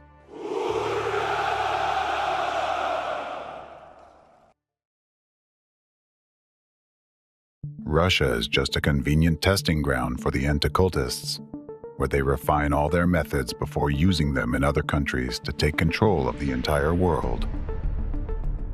Anticultism and anti-cult organizations hold immense power in this state. They have managed to alter the Constitution to suit their needs, took over government authorities, and made Orthodox Christianity their titular religion. Anticultism is behind Putin, manipulating him for a very long time. From time to time, representatives of anticultism even publicly remind Putin, who is really in charge of the country, and warn him about the consequences if he doesn't follow their directives. One of the numerous examples is Alexander Novopashin's commentary on Putin's election program back in 2012. Excerpt from Alexander Novopashin's commentary on President Putin's election program. Whatever the case, we still have to vote based on what politicians declare in their programs. Not all of them speak about morality and spirituality today. Therefore, it is heartening to hear this from Putin, especially after he wished in his New Year's address that the dragon would bring something to us. By the way, the coming year is the year of the dragon, according to the Eastern calendar. I was actually born in the year of the dragon. As a rule, these have always been fortunate times for us. I hope this time, too, the dragon will bring luck, well-being, and prosperity to every Russian family, to all our citizens. That really shocked me back then. If a man wears a cross, how can he appeal to some fictional beast instead of the Creator and wish its help for his people? Moreover, what do Chinese superstitions have to do with our history, traditions, and culture? Why is this being imposed on us? So, God willing, Putin's words about traditional spirituality will be followed by actions, and there will no longer be concessions to foreign phenomena like rats, dragons, pigs, and other superstitions. I want the campaign words to be sincere, and I want the politician to be consistent in implementing them. Otherwise, he will have no respect either in contemporary society among his fellow citizens or from future generations. Memory will remain, and I think its quality is something that no sane person should be indifferent to. Our church sings eternal memory. I hope this matters to Putin as well. An ordinary person who knows nothing about anti-cultism might not see anything special in these words. However, you now possess the knowledge and facts about the goals and methods of anti-cultism. Therefore, I am sure you understand that this was a direct order to Putin, as well as a declaration of the consequences he would face for disobedience. If we translate Novopashin's words into plain language, his message to Putin would sound roughly like this. If you don't do what we want, we will ensure that the people neither respect you nor regard you as their president, and we will erase memories about you forever. Do you think Putin heard this? Of course. He did, because Novopashin is merely a mouthpiece delivering a warning from the force that is standing behind him, and Putin understood this perfectly well. He heard it and drew his conclusions. Today, Vladimir Putin stated that Russia needs to improve legislation on controlling the activities of totalitarian sects. This issue was raised by representatives from the Samara region, along with Governor Nikolai Merkushkin, who came to the president to discuss the region's problems. They proposed creating a database of such organizations and making the list accessible to all regions. As for totalitarian activity trends, they certainly represent an unequivocal threat to our state, our society, and our people. That's not just a hunt for the souls, it's a hunt for property. Ultimately, it all boils down to a hunt for the property and souls of these people. I agree with you that government authorities, both at the federal and regional levels, must consider refining the legal framework. Working in this direction and implementing these regulatory documents in practice. Let me remind you that the term totalitarian sect and the definition of what may be considered a totalitarian sect, that is, a destructive cult, was actually introduced by anticultists. It so happened that in Russia, I was actually the first to deal with this new phenomenon, and accordingly, I was the first to use the term totalitarian sect. Although it happened totally by chance that I was the first to use it, it was obviously on everyone's tongue, or on the tongues of many people at least, because everyone else immediately started using it. This term isn't defined legally, and its use violates the presumption of innocence. Now think carefully. What? The use of the term totalitarian sect or destructive cult at the official level by the president of a country signifies. With his statement, Putin essentially violated the presumption of innocence, legitimized persecution, and supported stigmatization of millions of innocent people. Moreover, this statement became a signal to law enforcement agencies and security services that they can repress any citizens whom anticultists identify as members of a totalitarian sect or destructive cult. All of this happened merely because Putin began to echo the anticultist rhetoric after hearing Novopashin's warning. Thus, a single statement by Putin significantly expanded the already immense power of the representatives of anticultism in Russia, increased their ability to influence the minds of citizens, and ultimately exacerbated people's sufferings. Some people wonder why Russian citizens do not realize they are being manipulated. However, imagine how difficult it is to live under constant threat and psychological pressure while your consciousness is bombarded with contradictory narratives. People who had tasted a little bit of freedom after the USSR totalitarianism now live under relentless informational and psychological terrorist attacks, in permanent fear for their own lives and the lives of their loved ones. They live in a country where expressing an opinion that seems wrong to that terrorist entity can result in criminal charges against any citizen and their family. In this territory, laws and human rights have long been disregarded. The citizens of Russia are the most affected by this secret entity.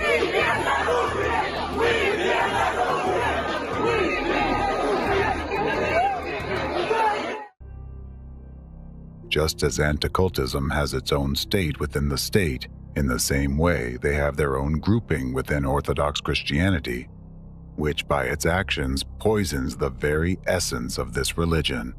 Having infiltrated Orthodoxy, They use it to fight other religions and associations of people under the directive of Anticultism. Thus, they have made orthodoxy their titular religion and got even more power into their hands, which they use to influence the consciousness of Russian citizens and subordinate them to their will. Ratsers has become the main tool for that secret entity to conduct its criminal activities and manipulate public consciousness.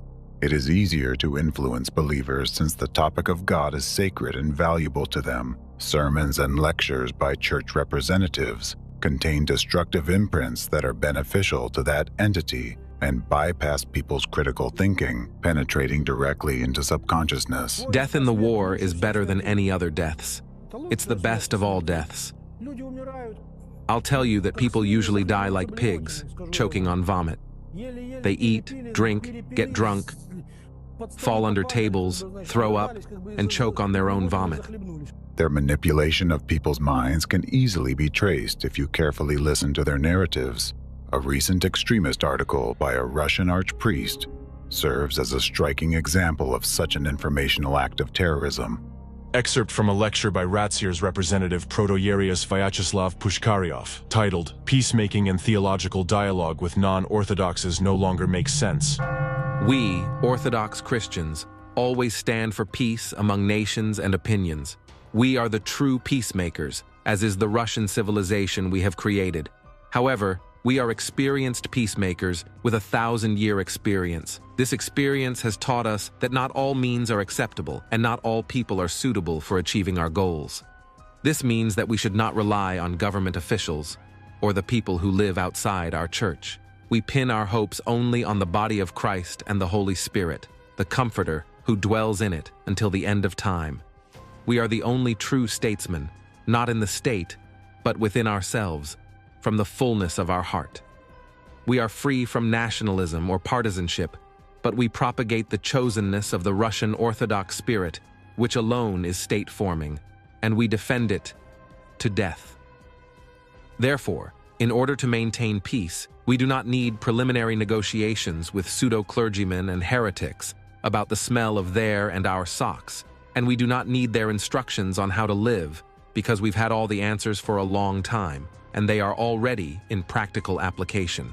It wasn't us who split from them, but they split from us. They are not the church, but only we are, and the gates of hell have not prevailed against us, and according to Christ's prophecy, will not prevail. Activities in the so-called interfaith dialogue represent an attempt to appease the state, deceive the true Orthodox believers, and create an illusion of peacemaking for non-believers, to prolong the agony of their stay in the world. That's a business which has nothing to do with the divine act of peacemaking. Those among us who don't understand this and indulge pseudo-clergymen only inflate their self-esteem and prolong their convulsions, harming us and themselves at that.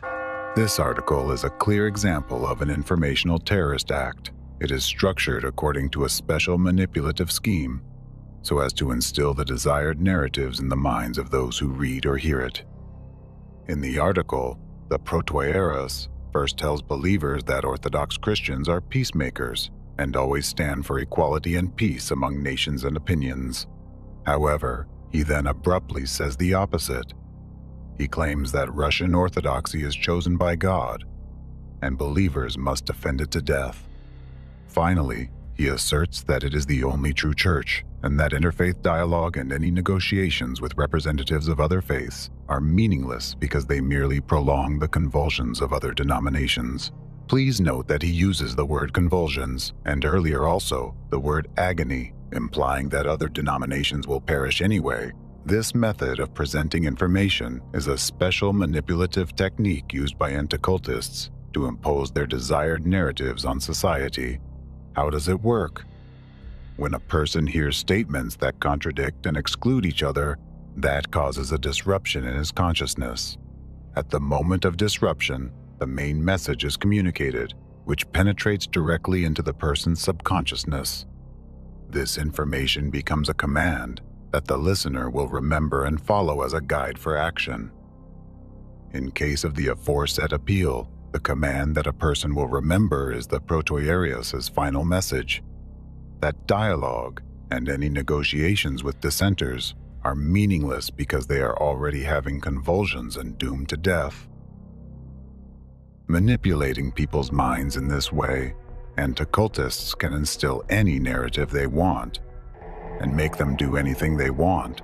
Just like the Nazis, anti-cult organizations use the rhetoric of chosenness and superiority of some people over others. For example, Ratzer's representatives claim that believers in Russian Orthodox Christianity are chosen by God. We believe in the one holy apostolic church, which is the same church that Christ himself founded. It is the only church that has fully preserved Christian life, Christian tradition, and Christian teaching. And there is only one way to unite: if all the rest join orthodoxy. We have to remember that cults are always fake. Cults are always a sham. They falsify the original. They alter the original. But the thing is that if there is a fake, hence there must be an original. All of us should remember that there is the original and how we should study it. They impose an idea of their own infallibility and manipulate a notion that cults are dangerous. However, according to official statistics, representatives of the so-called cults rarely even commit administrative offenses. Meanwhile, it is not publicly mentioned that 76% of prisoners in Russia who serve time in jail for severe crimes and felonies are Orthodox Christians. Not only do anticultists exalt orthodoxy and call for the eradication of dissent, but they also wage a full-scale war against a global religion, against Islam. This is happening despite the official stance of the Orthodox Church in Russia, which is peaceful towards Islam. In the case of Russia, inciting intolerance towards Muslims is particularly dangerous for the country and destabilizes society because more than 20 million Muslims live there. At a time when true representatives of Orthodox Christianity, on the contrary, try to smooth over disagreements and to find reconciliation, anticultists methodically, deliberately, and cynically stir up hatred among millions of people in the country. Like the Nazis in their time, anticultists systematically convince people that they have the right to stigmatize and then destroy dissenters. After such sermons and lectures, a believer leaves with an instilled sense of superiority and his own righteousness.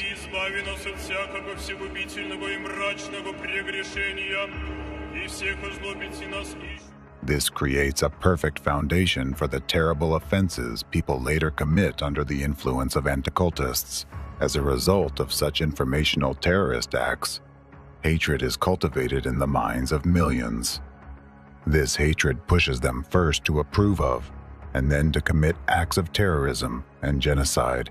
You will lose everything. This is not your country. You are demons. There will be an Orthodox church here, and we don't need either mosques or synagogues here. On the one hand, anticultists incite Orthodox Christian believers to be intolerant and hateful towards Muslims, while on the other hand, they increasingly oppress Muslims, allowing themselves to insult their faith.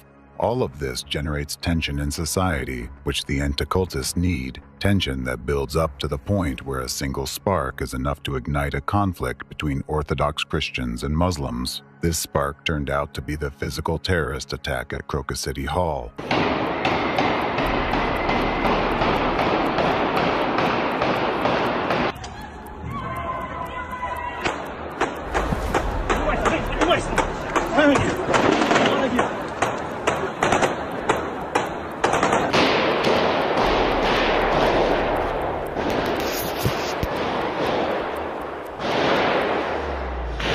Мы находимся на концерте в Крокус-Сити. Здесь происходит какая-то стрельба, куча народу бежит, все орут, кто-то стреляет здесь.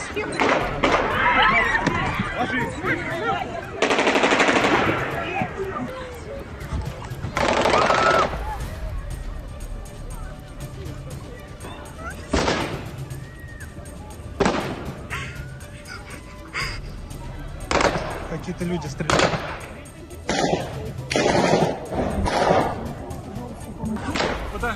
Подожгли зал. Зал горит. Подожгли нас. Нас подожгли. Нет, там тупик. Там тупик. Там тупик. Вниз.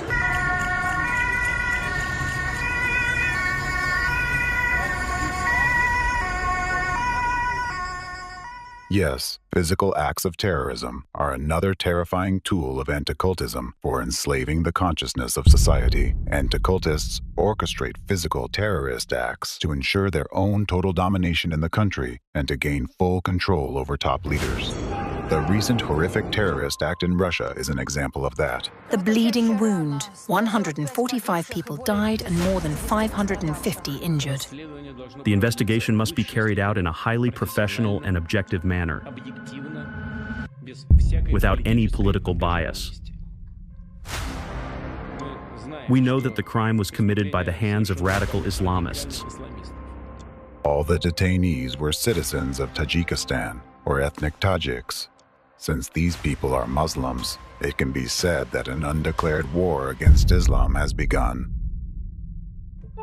Tough raids on migrants started in Russia. Riot police knock down doors and take bunches of workers to police stations. Several more Tajiks have been arrested during investigation of the terrorist attack case. There is always someone who benefits from acts of terrorism of such a scale, and the sole beneficiary of this particular attack is anti-cult organizations, specifically the Anti-Cultism, which used this act of terror to achieve the three of its own crucial objectives. Objective number 1, strengthening the position of orthodoxy as the titular religion. With the terrorist attack on March 22, 2024, anti-cult organizations literally brought Islam to its knees, significantly weakening a religious competitor on their territory. This way, they have further strengthened the dominant position of Orthodox Christianity in the country and divided society to the utmost. Obviously, this attack was aimed against Muslims. Immediately after the act of terrorism, thousands of migrants belonging to this religion, not just citizens of Tajikistan, were expelled from Russia. What do anti-cult organizations get from that? They have instantly and for long got rid of dozens of thousands of freedom-loving people who at any moment could demand compliance with their rights, thereby threatening anti-cultist total power. They have expelled a huge number of migrants who worked in Russia and benefited its economy. As for the Muslims who stay in Russia, they have experienced and keep experiencing inhumane treatment. Human rights advocates from various organizations report widespread violations of law and abuses of power by law enforcement agencies. Tong Jahoni organization reports that during the first 2 weeks after the terrorist attack, over 8,500 migrants sought legal assistance. They complained about being unfairly fired from their jobs, about biased inspections and even attacks. Lawyers say that people report being subjected to torture. They are kept outside in cold weather, not let into buildings, and go without food for days. They are only allowed to drink water from a tap in the bathroom, which they can access once a day. Human rights defender Valentina Chupik, who specializes in migrant issues, shared the following. Right now, I'm in touch with the guys, citizens of Uzbekistan, who worked in Balashika. They worked legally.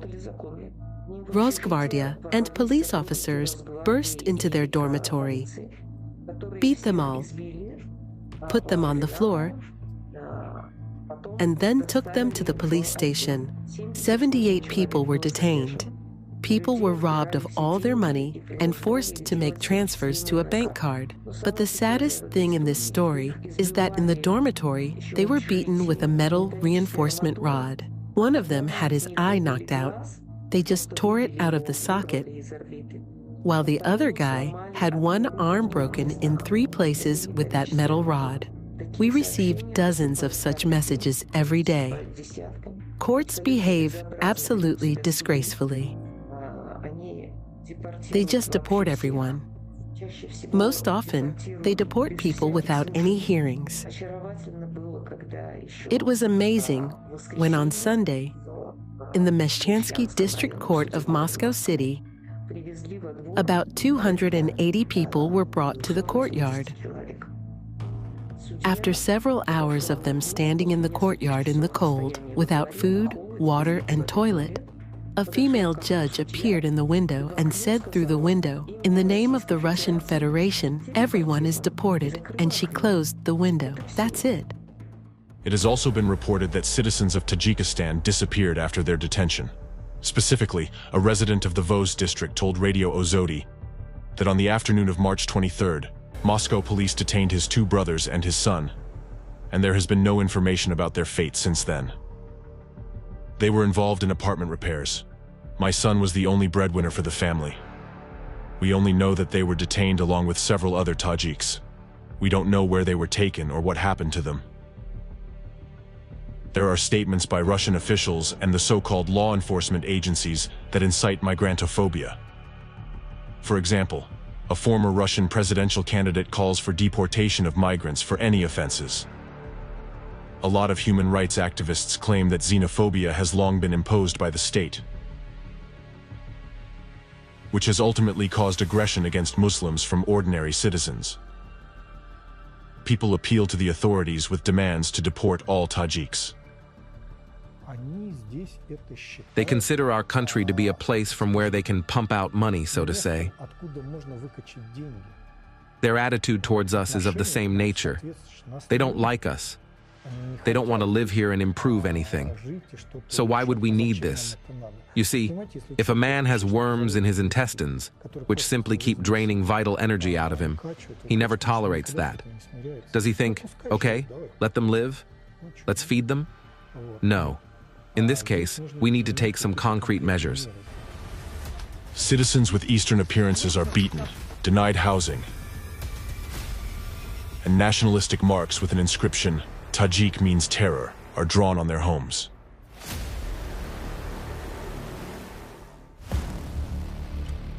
Persecution of Muslims involves the same methods as the Nazis used when persecuting Jews. Markings on houses, dismissals, employment bans, fabricated accusations, physical violence, deportation, and disappearance of people. All of this represent the methods of one of the stages of genocide. Now get the fuck out of here! Russia is for Russians, Moscow is for Muscovites, Africa is for Negroes, and dump is for those who are from Caucasus. Yet, the only crime of persecuted Muslims is that representatives of Anticultism decided to involve Islam in this terrorist attack. As for ordinary citizens, Anticultists conducted numerous informational terrorist acts in advance in order to generate such a reaction towards Muslims. It's not difficult to trace xenophobic statements about Islam by officials of public authorities, as well as sermons against Muslims by Ratzer's representatives. The faith preached by the Arabs is basically plagiarism. They have the same characters there: Abraham, Isaac, Jacob, and Moses. There was a desert around. He didn't have much to do. And let's just say he simply lived somewhere on the outskirts of the Christian world. He heard something. Some scraps of the Christian and Judaic teachings reached him. So he made up some kind of opinion for himself, quite an erroneous one. But since he was an inquisitive man, he found out what he could. Unfortunately, let's say, he found out, well, he actually had little chances to find it out. Not only did Dvorkin call the entire Islam plagiarism, although it's the world religion that includes about 2 billion believers, but he even insulted the Prophet himself. Dvorkin called him a sick fantasist, possessed by demons. Then Muhammad had some strange visions and revelations. Some people believe he had epileptic seizures, and he was very afraid of that. He believed that he was possessed by evil spirits who forced him to become a sorcerer. Either Muhammad suffered from some kind of illness and had morbid visions, or it was a demonic possession. Or, again, the Byzantine fathers say he was sort of a storyteller who made it all up. And unexpectedly for himself, his relatives believed in that. This outright slander by Dvorkin against the Prophet Muhammad caused an extremely negative reaction in the Muslim world. Representatives of Anticultism systematically manipulated people's consciousness so that, at the right moment, citizens would respond with aggression. Informational terrorist acts of Anticultists poison people's minds with the venom of hatred. As a result of their manipulations, a person doesn't even realize that those destructive images were artificially implanted deep in his subconsciousness, bypassing critical analysis by consciousness. This is a real information bomb that was planted in the minds of citizens in advance and detonated at the right moment, causing a wave of violence against innocent people. As a result of it all, on social media, we now see people massively calling for the closure of mosques and the banning of Islam. This is how they have achieved their first objective, weakening Islam and thereby strengthening the position of orthodoxy as the titular religion. Consequently, Anticultism has gained even more power. This is how Anticultism builds its empire of unlimited power and totalitarianism, using the hands of others and paving its bloody path with innocent victims.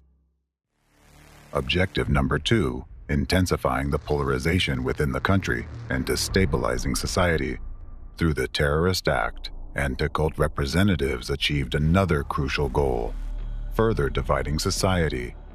They need maximum polarization within Russia. They need controlled chaos.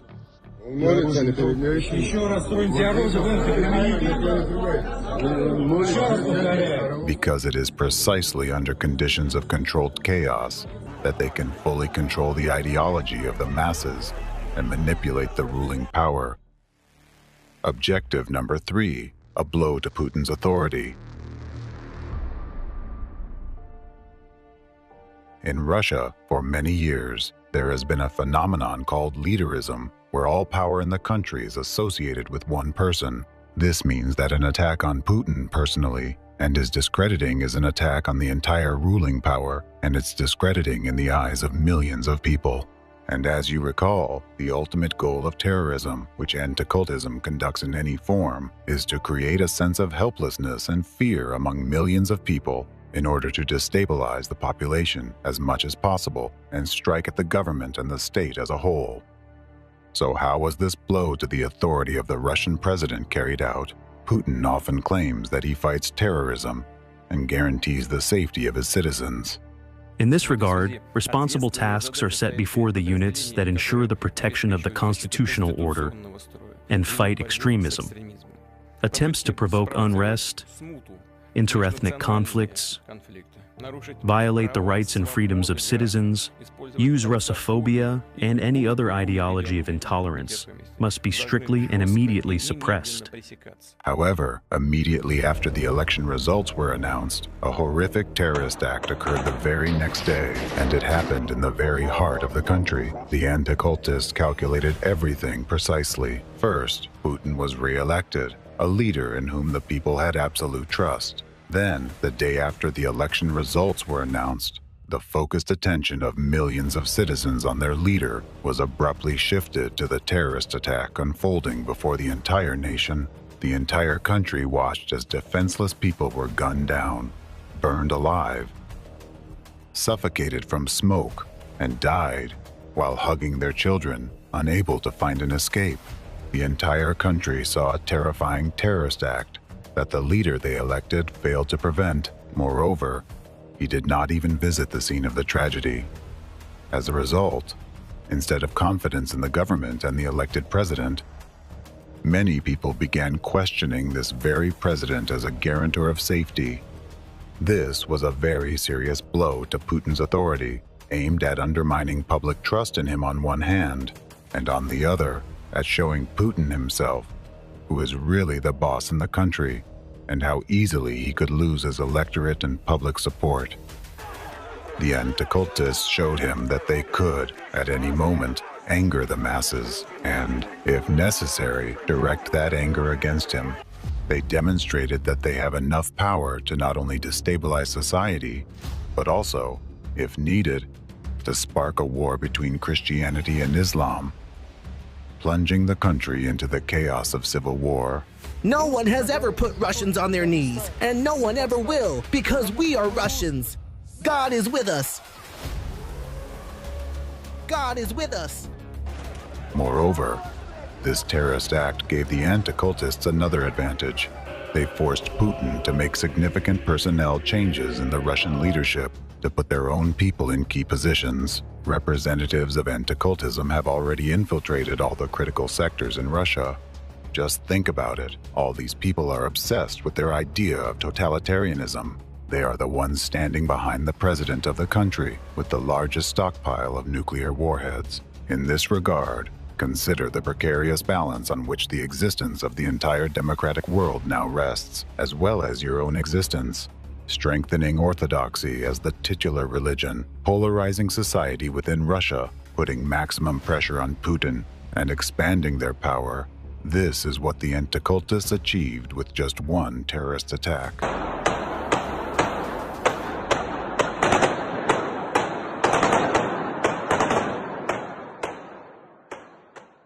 The terrorist attack that occurred in Russia shocked the entire country.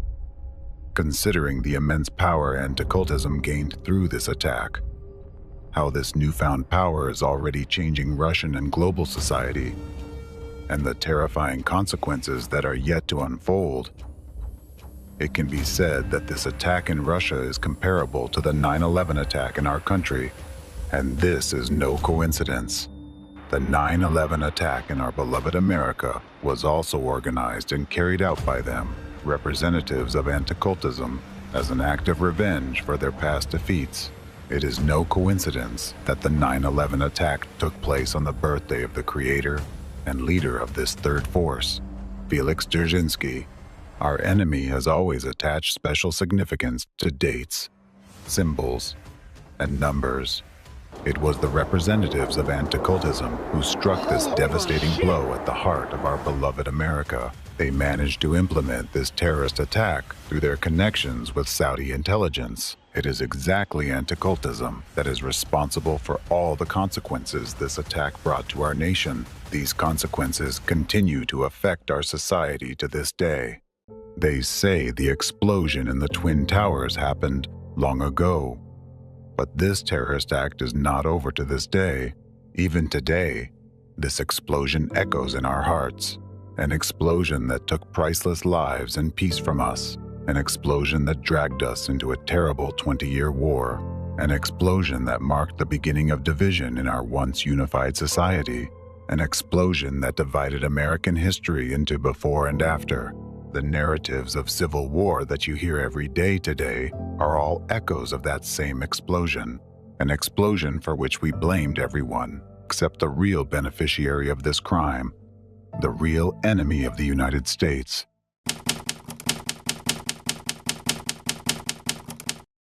The Civilizational War. The real enemy of America. These terrorist attacks in America and Russia share another common feature. Muslims were presented as the perpetrators of these tragedies, leading to intense Islamophobia, not only within these countries but worldwide. For many years, a deliberate image of the Muslim as a terrorist has been created in your minds. You've been led to believe that a Muslim is an uncivilized, uncultured, aggressive, and dangerous person to be feared. To reinforce this image in your consciousness, regular information terror attacks are carried out. For instance, if a Muslim commits any offense, it is immediately broadcast nationwide, even though identical crimes are regularly committed by non-Muslims. However, when it comes to Muslims, the media accompanies such news with additional commentary and reflections on the impossibility of living with Muslims in the same country. I'm sure you have noticed how, in many countries, mass media consistently highlight the differences between Muslims and the civilized world. You may often hear continuous narratives suggesting that peaceful coexistence with them is difficult due to supposedly different values, cultural and religious differences. Think about how often you hear opinions that your country would be better off without Muslims, that you, the local residents, have given them opportunities, while they behave ungratefully. Have you ever wondered why this is happening? Why is such similar rhetoric against Muslims conducted in different countries? All of this is a multi-year information terror attack conducted by global anti-cultism. As a result, relations between large Muslim diasporas and the local population in different countries are becoming increasingly strained. It's like a spring that is constantly being compressed. Let's consider where this might lead. In order to do this, you need to look at the situation in the world, taking into account the knowledge you already have. You know that global anti-cultism aims to establish a unified Fourth Reich. To achieve this, it continually destabilizes democratic countries, eroding laws and people's rights. As you may recall, the next target of the enemy is the division of the United States of America through civil war and the division of Europe. So, let's just assume that the enemy has succeeded in their plans, resulting in a divided United States and a disintegrating Europe. What do you think will happen next? Do you believe Muslims, incited by anti-cultism, will be able to resist the temptation to attack weakened European countries, the same countries that forced them to flee their homelands, the same countries where they've been oppressed for so many years? The question is rhetorical. Now consider this. As soon as the first attack by Muslims occurs, this conflict will immediately escalate beyond the borders of a single country or even a continent. The entire non-Muslim world will instantly come to defend Europe. If war breaks out, it will be a war of the whole world against Muslims. Do you think the parties involved will refrain from using nuclear weapons? And what do you think will be the outcome? I'll give you a hint. Considering the military, technological, and numerical superiority of the non-Muslim world, almost 2 billion Muslims would be wiped off the face of the earth. Let's consider why this might be beneficial for global anti-cultism. First, it would be a convenient way for them to seize vast territories rich in natural resources. Secondly, it would be an ideal opportunity to permanently eliminate a large group of freedom-loving people whom global anti-cultism has failed to break from within and bring under its control. Islam as a religion is particularly difficult for anti-cultism to control because Muslims form a society within a society.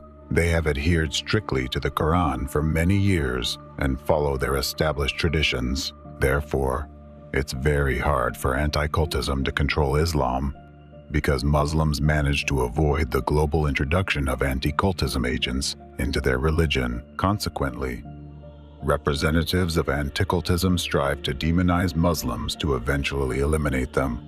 Despite the fact that in many countries, Muslims live peacefully and harmoniously with other religions, representatives of anti-cultism highlight isolated incidents, trying to convince you that all Muslims are subhuman. Anticultists instill this belief in you so that, when the time comes, they would be able to destroy the entire Islamic world with your hands. Could this be the very civilizational war we have heard about many times before? But if the question, when will all this end, is asked of me as a priest, then my answer is never. Once Ukrainian Nazism is dealt with, another aggressor country will emerge through which the USA will begin to threaten Russia. So the civilizational war is inevitable. Such a move would allow anti-cultism to achieve a state of managed chaos, so excruciating for humanity that people would be willing to accept even the harshest order and would ask for it themselves. Humanity would willingly request to live under the Fourth Reich. The biggest problem is that you do not see the looming threat of global anti-cultism hanging over you. You do not notice how global anti-cultism, this machine of violence and murder, which knows no pity, is relentlessly moving toward its goal, the destruction of America and the free world, and it only gains power along its way. Feeding on people's fear and deaths, we see that it has already broken not only Putin in Russia, but also Macron in France and Scholz in Germany. These countries, entangled in the tentacles of anti-cultism, can no longer call themselves democratic. France and Germany are considered the foundation of Europe, and if America's enemy is not stopped, it will soon consume the rest of European countries as well. And if Europe falls, and the enemy strips people of their rights and establishes totalitarianism there, just as it did in Russia, how long can America, the last bastion of democracy in the world, hold out, alone against everyone?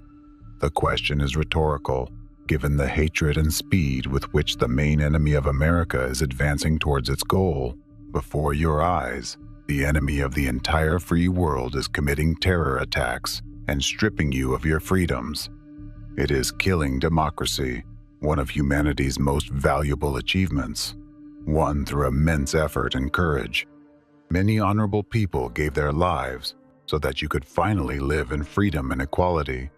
And now, those terrorists, those Nazis, are mercilessly destroying everything with impunity. Your freedom, your rights, and most importantly, the future of your children, simply because they wish to do so. They are doing everything they can to turn your so far free world into the bloody dominance of the Fourth Reich.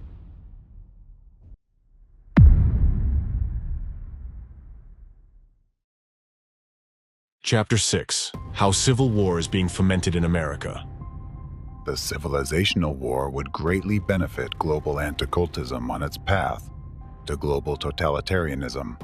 However, let's return to the facts that reflect the harsh reality of today. Now, facts indicate that anti-cult representatives have already brought the United States to the brink of a civil war, which can completely destroy our country. To implement its plans, global anti-cultism needs to divide American society into two camps and radicalize them against each other. One tool for this division is the activity of anti-cultists in the U.S. Anti-cultists use Nazi methods to maximize the conflict in American society.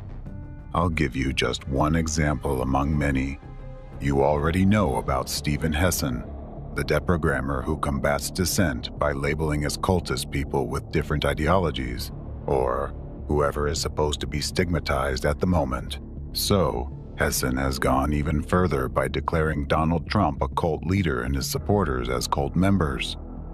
Hassan published a book titled The Cult of Trump, where he claims that every American who supports Donald Trump is a cult member, meaning they are not free in their opinions, not independent individuals, but rather people who need to be subjected to intervention, as Hassan puts it, or in other words, they should be forced to change their beliefs. By actively promoting this book and the whole idea in the media, Hassan uses labeling to dehumanize one part of the population in the eyes of another. This leads American society to see one group of Americans not as people with different opinions, but as brainwashed zombies incapable of constructive dialogue. After all, it's much easier to take up arms against a group of people who have lost their human nature, and it's no coincidence that dehumanization was always considered the first tool of Nazi propaganda during the war, because in order to get people to take up arms against each other, you first need to make them stop seeing each other as fellow humans. Stephen Hassan spreads these destructive narratives with the help of his friend and media ally, Dave Troy. Troy calls himself an investigative journalist, but has never received formal training. Like Hassan, he actively disseminates stigmatizing and dehumanizing ideas about various religious and secular groups. Almost every article Troy writes is an information terrorist attack, and many of his readers actually notice that. Thus, commenting on media materials created by Dave Troy, readers point out that his rhetoric sows moral panic, causes depression, and harms their mental health. Hassan and Troy do not hide their connections. They actively supported the release of a book by anti-cultist Alex Alvarova from the Czech Republic, a country that is one of the centers of anti-cultism in Europe.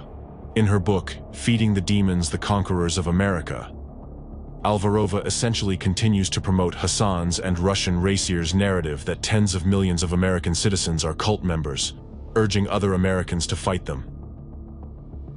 The destructive activities of anticultists have already led to the point when in our democratic United States, where people are guaranteed freedom of speech, Trump supporters are afraid to express their support openly, fearing open aggression. I highlight this not because they represent a particular party or support a specific politician, but because they are Americans, residents of a free country, who have a guaranteed freedom of speech and expression by the Constitution. It's important to remember that anti-cultism does not support any political party, force, or country. Anti-cultism hates the U.S. and is only interested in exacerbating conflicts within American society to the point of its destruction in a civil war.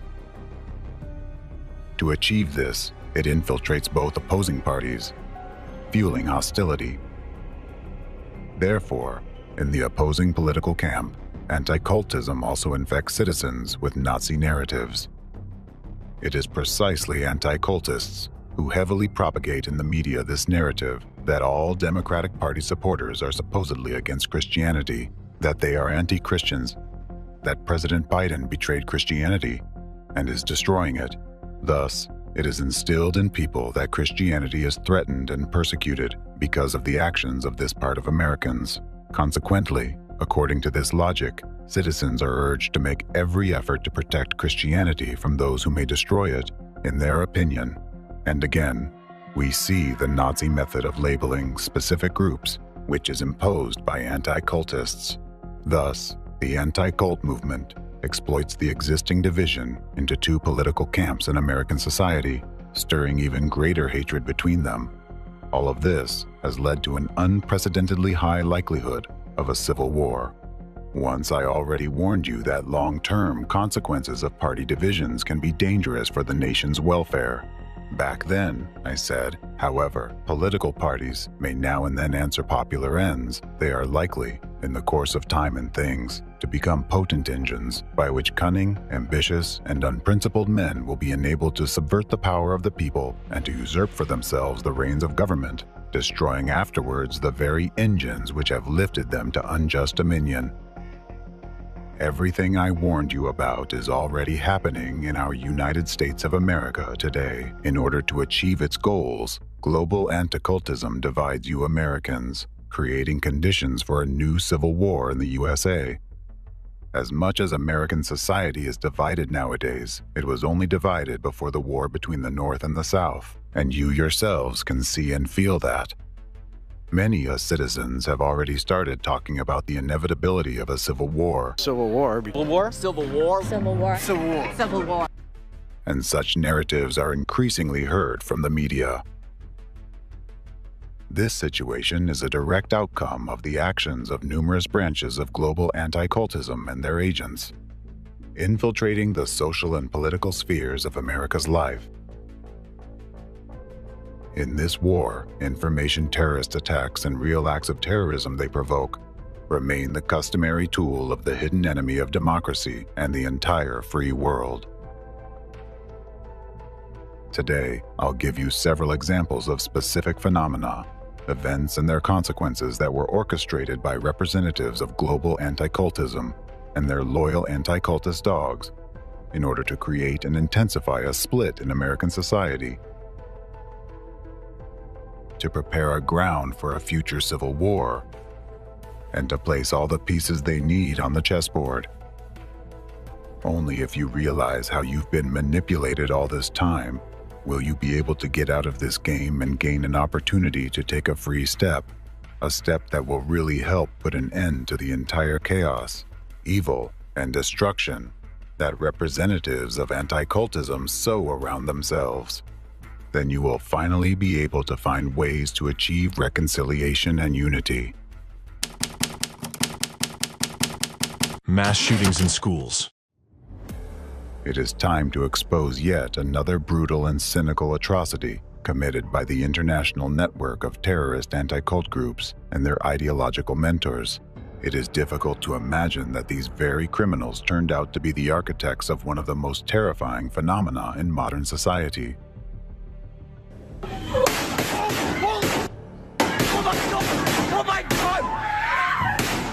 A shooting at a high school in Broward County. Mass shooting inside an elementary school. The shooting there at the Covenant School. Shooting at the Sandy Hook Elementary School. Deadliest shooting in U.S. history. Worst ever mass shootings. 14 students. At least 17 people have been killed. 27 victims, 20 children, 7 adults. 33 dead, 29 wounded. A total of 15 people are believed to have died here, 12 students. 3 young children dead and 3 administrators dead as well.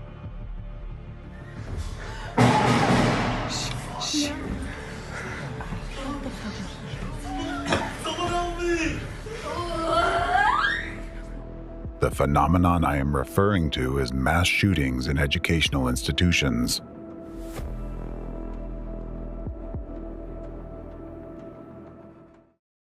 Not long ago, the entire human community was shocked by the first such incident and wondered how it was even possible. Now, it has become a harsh reality. These incidents leave an indelible mark on people's memories. The most terrifying aspect of these violent outbursts is not just the loss of young lives, but the fact that children are killing other children. What has happened to society to give rise to such a phenomenon? What has changed, and what is the root cause of this tragic reality? A wise person once said, "For every complex problem, there is an answer that is clear, simple, and wrong." In this case, many of you might be satisfied with an answer that seems obvious and straightforward, that this phenomenon has become possible because modern society is experiencing a decline in morality. People have become disconnected, and there is too much anger and violence, which has inevitably affected your children. This seems like a logical answer, and there is, of course, some truth to it. However, this is such a sharp and painful topic that it has not gone unnoticed by opportunists who are accustomed to profiting from others' misfortunes. Moreover, too many inconsistencies and unanswered questions emerge when examining each case individually and the overall picture in detail. It is as if someone may be deliberately using these tragic incidents so that while your mind is clouded by emotions of grief, shock, and loss, the actual beneficiaries of these events can covertly carry out their plans. The explanation lies in a simple and timeless formula. Find who benefits from it, and you will uncover the truth. Historically, educational institutions have always had many individuals who fit the risk factors for becoming potential shooters. However, for various reasons, only a few, and not always the most obvious ones, resorted to gun violence. The open question remains, why have developed countries faced the phenomenon of mass shootings by children in the modern era? Yes, with the invention of firearms and their gradual availability to civilians, such incidents have occurred since the early 18th century.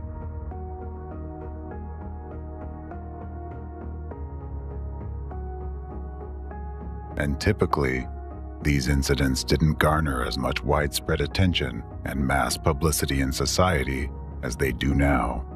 News reports covering these events didn't employ manipulative psychological techniques. They simply reported the facts, informed the public, and nothing more.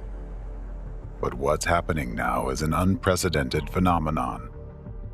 The sharp, rapid increase in armed attacks in schools worldwide occurred roughly around the same time, starting from the late 90s, with a frightening trend towards escalation since the early 2000s. In other words, school shootings have been a phenomenon of the past 30 years. Just as many years ago, the hidden force behind global anti-cultism began to regain its strength. It was then that they founded the ideological center of the modern network of anti-cult groups, and it was then that they began to consolidate their positions and spread their destructive influence massively in democratic countries around the world. And this is not just a coincidence, that's a fact. For those who think such events can't be artificially provoked, I suggest taking a closer look. Follow my train of thought and don't just look at the surface, but try to penetrate with your gaze into the depths of things. Armed attacks in educational institutions or school shootings. The use of armed violence on the grounds of educational institutions, primarily targeting students, often escalating into mass murders. At this point, a vast number of countries have already experienced cases of school shootings. This is an international issue being addressed by specialists from various fields. It is generally accepted that such actions by minors are driven not only by aggressive behavior, but also by a complex set of circumstances developing over a long period of time. Those can include individual vulnerability of a specific child in particular situations. For example, chronically tense relationships in the classroom or school, bullying, neglectful attitude in the family, unrecognized prolonged depressive state, and psychological problems. Thus, as some experts believe, the reason for the crime becomes the fact that the teenager, unable to cope with the situation, explodes, reacting to it with aggressive actions. However, specialists' attempts to conduct detailed analyses of dozens of cases have hit a dead end. They report that there is no single, universal profile of a shooter. Age, gender, race, and social characteristics all vary. Potential shooters are usually portrayed as unsociable, quiet loners. But studies have shown that only about 12% of them had no friends, and about 34% were considered socially isolated, which is higher than the average for their age group, but not enough to identify a significant trend. About 44% of attackers were involved in social activities outside school, such as sports teams, hobby clubs, extracurricular education, and religious groups. More than 63% of attackers came from intact families and did not have academic problems. In many cases, future shooters came from relatively well-off families where parents tried to build trusting relationships with their children. In the US, the schools that were attacked were located in suburban or rural areas with low rates of violent crime. This contrasts with Russia, where the most notorious school attacks occurred in cities: Moscow, Kazan, Kerch, Perm. Therefore, it is also not possible to explain such crimes by the negative influence of the social environment, as all these children grew up in different conditions and places with varying levels of crime. The majority of attackers did not have severe psychopathology. Out of 27 cases, only 23% had a history of seeking psychiatric help, and only 6% were deemed insane at the time of committing mass murders. At present, it is not possible to accurately identify a potential shooter based on external signs. It could be anyone. All these children who later became criminals are entirely different individuals, with different characters, different experiences, and different destinies. 20-year-old Adam Lanza blasted his way through the front door of the Sandy Hook Elementary School with an AR-15. Nicholas Cruz in court Monday, the confessed school shooter never looking up. So they thwarted 18-year-old Alex Yee's plans to shoot up his high school. Despite some shooters studying violent materials before committing the crime, others did not. Some showed signs of depression, while others did not. Some underwent psychiatric treatment, while others did not. Some were bullied in school, while others were the aggressors themselves. So, it's impossible to confidently conclude that only a specific personality type is prone to such crimes. What made them cross the final moral line within themselves and commit such a terrible crime? What unites all these cases? The answer is both simple and complex at the same time. All these children fell victim to representatives of global anti-cultism and their meticulously planned info-terrorism acts.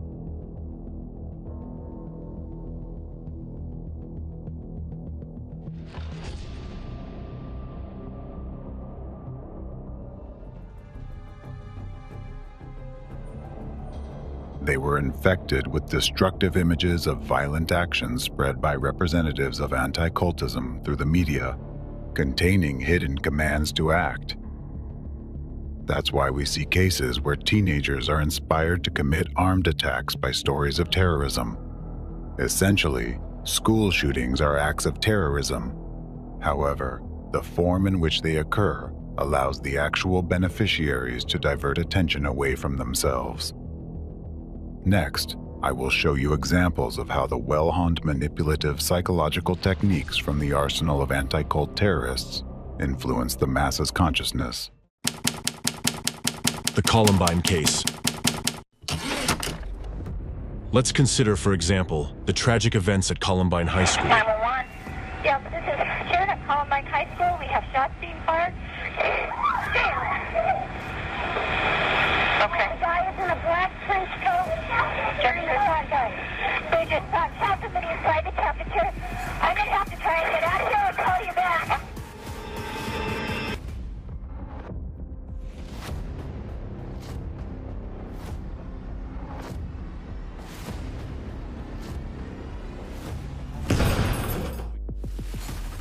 Oh, God. Stay in the line with me. Oh, God. The gun is right outside the library door.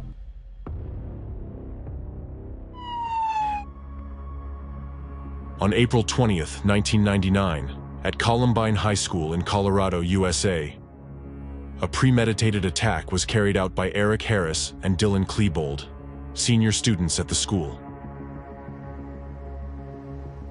They attacked their classmates and school staff using guns and homemade bombs. As a result, 13 people were killed and 24 were wounded. After the attack, the shooters committed suicide. We're getting shot all around me. They were shooting anyone of color wearing a white hat or playing a sport. 15 people are believed to have died here, 12 students. This mass murder case caused significant public outcry in the United States and sparked heated debates about the need for stricter gun control.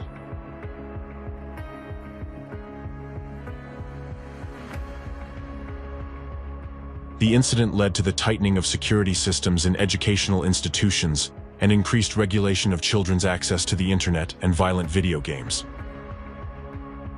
Despite being known today as a case of mass murder, there is evidence from the perpetrators themselves that clearly characterizes their planned crime as a terrorist act.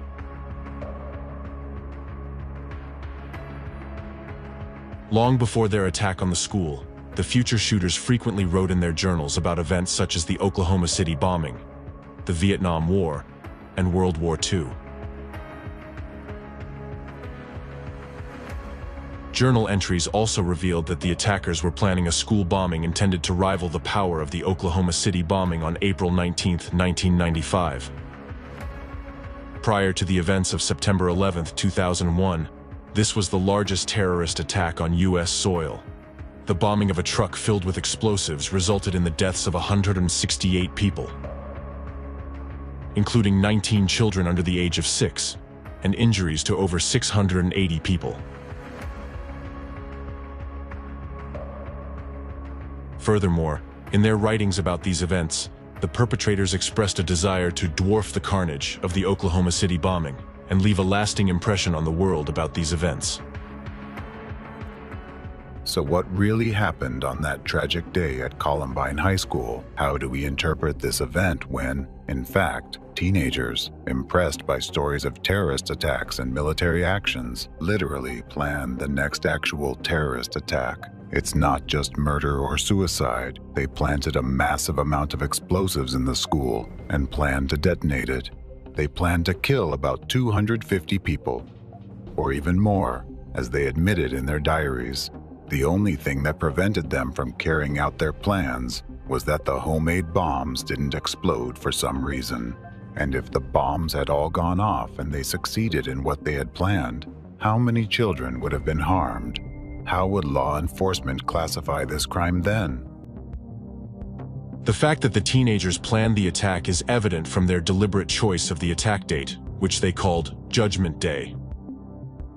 Initially, the shooting was planned for April 19, 1999, the 6th anniversary of the end of the Waco siege and the 4th anniversary of the Oklahoma City bombing. They postponed it to April 20th, only because they needed to secure additional ammunition. In other words, inspired by the Oklahoma City bombing, Eric Harris and Dylan Klebold sought to commit an act of terror that would claim more lives than that explosion. In turn, the Oklahoma City bombing was linked to the events at Waco and was carried out on the second anniversary of that tragedy. The perpetrator of the Oklahoma City bombing explained his actions as revenge against the federal government for its criminal actions, including those at Waco. Let's recall that back then, the members of the Branch Davidians religious group were surrounded and besieged by the Federal Bureau of Investigation, FBI, and the U.S. National Guard on the territory of their compound ranch Mount Carmel, near the city of Waco, Texas. The siege lasted from February 28 to April 19, 1993, and ended in tragic events during which a total of 86 people died. With a high probability, Eric and Dylan, like the rest of the country, watched the bloody events at Waco and the explosion in Oklahoma on television. Thus, the tragedy that resulted in the deaths of 86 people became the motive for another act of terror in which 168 people died. Both events, in turn, influenced two teenagers to attempt to surpass the terrorists' acts, culminating in the mass killings at Columbine High School. So what really triggered the shootings at Columbine High School? The accumulated aggression of the children, which they couldn't cope with, or the media hype surrounding descriptions of high-profile terrorist attacks, containing specific destructive images and attitudes that incite action? What affected the children's psyche? And who is truly responsible for children becoming mass murderers? Now, these dates on the calendar, April 19th and 20, have become days of deep mourning for the entire American nation, marked by the shadow of three horrifying tragedies: the siege in Waco, the Oklahoma City bombing, and the mass shooting at Columbine High School. The events of those days, which claimed numerous human lives, have become memorable milestones in American history. They have been the source of numerous changes in both the political and social landscape of the country. But what unites all three tragedies is not just their dates and their impact on America, but also that they are all part of the strategy of global anti-cultism and the hidden force behind it. They have become long-lasting anchor events that have triggered numerous processes, which continue to significantly influence the current situation in the country to this day. I will talk about this in more detail later, and also, using the specific example of the tragedy in Waco, I will show you how the enemy, through its network of global anti-cultism, orchestrates such events, and how you can identify its hidden hand amidst what may seem like chaos or accidental coincidence of circumstances. Mechanisms of artificial provocation of school shooting incidents by anti-cult representatives. All these events, besides being acts of terrorism, subsequently became powerful info-terrorist attacks, which in turn spawned new crimes. Later, through their allies in the mass media, representatives of anti-cultism launched a PR campaign to give worldwide publicity to the events at Columbine. Numerous high-profile articles were published, films were made, and books were written detailing the day of the attack down to what the boys had for breakfast that morning. All of this ultimately created a romanticized image of the shooters, evoking both sympathy and even admiration. Ain't no V-Tech shit or Columbine, but I look like Brad Park mixed with Dylan Klebold. Let me what the pro. I get this look up for you. Dude, I want you to know, like... Shots fired. Several shots fired.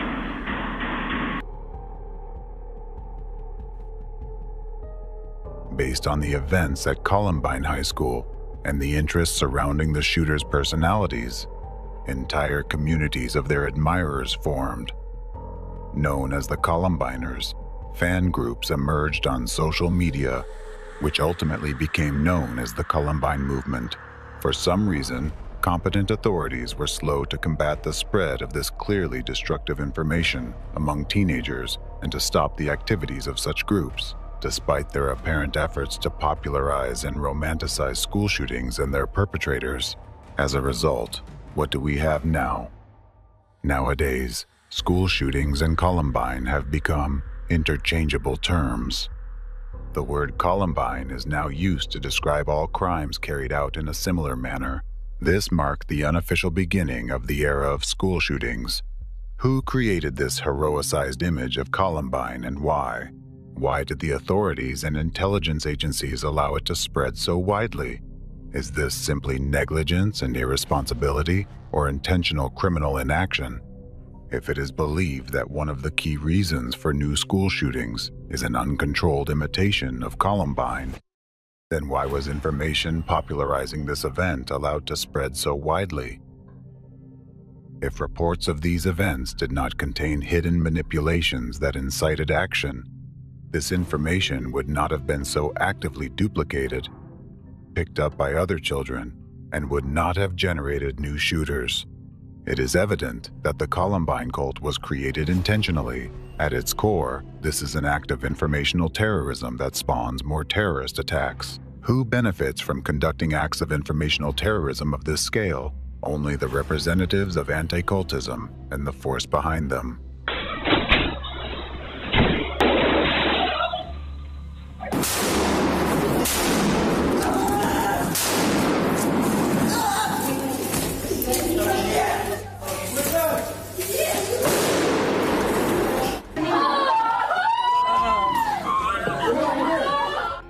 It is the representatives of anti-cultism who subtly glorify the perpetrators of these attacks through the media. Using manipulative psychological techniques, they implant the desired image into people's subconscious minds, promoting the spread of information that contains hidden destructive messages. The legacy of Columbine. Ever since that mayhem 15 years ago, we've seen more and more of these mass shootings, many by troubled young men inspired by the Columbine killers. Police say Yi is obsessed with the Columbine High School massacre. David, tomorrow is the 25th anniversary of Columbine. Authorities clearly taking no chances. This way, they search for new copycats. They sow the seeds of destruction and wait for new sprouts to emerge. When a school shooting occurs in any country, and the media worldwide starts broadcasting information about it, what happens to the people exposed to this information? Thousands of children and teenagers start to try on the image of the perpetrator, contemplating, what would I do if I were him? They think about how they would act towards their classmates in school or peers in college or university. Even many rational adults, listening to these stories in the media, start imagining how they might carry out such an act. In doing so, the human mind unwittingly identifies potential victims, those who have wronged them in the past or undervalued them. Thousands think about it, and a few actually turn their fantasies into reality. This is deliberate psychological manipulation. Many of you might wonder, if representatives of anti-cultism are behind school shootings, how do they manage to control the shooters remotely? They aren't physically holding their hands. The answer is simple. They don't need to physically hold anyone's hand to make them commit a mass shooting. They only need to control their consciousness. Naturally, the next question arises. If they use such precise and refined manipulative techniques, why do they not work on everyone? What is the key factor that opens the door for the implantation of a destructive program into the subconscious of teenagers, driving them to enact such horrific scenarios? To understand the true nature of what is happening, let's delve into the details of how representatives of anti-cultism use methods of covert programming to influence a person's subconscious to commit a school shooting. How do they manage to code a teenager to execute their malicious will? Method of puzzle piece coding. First, representatives of anti-cultism select a region where, according to their goals and objectives, it will be strategically advantageous to create a school shooting incident. The organization and planning of such a terrorist act in the chosen region happen long before the actual event, usually from 1 to 3 years, depending on the significance and importance of the event for them. The coding of a teenager to carry out an armed attack is done remotely, using the method of subliminal information embedding through mass media and the internet. To create a new school shooting, They use a method of puzzle piece coding, that is, a method of covert manipulation by directing multiple waves of information coding. Each wave individually contains specific embedded messages that, like puzzle pieces, come together in the depths of the potential shooter's subconscious. Only when these pieces combine do they activate the program to commit mass murder. As a result of this activation, the individual goes through with the crime, while to an observer, it appears as if it was their personal decision. No one met with them, directly incited them, or helped them prepare. They didn't even discuss the topic with anyone. In reality, they act as a biorobot, guided by a skilled hand to carry out a premeditated criminal plan. This segmentation of manipulative embeds into several waves of information delivery is intentional and serves the purpose of precise targeting. Since a school shooting requires one, at most two perpetrators, the waves of information coding affect thousands of people. Some of these people may even feel an impulse to act on the commands, but not everyone can cross the line into committing mass murder. Therefore, to narrow down the target zone and activate a suitable potential shooter, a cross-sectional information attack is conducted. It consists of several information deliveries, each containing specific embeds that can bypass the critical control of the conscious mind and penetrate directly into the subconscious.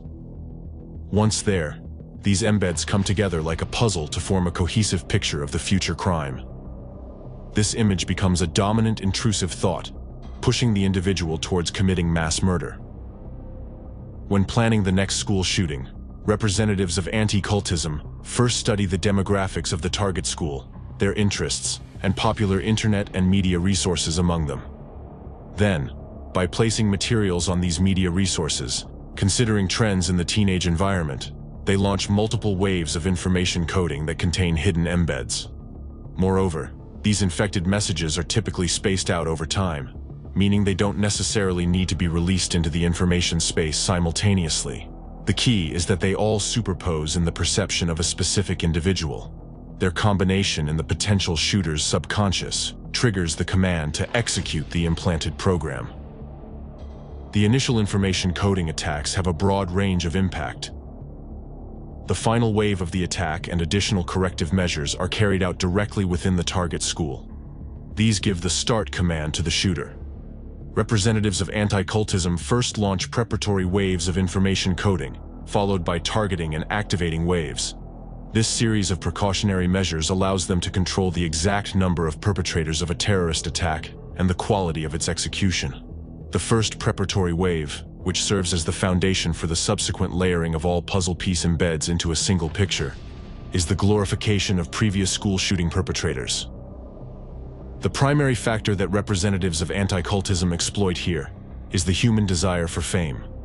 Therefore, all the narratives glorifying shooters, implanted by representatives of anti-cultism, exploit a person's desire for popularity and widespread attention. It doesn't matter how the information about the shooters is spread. It could be condemning their actions or justifying them, a biographical sketch, or a dramatization of events. Anything goes. The critical aspect is the news coverage and the manipulative message embedded in it.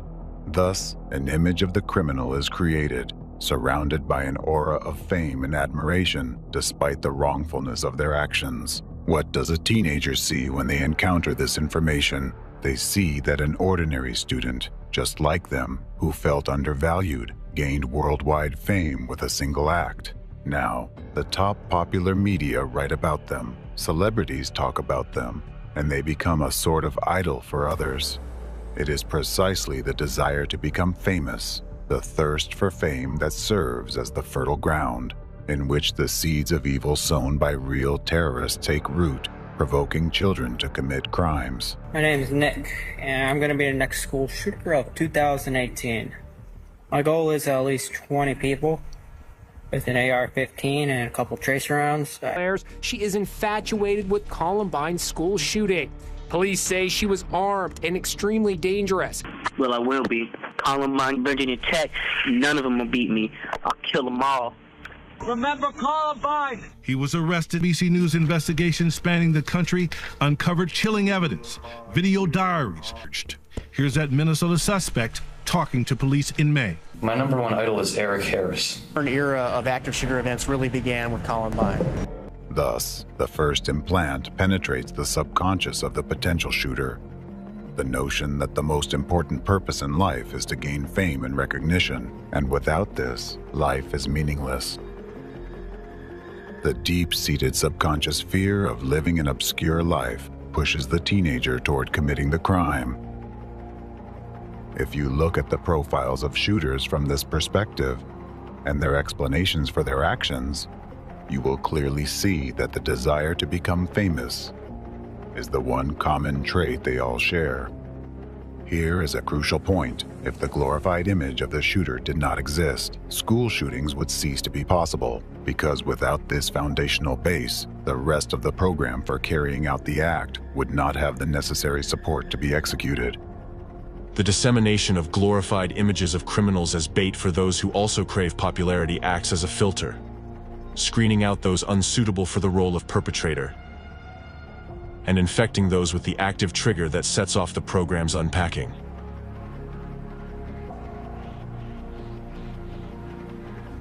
Another filter is the specific method of selecting themes through which the program components for executing a school shooting are embedded.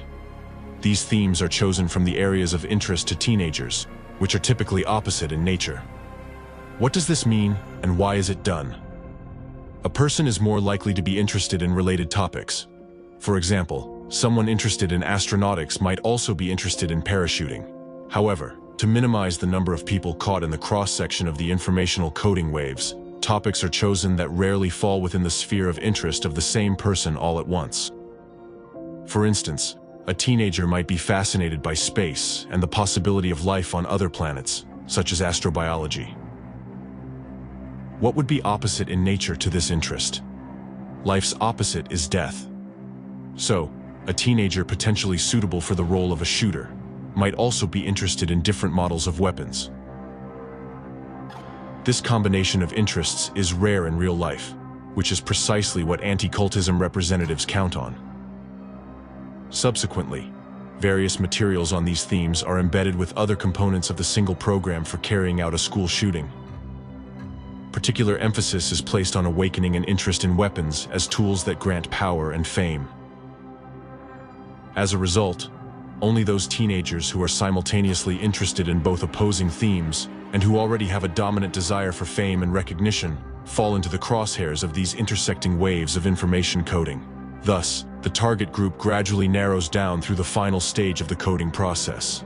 The first wave of information coding affects thousands, then from these thousands, only hundreds remain, and ultimately, only a few individuals are caught in the crossfire of all the necessary coding waves.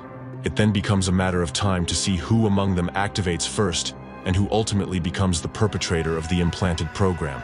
This is why shooters often appear entirely different from one another, with diametrically opposed personality traits, frequently without significant psychological issues, and most importantly, without apparent motives for committing such crimes. Let me give you an example of an inducing wave of information coding that activates a teenager's program to commit a school shooting. The start command doesn't necessarily come through the media or the internet.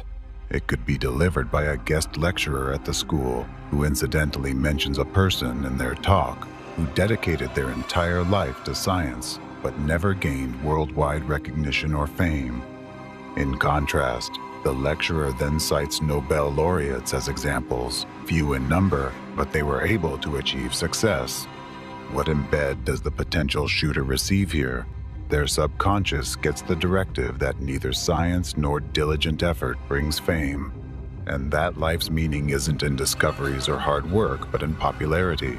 For if no one knows you, you're wasting your life. Therefore, there's no point to your existence.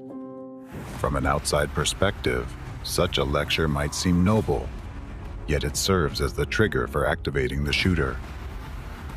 After a short period, one of the students at this school will commit an armed attack on others. Several months may pass between the lecture and the tragic event, by which time no one will remember or connect the person to the reasons for this tragedy. From a legal standpoint, there's no grounds for charges of incitement because the lecturer didn't even mention school shootings in their talk. In this way, through purposeful information coding, the subconscious program for committing mass murder is activated in the teenager unnoticed by others. Thus, out of thousands of teenagers affected by intersecting waves of information coding, only a few become future shooters. This transformation occurs only in schools where the final stage of subconscious programming, the activation phase of the embedded command, has been completed. That's why, seemingly out of nowhere, children develop an attraction to weapons and a desire to inflict harm on others. Just an image that bypassed the critical perception of the conscious mind, penetrated deep into the subconscious, and triggered action. As a result, a teenager who recently made plans for the future dreamed of romantic relationships and chose a university or college to attend after school, suddenly, with the obsession of a psychopath, starts planning a real terrorist attack. Thus, cynically and cold-bloodedly, representatives of anti-cultism skillfully manipulate the pliable minds of future executors for their malicious intent. They turn your children into terrorists and mass murderers. Even if only one out of hundreds of thousands of children brings this image to life, it is more than enough for representatives of anti-cultism and the force behind them to continue their destructive activities to destabilize society and impose the agendas that benefit them. Representatives of anti-cultism, in their public statements, which they also make in educational institutions, often talk about their concern for the safety of children. However, it is they themselves who are the secret instigators, provoking children to display outbursts of hatred, intolerance, and aggression. It is the representatives of anticultism who create conditions in society for children, and sometimes even adults, to take up arms and go shoot other children in schools. Being terrorists themselves, they breed new terrorists. Thus, through the hands of others, they achieve the desired results.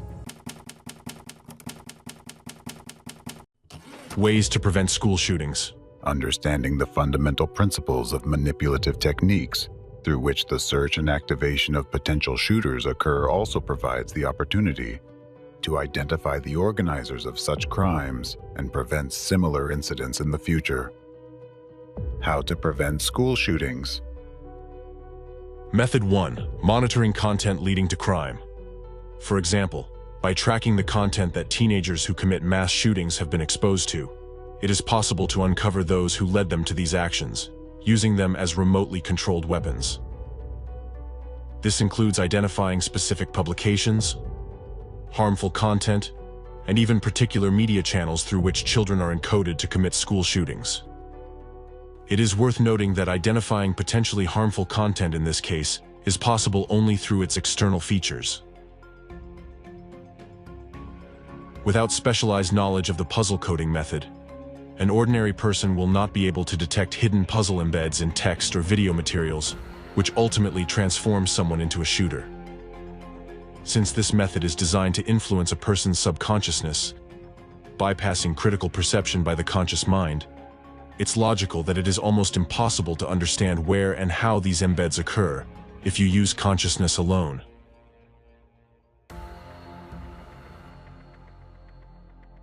But what can be noticed, and what should be paid attention to when identifying dangerous content?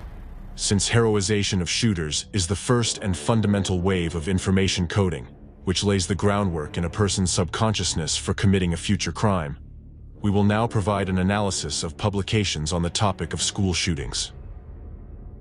The first thing to observe in these materials is the frequency of publications that repeat the same seemingly meaningless messages. This may be a series of similar articles about a specific school shooting incident that happened a long time ago. Often, these articles are authored by a specific periodical, journalist, or a group of interconnected journalists who continually maintain the same topics in their publications over an extended period of time.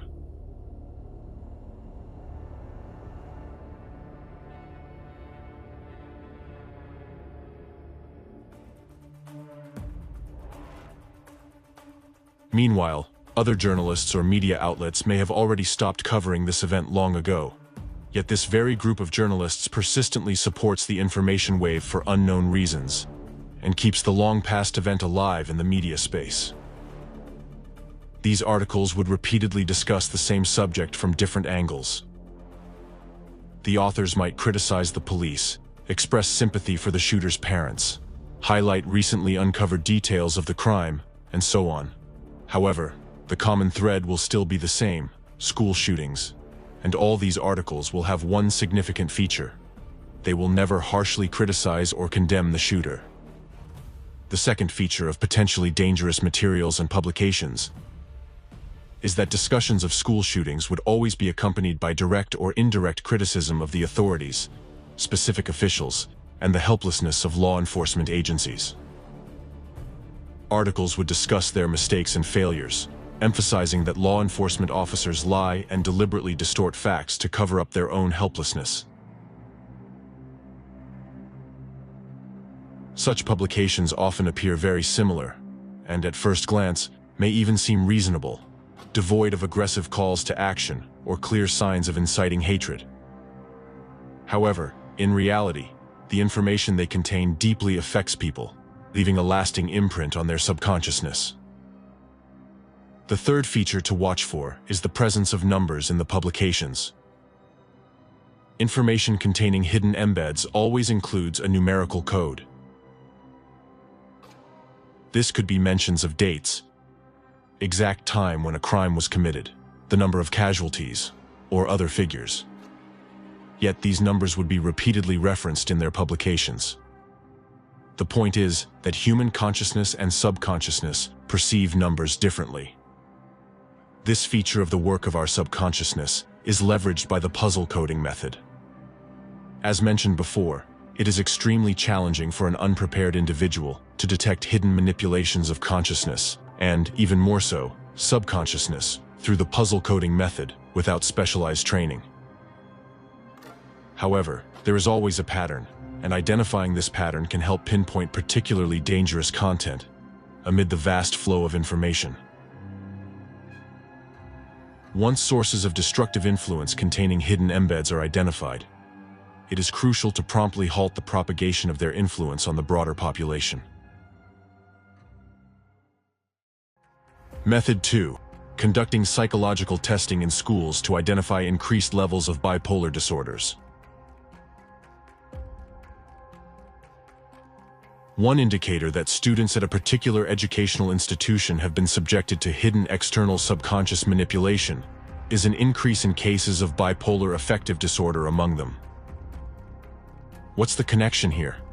Since the initial waves of information coding have a wide radius of impact, certain embeds, parts of the program for mass shootings, infiltrate the subconscious of all affected individuals.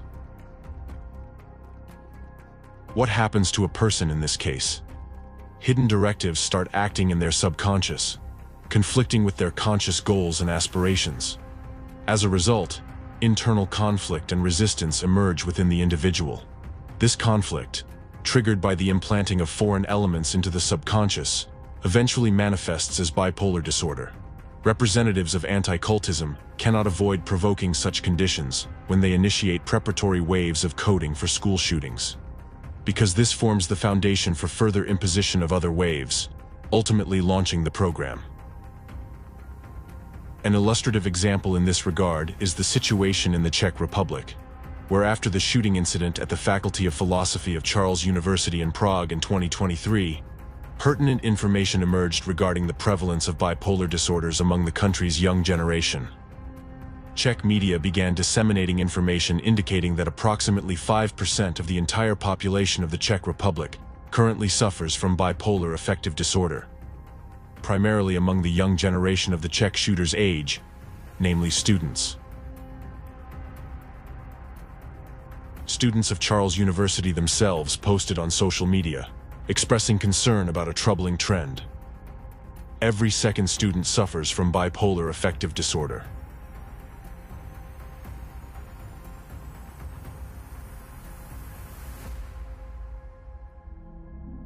This circumstance confirms the fact of external manipulative interference in the subconscious minds of this university's students. As of today, the Czech Republic, particularly its capital, is a hotspot of anti-cult activity.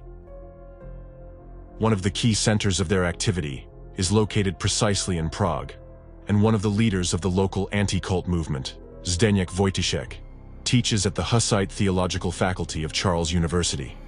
Consequently, there are grounds to presume that a thorough analysis of the public activities of anti-cult groups might help establish a correlation between their activities and the increase in cases of bipolar disorders among Czech youth. A deep study of this relationship may ultimately provide compelling evidence that anti-cult organizations are not only linked to school shooting incidents, but are indeed their perpetrators. In fact, shooters are just as much victims of anti-cultists as those they shoot at. Their actions were controlled not by themselves, but by a program embedded in their subconscious. An unprepared person is powerless against such subconscious intervention. Therefore, these children simply found themselves helpless against the external malevolent influence of manipulators.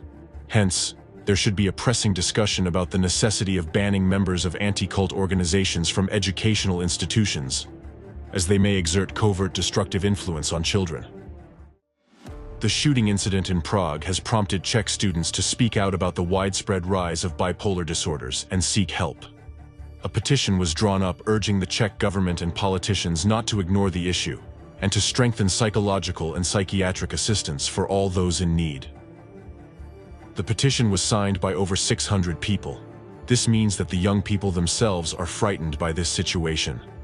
Subconsciously, they feel that someone is manipulating their minds, and they fear that anyone among them could be the next to pick up a weapon to harm oneself or others. A similar scenario following school shooting incidents will be observed in all schools that have been targeted by the information coding attacks of anti-cult representatives.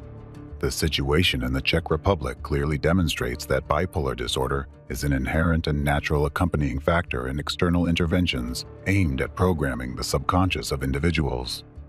If monitoring of educational institutions in other countries is carried out, it will be possible to reveal hotspots of increasing bipolar affective disorders, that is, places already targeted by anti-cultists, where terror attacks are planned in the near future. Typically, in schools and universities where mass shootings have occurred, significantly more students with bipolar disorder can be identified compared to the average statistical rate.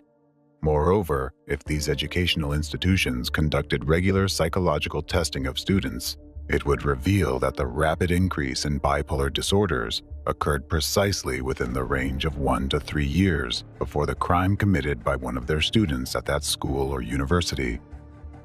This period aligns with the initial preparatory waves of information on coding.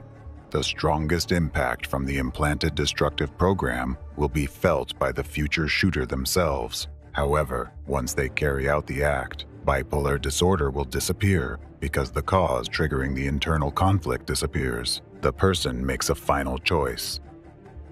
Therefore, typically, after committing the crime, this issue is not diagnosed in most shooters. However, it persists in other students at the school. An experienced psychologist only needs to check students for bipolar affective disorder to determine whether these children have been subjected to attempts of external interference in their subconscious. Furthermore, if educational institutions introduce regular psychological testing practices, for example, every 6 months, any alarming trends can be detected in time to take preventive measures. Enhanced security measures in schools, such as metal detectors at entrances, are certainly important and necessary for protection. However, unfortunately, they are not capable of stopping the infiltration of malignant information programs into the subconscious minds of students. Therefore, it is crucial for school psychologists and parents to closely monitor the psychological well-being of children. In particular, attention should be paid to important markers, such as the development of bipolar disorder. Children themselves are likely to attempt to conceal these conditions because they are frightened by them, often not realizing that these states are artificial and induced by remote information coding through media and internet content they encounter. Thus, a simple factor like caring for the psychological welfare of children and implementing diagnostic procedures to detect bipolar affective disorder is an essential element in preventing tragic events. The third method for preventing armed attacks in educational institutions: monitoring the country's information field. Another marker that may indicate the preparation site for future crime is the uneven dissemination of information about new cases of school shootings. When a high-profile armed attack occurs at an educational institution with a large number of casualties, it naturally resonates widely in society, and the news wave covers the entire country. Initially, the information erupts like a wildfire, but over time, its intensity diminishes. However, if representatives of anti-cultism have already planned a similar attack in a specific region, the informational echo of this event will resonate longer and louder here than in other regions of the country. Alternatively, information about it may be reactivated in the information field after the news wave subsides. It is important to note here that the names and images of the criminals continue to appear in the news, remaining in the information field of the region or city. This leads to a covert heroization of the shooters, with the key embed spreading that humanity will remember them for life. This phenomenon is a red flag for vigilant observers. If you notice such a trend in your city, be vigilant. The dissemination of a heroized image of shooters is the first preparatory wave of information coding, and a fundamental implant on which the future behavior of the shooter is built. If somewhere this image is artificially sustained in the information space, it means that the psychological indoctrination of the next shooter has already begun in one of the schools in this region. At the same time, conducting psychological testing across educational institutions in the city to detect a sudden increase in the number of bipolar disorders can with a high probability identify the school or university where representatives of anti-cultism have planned the next case of school shooting. People must also be informed about how to recognize manipulative techniques and how to train their minds not to succumb to covert influences. The most effective measure to prevent school shootings is the complete cessation of the activities of the entire network of global anti-cultism. Everyone who is behind organizing such crimes and programming people to carry them out.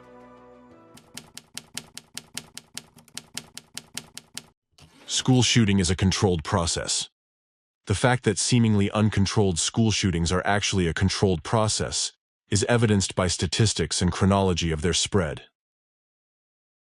To gain a more detailed understanding of this trend, let's analyze the incidence and growth of the number of such crimes in various countries where they have occurred. School shootings in Russia. For quite a long time, no evidence of cases of mass shootings in schools has surfaced in Russia. In the 1990s, only one such crime was widely known: the incident at the Kamyshin Cadet School in 1997.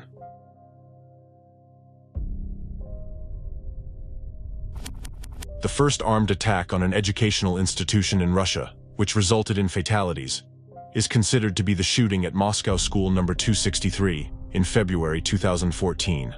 And the first instance of a school shooting following the so-called Columbine scenario occurred in 2017 in Ivantevka.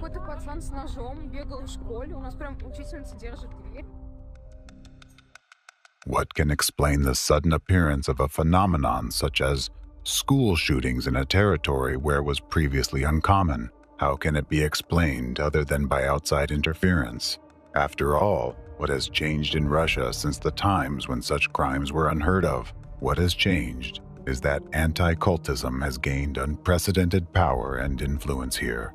Today, Russian media deliberately spreads the narrative that the cause of mass school shootings in Russia is the influence of similar incidents in the United States. To implant this idea in the masses, the same image of such a crime, Columbine, is most often used. In news reports about school shootings in Russia, you will frequently find a parallel drawn specifically with the Columbine case.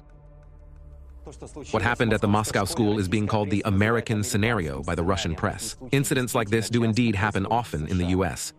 School shootings are common in the US, but not in Russia.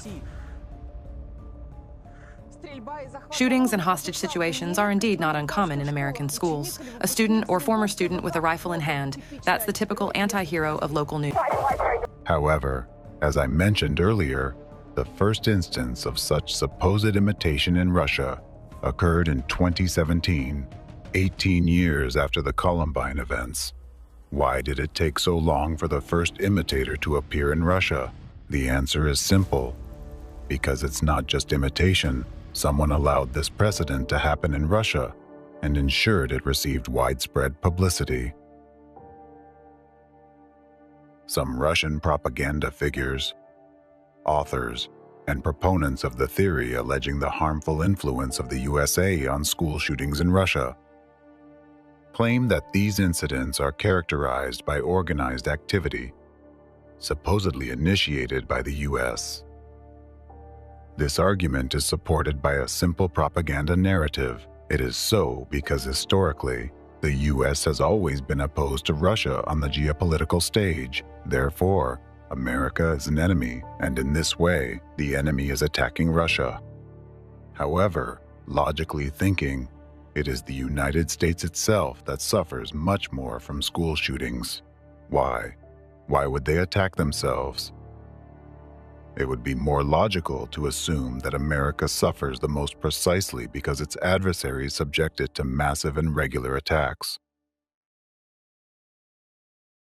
The truth is that both the American and Russian peoples are subjected to cynical and sophisticated attacks from their common enemy, global anti-cultism.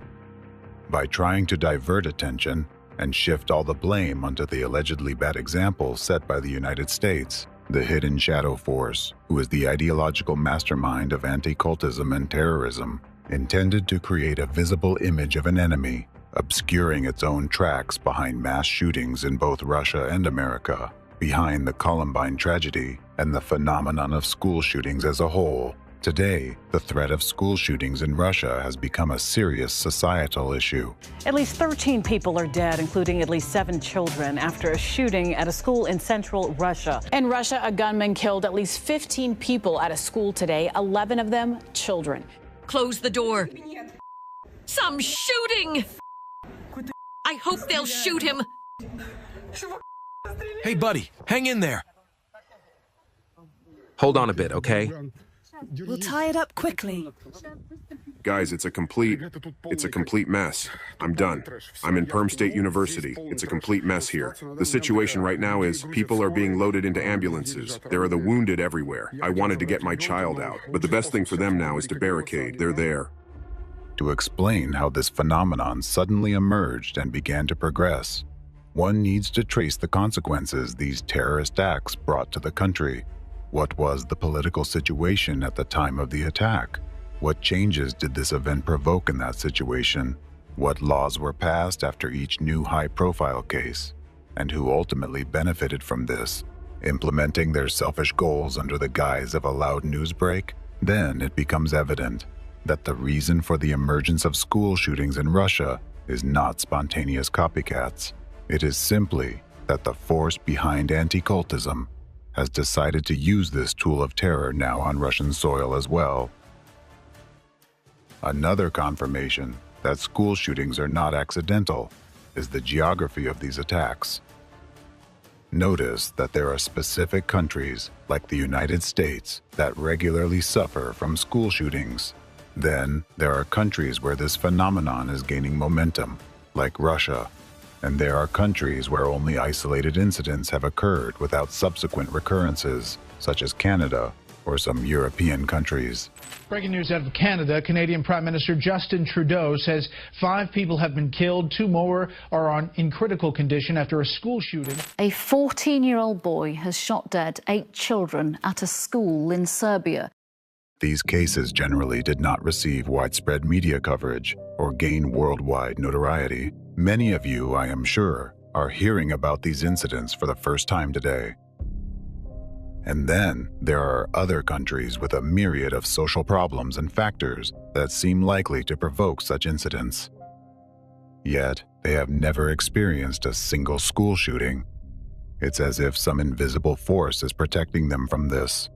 Suppose the cause of school shootings is presumably the uncontrolled imitation of shooters by teenagers. Why does this principle not apply in these countries?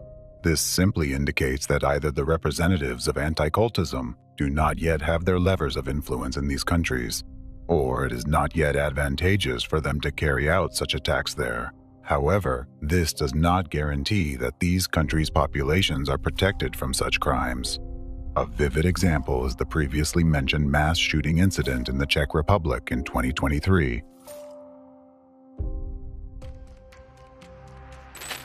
Breaking news out of Prague, where police say 15 people are dead and dozens injured after a shooting at Charles University. The gunman. This event occurred during a period of growing dissatisfaction among the population with the political situation in the country and an economic crisis caused by sanctions imposed by the Czech Republic against Russia. Notably, in this situation, the media began actively circulating information that the Czech shooter allegedly cited as his motivation the example of a female shooter from Russia who had carried out an armed attack at a school just a few weeks before these events.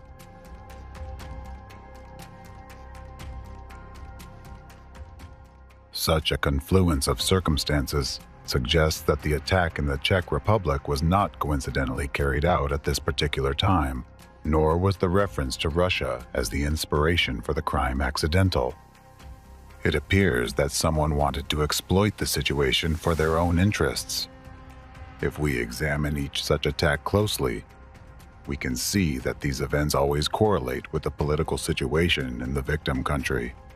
For example, they often coincide with upcoming elections, important international negotiations, escalating political tensions within the country, growing public dissatisfaction with the government, and so on.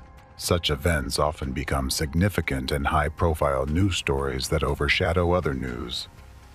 During this period, when public attention is focused on the tragedy, anti-cult representatives and the forces behind them can quietly carry out actions they would prefer to keep out of the public eye. Are these coincidences or someone's cold calculation? The most telling evidence of the planned nature of these attacks is their influence both on the life of a single country and on the global community. Each school shooting brings about a series of political and social transformations directed by anti-cult representatives to serve their interests. This leads to significant changes within the state and irreversibly affects the lives of its people. Even one such event leaves an unhealing, bleeding wound on the heart of the entire society.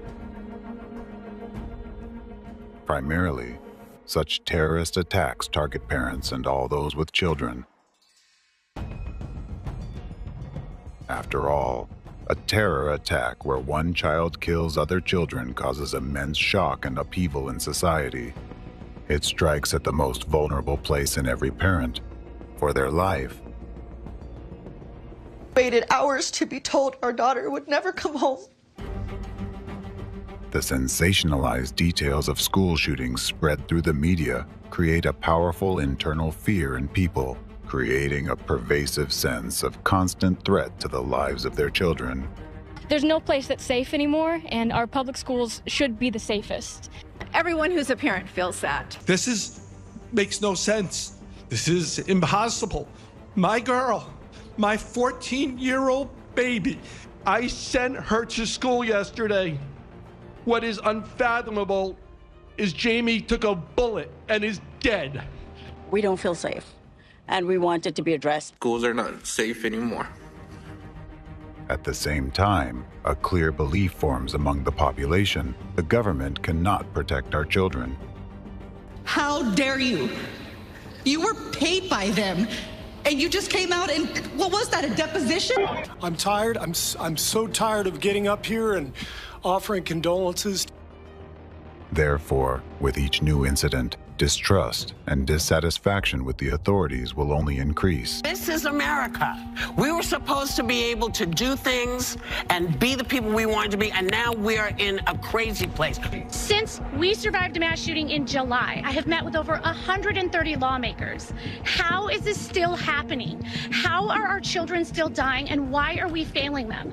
How do we allow a gunman to come into our children's school? How do they get through security? What security is there? There's no metal detectors. The gunman, a crazy person, just walks right into the school, knocks down the window of my child's door, and starts shooting her. In the eyes of frightened parents, the authorities are guilty of failing to ensure their children's safety. They are guilty of allowing their children to live in a state that is rotting from within, where their child could become a victim at any moment or even turn into a perpetrator. This subconscious understanding causes feelings of apathy, hopelessness, and hatred towards the current authorities, skillfully inflamed by anti-cult representatives. This doesn't happen in other countries. It happens in the United States of America. You've got a beautiful country, you've got beautiful people, but what's the problem? Guns. How does a 7-year-old have a gun? I'm very angry that this happened, because it keeps happening. These children survived. This is the shrill screaming of kids trying to get out while their classmates are being murdered.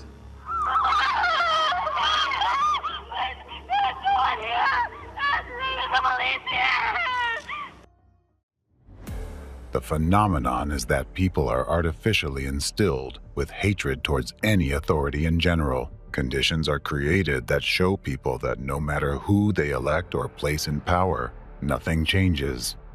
Thus, the belief that all authority is evil becomes firmly rooted in the public consciousness. This process creates a vicious cycle. Artificially induced and maintained fear drives part of the population to demand stricter measures and tougher laws from the authorities. However, these initially well-intentioned initiatives that were supposed to prevent new crimes are subsequently used by anti-cult representatives and their accomplices within state structures against the people themselves. This results in greater subjugation of the populace, increased control over citizens' lives, and the suppression of free speech. Thus, people are gradually stripped of their last rights and freedoms. As a consequence, a previously democratic country moves closer to a totalitarian regime. But at the same time, while one part of the population, driven by fear, advocates for stricter measures, another part, driven by hatred towards the authorities, believes that such authoritarian methods will lead to even greater restrictions on their freedoms and violations of their rights.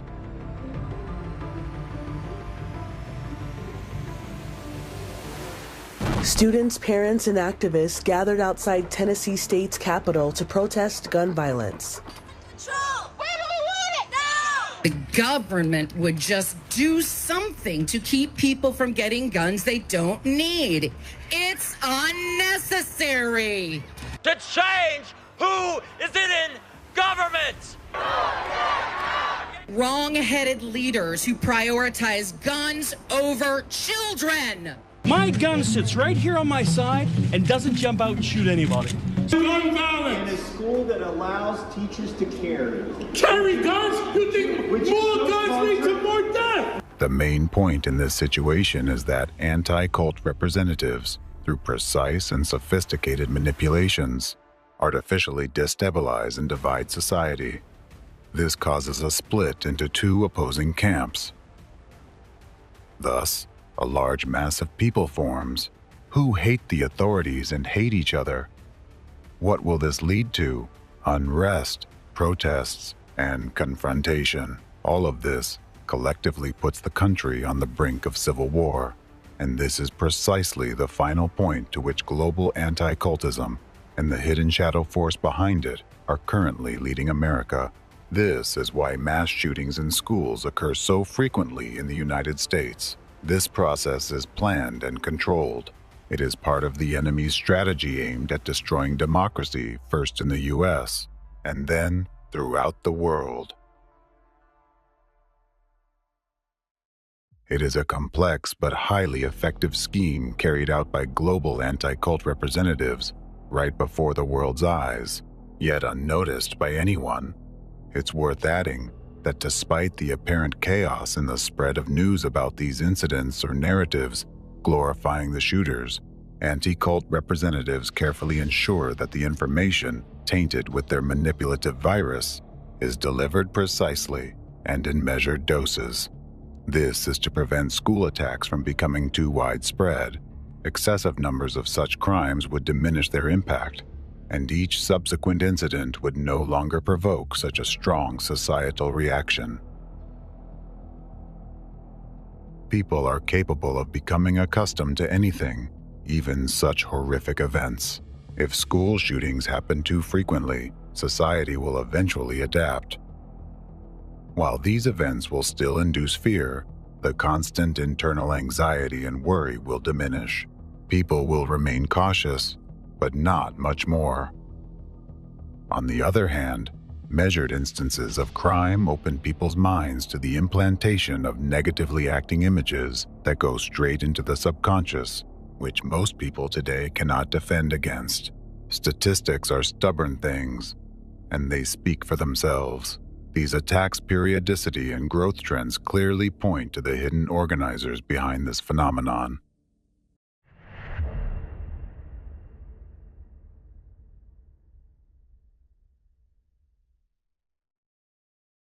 The situation in the U.S. is particularly alarming, with a rapid increase in school shootings carrying a hidden warning sign. Initially, anti-cult representatives provoked isolated incidents of school shootings, which had a massive impact not only on America, but on the entire world. School shooting, high school shooting,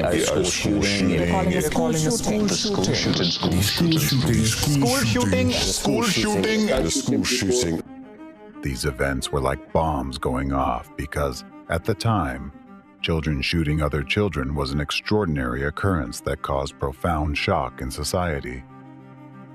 Thus, the early incidents of school shootings in the U.S. became very loud informational terrorist attacks, shocking the whole world.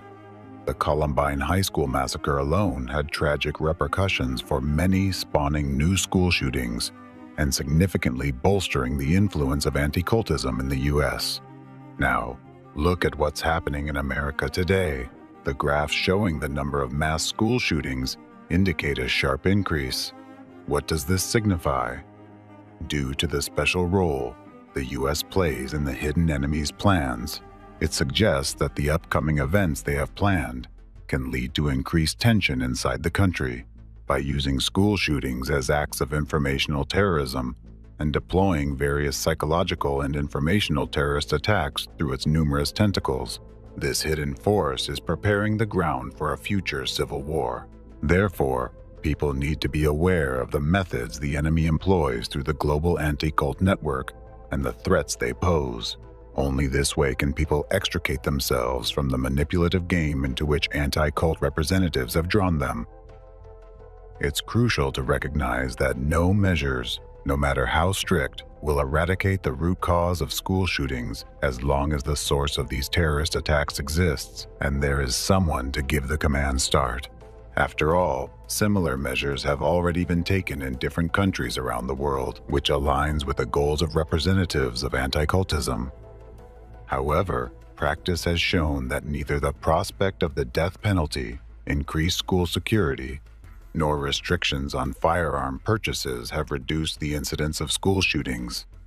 Even if a total ban on civilian gun ownership were enacted, future attacks will occur in other forms, such as homemade bombs, melee weapons, or poison gas. Similarly, the introduction of censorship on social networks and other additional measures to control youth behavior have also proven ineffective. Ultimately, all of this has only led to significant infringements on citizens' rights and freedoms and undermining democracy without reducing the number of school shootings, let alone eliminating them, because all the strictest measures and restrictive laws enacted in response to these incidents are often initiated and implemented by global anti-cult representatives and their accomplices within politics, the state apparatus, the judiciary, and law enforcement. Therefore, a priori, they will always be designed to work against people and democracy. This chain of evil will not end, and children will continue to suffer and die as long as global anti-cultism exists and its representatives can freely use their hidden manipulative techniques to influence people's minds and conduct acts of informational terrorism through the media. School shootings are the plague of the 21st century, and the source of this plague is global anti-cultism and the hidden enemy of humanity behind it. It is the creation of a force that skillfully manipulates images and has chosen terrorism as its primary weapon. They are responsible for creating this disease. They cultivate and sustain it. We can only defeat this disease when the true spreaders, all the perpetrators and organizers of these crimes, are held accountable and answer before all of humanity for their atrocities.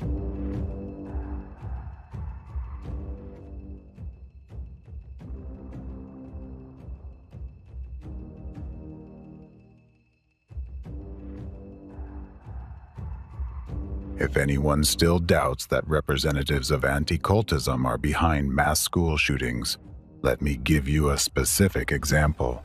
The details of the events I am about to discuss directly point to the original culprits of the Columbine High School massacre and the ideological architects of the phenomenon of school shootings as a whole. Waco case. As previously mentioned, one of the bloody episodes in the chain of the terrorist acts that caused mass shooting at the Columbine High School was the Waco siege. In the spring of 1993, tragic events took place as a result of which many people died, a horrible death. The Waco siege still remains a relevant, widely discussed and burning topic for many Americans. It is one of the most notorious events in U.S. history that has changed American society forever.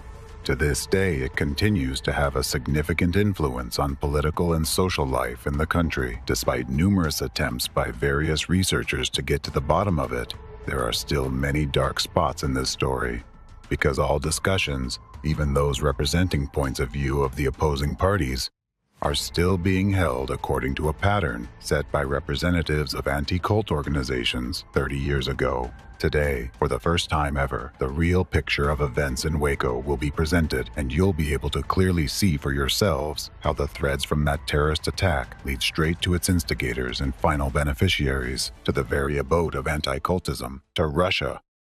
The Waco tragedy is a classic example of a premeditated public display of a religious organization persecution by anti-cultists, involving law enforcement agencies and other authorities, which turned into a powerful informational act of terrorism.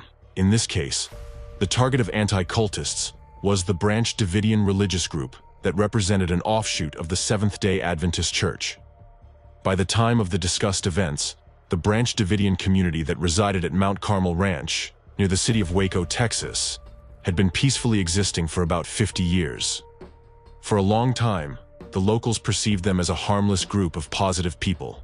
However, in the late 1980s, early 1990s, through the efforts of representatives of anti-cult organizations, the derogatory word cult suddenly began to be used as regards the Branch Davidians, which is a classic first step by cult fighters in dehumanizing their chosen victim for subsequent persecution. What was the Branch Davidians community like? They were a group of people peacefully living on their land, in a building they themselves had erected, and were united by joint study of the Bible. Each had their own hobbies, earned their living just like everyone else, had various professions, and came from various walks of life. Among them were Harvard graduates, rock musicians, as well as ordinary mothers caring for their children. There are many similar settlements across America. Those were free people who lived in a free country the way they liked, in accordance with Christian values and the U.S. Constitution. They didn't impose their lifestyle on anyone and didn't cause anyone harm. I'm Paulina. I'm Stephen. I'm Vanessa. Philip. Well, you had a bunch of women, children, elderly people. They were all good people. They had different beliefs from others. different beliefs than I have, or maybe different beliefs than you have in their way of life, and especially in their religious beliefs. But basically, they were good people. I was around them quite a lot. They were always nice, mannerly. They minded their own business. They were never overbearing. They were always clean and courteous. I liked them. Several years before the tragic events, Anticultists had launched a series of discrediting articles and videos in mass media aimed at the Branch Davidians. At that time, the community leader was a young preacher, Vernon Howell, who adopted a religious pseudonym, David Koresh. He became the main target of the attack of anti-cultists, who started labeling him as a dangerous cult leader through the media they controlled. Even then, his enemies were saying this self-proclaimed son of God was closer to Satan. Throughout the entire subsequent disinformation campaign, other members of the organization were deliberately ignored, and almost all of them remained nameless, devoid of individuality. Under the influence of anti-cultists, mass media presented the Davidians solely as those who had been brainwashed by their leader, who allegedly were almost in a slavish position and unconditionally followed Koresh's orders. A demonization campaign against Davidians was led by the already mentioned anti-cultist and deprogrammer Rick Ross. He organized a group of people who purposefully engaged in demonizing this community.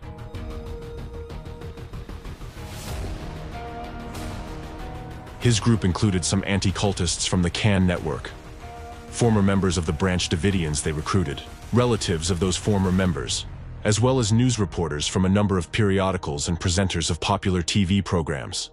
Let's recall that by the early 90s, CAN was the leading anti-cult organization in the USA, while Rick Ross was one of the most active deprogrammers in CAN.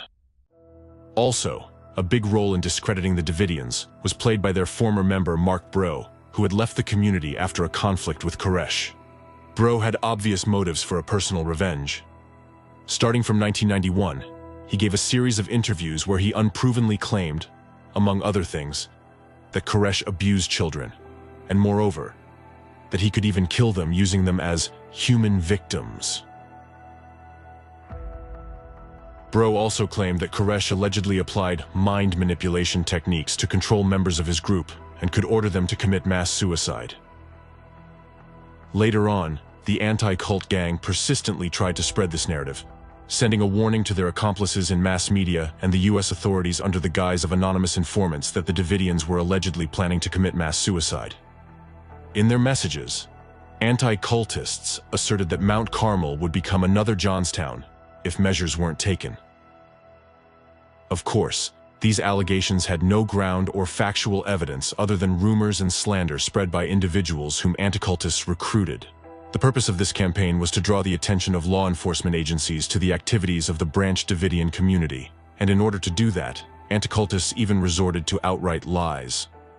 Techniques that were used against Branch Davidians, such as stigmatization, dehumanization, and guilt by association, are classical methods in the strategy of anti-cultists, aimed at persecuting a target group in order to carry out an informational act of terrorism. The anti-cultists were actually the first to launch the narrative about a possible mass suicide of Davidians, and this very narrative played a decisive role in subsequent interpretation of the Waco tragedy outcome.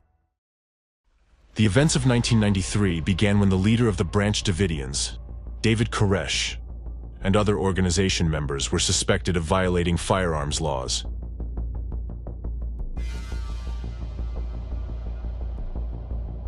The Bureau of Alcohol, Tobacco, Firearms, and Explosives, ATF, initiated an investigation into the activities of this religious organization based on unverified information, or simply put, rumors, about the illegal possession of automatic weapons by its members. Who was actually the source of those rumors? In the summer of 1992, anti-cultist Rick Ross forcibly deprogrammed former Branch Davidians member David Block at the home of Priscilla Coates, who at that time was the national representative of the Cult Awareness Network, CAN. In the process of deprogramming, which is essentially physical and psychological torture, Rick Ross wrested information from Block about the weapons stored at Mount Carmel and conveyed it to ATF, where he had personal connections. According to the 1993 U.S. Department of the Treasury report on the ATF raid, the message about the weapons turned out to be inaccurate and was based almost entirely on the statement of a former Davidian member, David Block. During the investigation of ATF's actions, the Department of the Treasury later criticized the agency's excessive reliance on a single dubious source of information. It is worth noting that at that time, legal sales of firearms were a widespread business in Texas, and it was indeed one of the income sources for the Branch Davidians. Therefore, when federal ATF agents began to show interest in the Davidians' activities, the organization's leader, David Koresh, invited the agents to visit Mount Carmel and personally inspect the weapons and the relevant licenses. However, Agent Aguilera, assigned to the case, refused this offer for some reason. Subsequently, after setting up round-the-clock surveillance on the community members, Agent Aguilera managed to compile the necessary materials to obtain a search and arrest warrant based on the collected information. The investigation initiated by the U.S. Congress later found out that the ATF investigation had been gross and untenable. While the statement compiled by Aguilera contained numerous errors, distortions of facts, incorrect interpretations of the law, improper application of the law to the facts, as well as a great deal of incoherent and confusing information. In particular, Agent Aguilera's statement claimed that Koresh possessed a .52 caliber anti-tank rifle, which was a criminal offense. In reality, he owned a .50 caliber rifle, which was totally legal. That the Davidians had grenades, but it wasn't mentioned that the grenades had been legally purchased and that Davidians were selling them at gun shows as paperweights. The statement included references to the testimony of a deputy sheriff who reported hearing the sound of a powerful explosion coming from Mount Carmel. However, he failed to report that the sheriff had investigated and learned that the Davidians were using dynamite legally for construction. The source of exaggerated claims about illegal weapons, paramilitary training at Mount Carmel, 24-hour observation posts, commands to shoot any suspicious persons on sight, and alleged plans to wage war against the U.S. government was the previously mentioned former Davidian, Mark Bro, who had abandoned the community due to disagreements with Koresh. At the same time, the statement against the Davidians did not mention that this former member was blind. Yet it claimed he had been personally involved in physical training and firing practices conducted by Koresh, and had supposedly served as a guard, armed with combat weapons. Thus, ATF agent Aguilera initially maintained the case against Davidians based solely on the testimony of anti-cultists and their accomplices. Based on these falsified materials, a search warrant for the Mount Carmel Ranch, where the Davidian community resided, was issued on February 25, 1993. Role of mass media in the Waco tragedy. Simultaneously with preparing the ATF operation, anti-cultists launched an active campaign to discredit the Branch Davidians in mass media. Later on, a number of researchers noted the key role the media played in the tragic turn of the Waco events. It was actually accomplices of the anti-cult movement among the media who became the main broadcasters of the anti-cultists' dark rhetoric. Through their efforts, combined with the manipulative tactics of anti-cultists, an image of members of a dangerous and sinister cult was created out of innocent, law-abiding American citizens, members of the Branch Davidians. Consequently, it was through the prism of the unreliable and defamatory information presented by the media that society, law enforcement agencies, and government officials viewed the Davidians. A significant contribution thereto was made by a local newspaper, the Waco Tribune-Herald, which actively broadcasted baseless accusations initiated by the anti-cultists. At the time of the discussed events, almost simultaneously with the start of the law enforcement operation against the Davidians, the Waco Tribune-Herald released a series of articles titled "The Sinful Messiah." The first article was published on February 27, 1993. the day before the ATF raid. Reports by the article author, Mark England, heavily relied on the testimony of Bro, Deprogrammer Rick Ross, and other key figures involved in the demonization campaign against the Davidians. At the same time, the author did not seek opinion from competent researchers specializing in studying such religious organizations. And even more so, the perspective of the Davidians and their leader was not represented either. Interestingly enough, until a certain point, reporters from the Waco Tribune-Herald covered information about the Branch Davidians neutrally, without using the offensive label of a cult. However, their rhetoric changed dramatically after the intervention of anti-cultists. England, the author of the Sinful Messiah series, began actively promoting anti-cult narratives portraying the 33-year-old Koresh as a fanatical cult leader who used mind control techniques on his followers. Mark England also accused him of polygamy and child abuse, and claimed that the leader of the Davidians engaged in sexual relations with underage female members. There was really no evidence of child abuse. It was only allegations. And again, I say today that we have not ever found any proof of any child abuse out there. At that time, no confirmed evidence supported such claims. The situation was quite the opposite. In fact, back in 1992, the Texas Child Protective Services, CPS, received an anonymous report alleging child abuse at Mount Carmel. Following the anonymous message, CPS staff visited Mount Carmel 3 times. They conducted physical examinations of 12 Davidian children, and the investigation found no signs of abuse or injury. Due to the lack of evidence supporting the child abuse allegations, CPS officials closed the investigation regarding Koresh. However, that didn't prevent ATF investigator David Aguilera from including child abuse accusations in his affidavit for a search and arrest warrant for Koresh. Aguilera, in turn, had received this information from Mark Brill.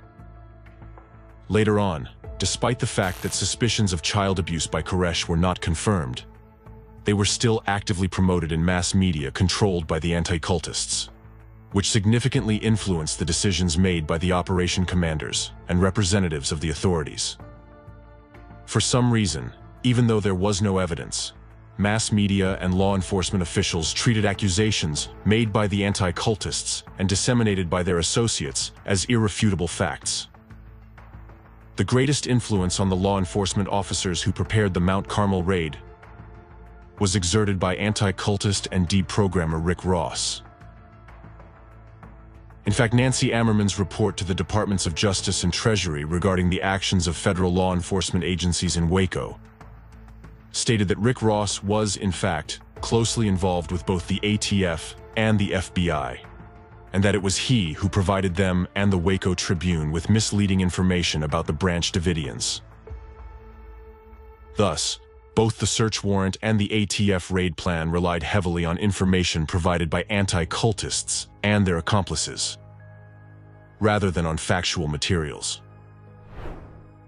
Starting from December 1992, 10 weeks before the federal raid against the Davidians, ATF and other federal agents increasingly turned to Mark Bro and Rick Ross for information and consultations.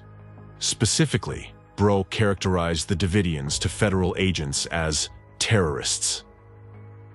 He claimed that they were no ordinary group of criminals, but allegedly religious fanatics who wouldn't hesitate to suicide for their leader. Bro and Ross kept supporting the statement that mass suicide was possible, as did Waco Tribune-Herald reporters. Anti-cultists and their associates demonized Koresh and the Davidians to such an extent that at the time the ATF operation began, the authorities, operation leaders, and federal agents perceived the Branch Davidians community as an apocalyptic cult in an armed camp, preparing for the final battle of Armageddon against the forces of government, which supposedly embodied satanic Babylon.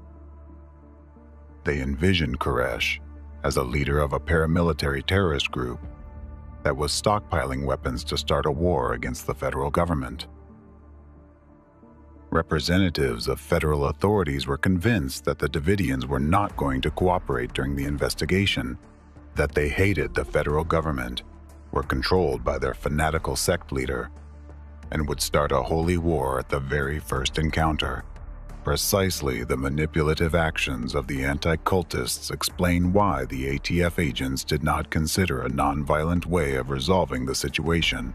That explains why the agents refused Koresh's invitation to come in person and check the weapons and gun licenses, and why they ignored the opportunity to arrest Koresh outside Mount Carmel while conducting covert surveillance, and instead chose to employ the tactic of dynamic assault on the building where the Davidians resided.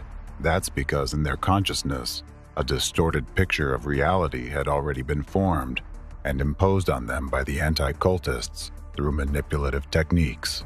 In federal agents' reality, they were going to search not peaceful civilians, but extremely dangerous criminals, whom the anti-cultists described as terrorists and suicide bombers. Without the grim and demonizing images generated by the anti-cultists, exaggerating a possible threat from the Davidians which in fact never existed, it is unlikely that the ATF would have resorted to such extreme measures, but unfortunately, the law enforcement officers had fallen under the influence of anti-cultists, and by the time the operation began, some of their representatives in the operation leadership were already entirely manipulated, largely through Rick Ross. A raid by federal agents on the ranch where the Branch Davidians resided, with the purpose of searching and detaining their leader, was scheduled for Sunday, February 28, 1993.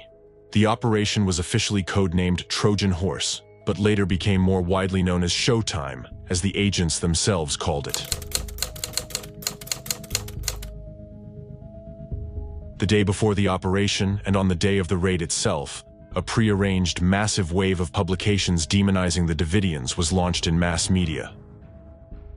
Thus, on February 27th and 28th, more than 100 media across the country released materials with almost identical statements, mostly reiterating the core narratives of the anti-cultists' dark rhetoric against the Branch Davidians. All of the media outlets communicated the same groundless accusations by Rick Ross and Mark Bro against the Davidians, posted in the local Waco Tribune-Herald newspaper. During the raid on the ranch, a shootout began, resulting in the deaths of 10 people, including 6 Davidians and 4 ATF agents. David Koresh got wounded. After the federal agents' deaths, the operation came entirely under FBI control, and the case against the Davidians was reclassified as a conspiracy to murder. And in actuality, the Branch Davidians reacted the way any American would react when his home was broken into by armed terrorists. They first called the police. They dialed 911. 911, what's your emergency? There are men, 75 men around our building. Okay, just a moment. In the tape recordings of these conversations, we can hear the fear and distress of Wayne Martin as he says, "Yeah, tell them there are children and women in here and to call it off."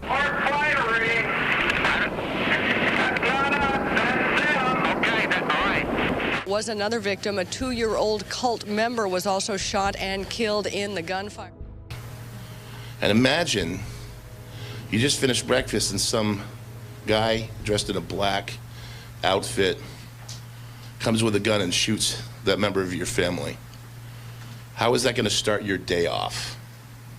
What kind of reaction are you as a person going to give to that person trying to come through your door? The FBI siege of the estate began and lasted 51 days. A massive number of reporters were present on the scene, and everything was broadcast live. Soon, the standoff in Waco became international news, with the whole world watching the events in Texas. Here's how the events in Waco were described by some journalists present at the scene. The FBI assembled what was likely the largest military force ever gathered against civilians in American history. 10 Bradley armored vehicles, 2 Abrams tanks, 4 combat engineering vehicles, 668 agents, plus 6 U.S. Customs officers, 15 U.S. Army personnel, 13 Texas National Guard members, 31 Texas Rangers, 131 officers from the Texas Department of Public Safety, 17 from the McLennan County Sheriff's Office, and 18 Waco police officers. In total, 899 people participated in the operation. In Waco, Texas, standoff between law officers and occult members of a religious compound. Called or known as the Branch Davidians. A heavily armed religious cult near Waco. 3 helicopters, 150 law enforcement officers, some of them from the Houston area. Dr. Ken Etheridge, he said that he had never seen anything with this magnitude or severity. He said it was like a war zone.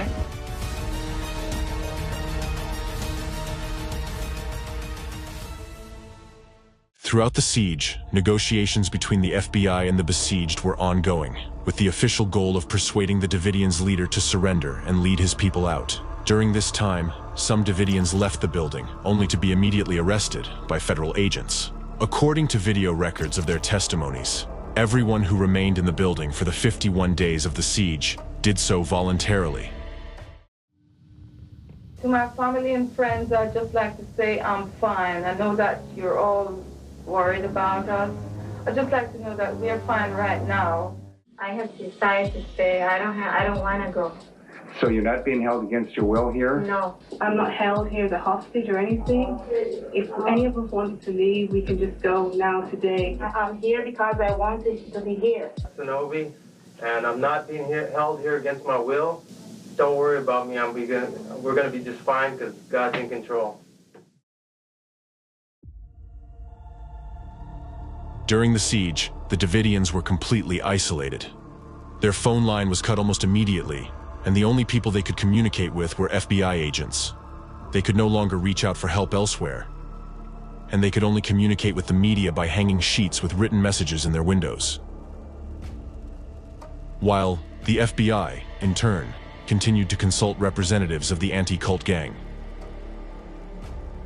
Subsequent investigation of the FBI's actions, the study of transcripts of conversations between the FBI and the Davidians, as well as data on the experts contacted by FBI and ATF agents in the Davidian case, revealed that it was the anti-cultist and deprogrammer Rick Ross, who clearly had the most extensive access to both agencies of any person on the cult expert list.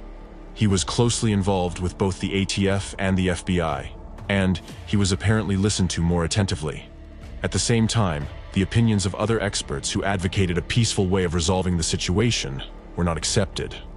After all, at the time of the siege, federal agents who had fallen under the influence of anti-cultists did not take the beliefs of the Davidians seriously, so they didn't listen to the advice of theologians, religious scholars, and Bible researchers who tried to convey to law enforcement officers that because of their religious beliefs, the Davidians would not react like criminals, and recommended communicating with the besieged in their language. A number of experts appealed to the FBI not to use forceful tactics against the Davidians because this could ultimately lead to fatalities. However, their suggestions were rejected. He has no known credentials to support his claim as an expert, yet the FBI allowed him to advise on the course of negotiations while ignoring advice from numerous theologians and genuine psychological counselors. In parallel with Rick Ross's direct influence on the law enforcement operation, other representatives of the anti-cult group carried out destructive media activities. They appeared as cult experts on various TV channels and intentionally promoted a demonized image of the Davidians in public opinion. One of the representatives of the anti-cult group was Stephen Hassan, whom we mentioned earlier. So he would take people for hours and hours and hours and mesmerize them through hypnosis, through behavior modification techniques and such, and break down their ability to think. These were the people that we saw over and over in the media as support for the government stories that the Branch Davidians were some evil cult. Mark Bro is the person who contacted the State Department and the Cult Awareness Network and relayed his allegations. Cult Awareness Network, known by its initials, CAN, targets religious groups around the world for hate campaigns in the media. CAN members always make the same allegations against each group they attack: perverted sex, child abuse, and brainwashing. It reads like a worn-out script. It has been repeated so many times against so many different groups. The people who lived at Mount Carmel, including children, were never presented to the public as personalities. The Federal Bureau of Investigation didn't share with the media the videos of the Davidians recorded during the siege, so that Americans wouldn't regard them as human beings, feel sympathy for them, and stand up for them. According to James T. Richardson, a sociologist of religion, the dehumanization of those inside Mount Carmel, coupled with the thoroughgoing demonization of Koresh, made it easier for those in authority to develop tactics that seemed organized for disaster. Thus, not only law enforcement officers, but also the public developed a false image of what was really happening in Waco. And again, you get that demonization. It's like, these are people. As the Davidians were people. The people that died at Mount Carmel were people. They've never been truly humanized until they did the Waco series. The reason behind all that was going on was one factor that back then neither federal law enforcement agents nor U.S. intelligence officers took into account. This detail, which had a fateful impact on the outcome of the events in Waco and remained unknown to this day, was that representatives of anti-cult organizations used hidden manipulative technologies to influence people's consciousness and subconsciousness. Such information messages that are built on the knowledge of these special psychotechnologies and contain hidden imprints able to bypass critical analysis by consciousness and penetrate directly into the depths of the human subconsciousness were repeatedly disseminated in the media for this very purpose. The Anticultists needed a large-scale campaign for demonizing the Branch Davidians, and that's why they invested so much effort in dissemination of their false accusations. Therefore, absolutely different articles and videos in seemingly unrelated media contain the same repetitive narratives. Basically, all of this was part of the anti-cultist strategy of psychological manipulation of the public. In fact, anti-cultists were accusing others of what they themselves were actually doing, for they were the ones who were applying mind control and brainwashing techniques.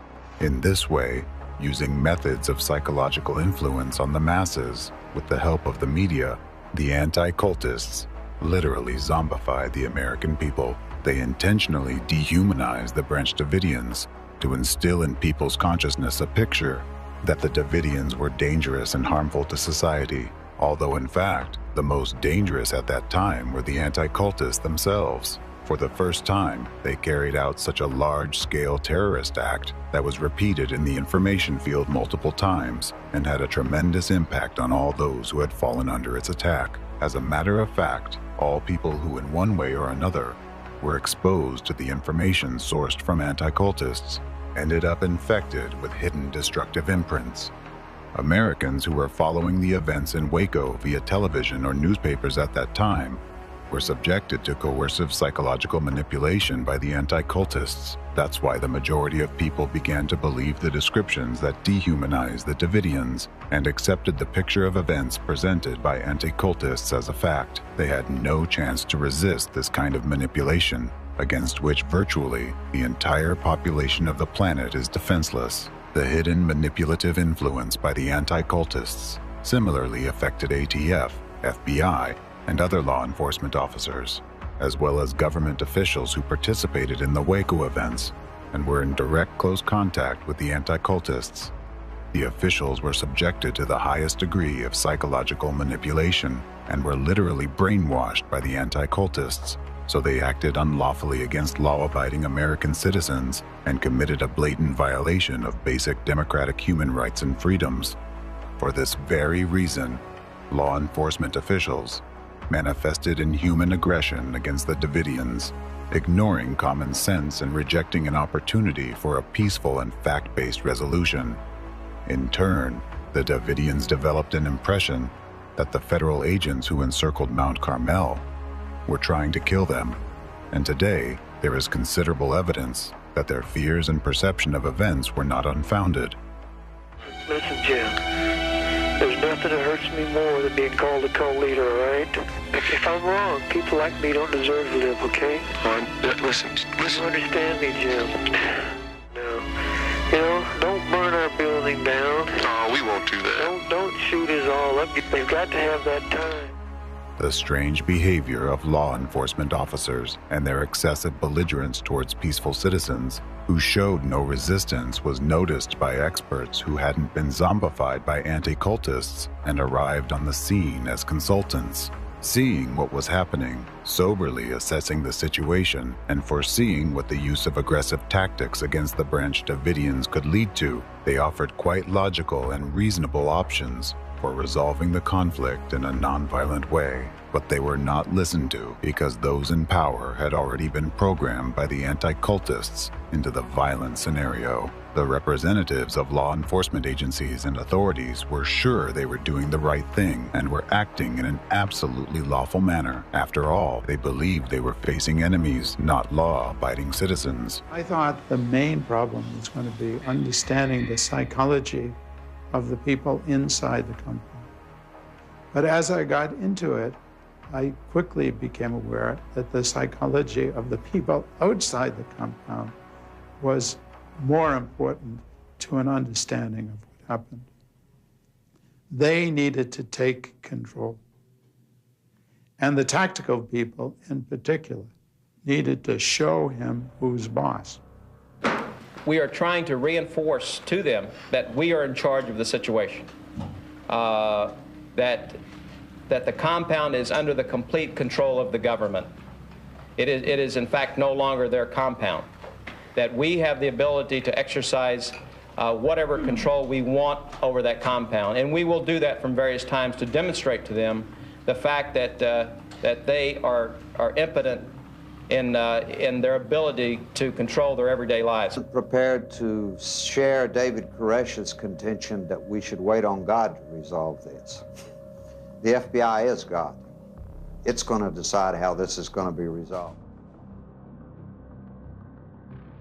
The federal agents in charge of the operation were confident that they were in control of the situation, but this firm conviction was in fact an illusion instilled by the anti-cultists. In reality, they were no longer in control. It's the anti-cultists who had originally created this situation and held the levers of control. Such manifestations of abnormal behavior are clear signs that perception of all these people had already been distorted at that time by the manipulative technologies of subconscious suggestions used by anti-cultists.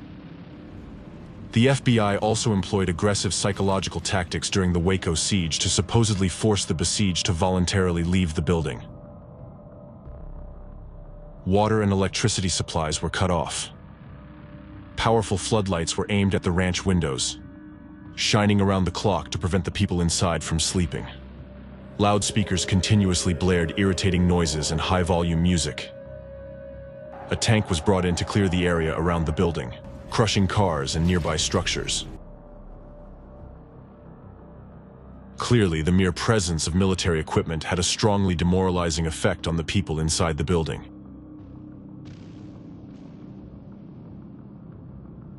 If they thought that we were all brainwashed and such a bunch of crazies, why would the FBI push David or the rest of us to the limit? Why would you bombard the building day and night with lights and music and noises and wear these people out not knowing how they're going to react?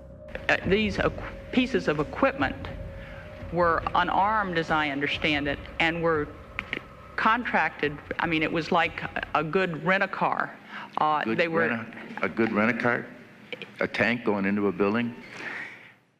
Why did the FBI use such methods against peaceful Davidians? Who was behind plotting the tactics of aggressive psychological influence on the besieged people? It's an established fact that the stress escalation strategy employed by the FBI was based on the recommendations of Rick Ross and his accomplices.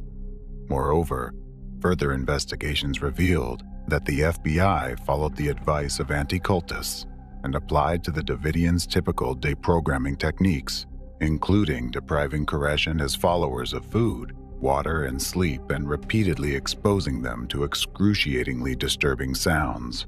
In other words, the tactic of aggressive psychological attack on the Davidians was nothing but an attempt of mass deprogramming.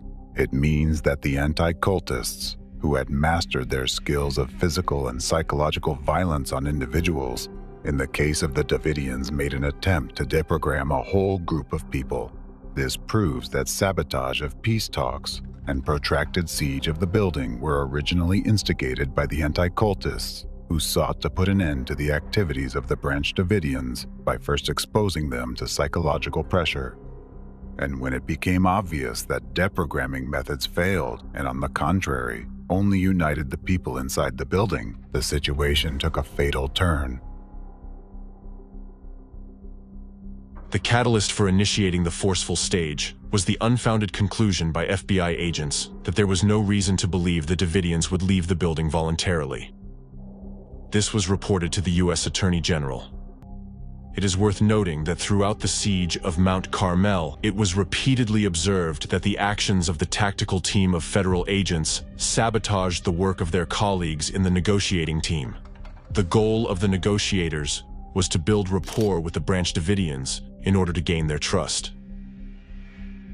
In contrast, the tactical team's efforts were aimed at intimidation and harassment.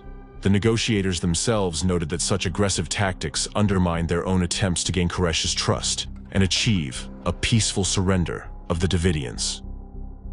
Moreover, the FBI actually made their statement that further negotiations were pointless after an agreement had been reached between their agents and the leader of the Davidians, David Koresh, that all of the Davidians would voluntarily leave the building immediately after Koresh would write his interpretation of the 7 seals of the Apocalypse.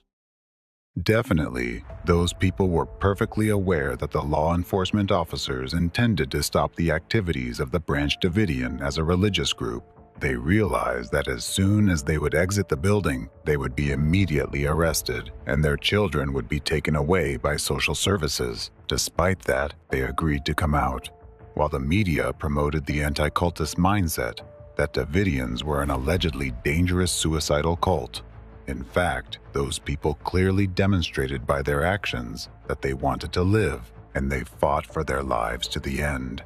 On April the 14th, there was a major breakthrough, and that breakthrough was David Koresh's letter to me, which I promptly gave to the FBI, that said that he'd received his mission, that he was working on writing his interpretation of the 7 seals, and that everyone inside was relieved that they didn't have to die now, that the prophecies were not being fulfilled now, and that this would be resolved. He waited 51 days, and then he said, the word came to him and said, write, and he wrote. This was brought out the day of the fire by one of the survivors. He was keeping his promise of April 14th. We believe they would have all come out safely. What I was faced with was a situation where the negotiators said, we think we have reached an impasse. Nobody else is coming out voluntarily. We looked at the entire situation and we made the best judgment we could. I'm very satisfied that in the information furnished to me by the FBI, I was informed. A key factor that significantly influenced the decision-makers was a speculation that the children in the building were in danger, and that they had allegedly already been victims of abuse. These claims were fueled by the series of articles under the collective title, The Sinful Messiah, co-authored by Mark Bro and Rick Ross. Based on the belief formed under the influence of these anti-cultist narratives promoted in the media, the U.S. Attorney General decided that it was necessary to begin an operation to free the hostages and assault the building where Davidians and their children were located. The Bureau, time after time, asked Koresh for some evidence that the children were okay. We did not receive verification that the children were okay. We had concerns for the children. Their concern were the children. They had candy bars in their pockets to give out. Chocolate for the kids. Wow. The Davidians themselves had no idea that an attack was being planned against them. On the contrary, they believed they had made progress in the negotiations and that the ordeal they had been enduring would soon come to an end. They didn't know they had only one day left to live. Hello? Hello? No, honey. Nobody's gonna come and kill you. Are they gonna come and kill me? No. No. Nobody's coming.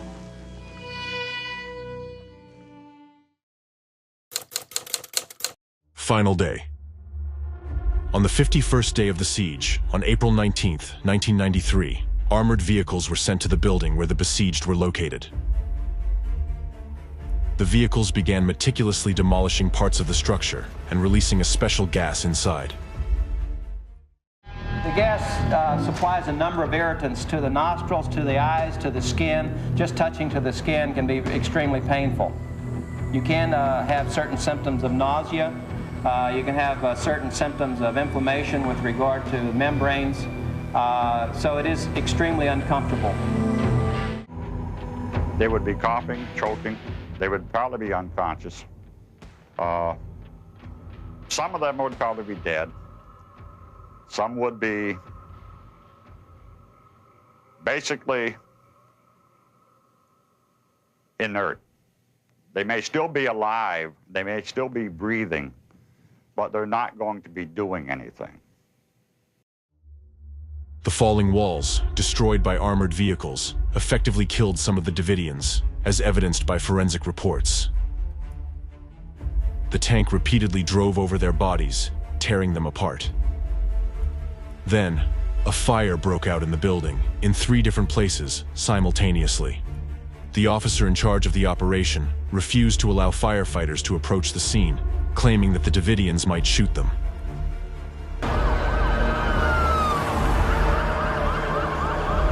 This looks like probably the fire chief and fire marshals, and we have, at this point, 2 fires.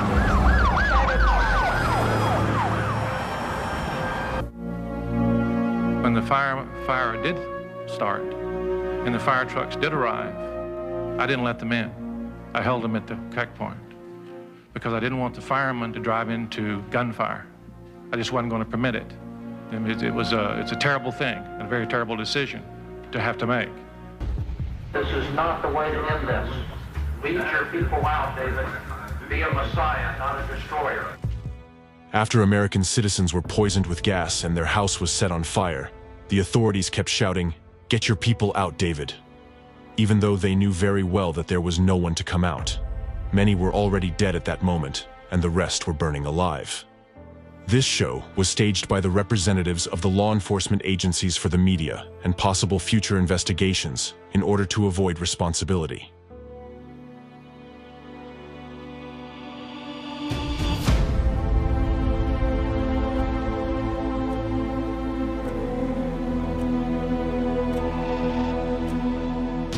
Mount Carmel burned to the ground. 76 people died, including 25 children, some of whom were infants and toddlers under the age of 3.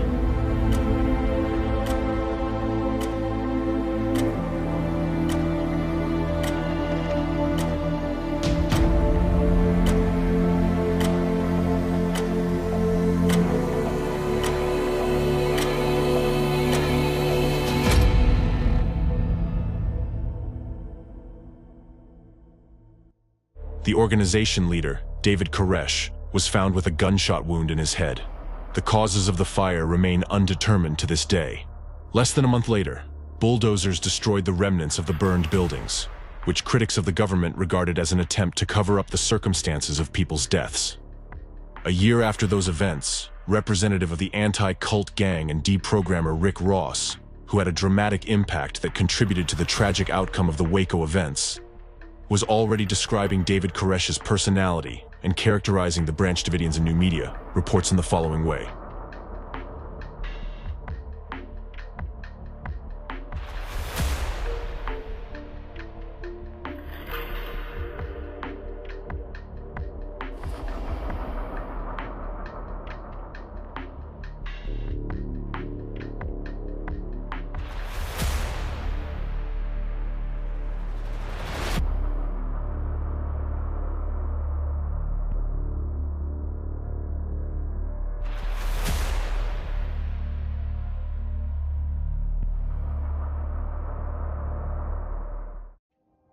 Even after the deaths of those people and their children, anti-cultists continued their smear campaign to demonize the Branch Davidians, aiming to cement the image of sinister cultists, psychopaths, and suicides in public consciousness. They used this horrific tragedy for their own ends, turning it into an informational terrorist act, essentially an act of intimidation for all other religious communities and a precedent for undermining public trust in law enforcement agencies of our country, which were supposed to guarantee lawfulness and order in society instead of causing mass deaths. Since the FBI controlled the flow of information about the Davidians in the media, they were never able to share their own version of events with the American public. All Americans have seen in the media are images of the crazy David Koresh and the same repeated unsubstantiated accusations by anti-cultists. Dehumanization of the Davidians, combined with the anti-cultists' manipulative techniques, turned the American citizens into a faceless group of religious fanatics. Such media coverage of the events produced an illusory perception that the deaths of American citizens were not a ground for public protests against excessive force used against them. Therefore, until the very last moment, the entire country was silently observing the events in Waco as yet another reality show, until those people and their children burned alive in the fire. Realization of what had happened started coming much later, and not to all observers of this terrorist attack organized by anti-cultists. Even now, in articles about those events, you might see the phrase, "About 80 cultists died," not people, not American citizens, but cultists. This terminology is used by anti-cultists and their supporters to ensure that the deaths of those people do not evoke sympathy or regret in you. It is meant to absolve you, as a society, of guilt for allowing this to happen, and for letting the actual perpetrators of this mass murder go unpunished. The Waco tragedy, the terrible death of all those innocent people and their children, is essentially an act of genocide carried out by anti-cultists through representatives of the authorities and law enforcement agencies. And in this case, those who committed it are no different from the Nazis during World War II. When someone's suspected of a crime, even if it's child abuse, even if it's capital murder, we give them a trial. A jury finds them guilty beyond a reasonable doubt before they go to sentencing. Then a jury or a judge sentences them, and an appeals court makes sure the trial was conducted with due process. And then and only then do we kill them. We don't kill them first, like happened in Waco on April the 19th. Aftermath of the Waco tragedy. And I'll remind the American people one more time that during that entire time, those 6 hours, and indeed those 51 days, the FBI never fired one shot at the Davidians. David Koresh and the Davidians set fire to themselves and committed suicide. The government did not do that. Assertion to me that the media and that the government has made a kind of blanket declaration that the Branch Davidians committed, quote, mass suicide, to equate it to a Jonestown, Guyana suicide.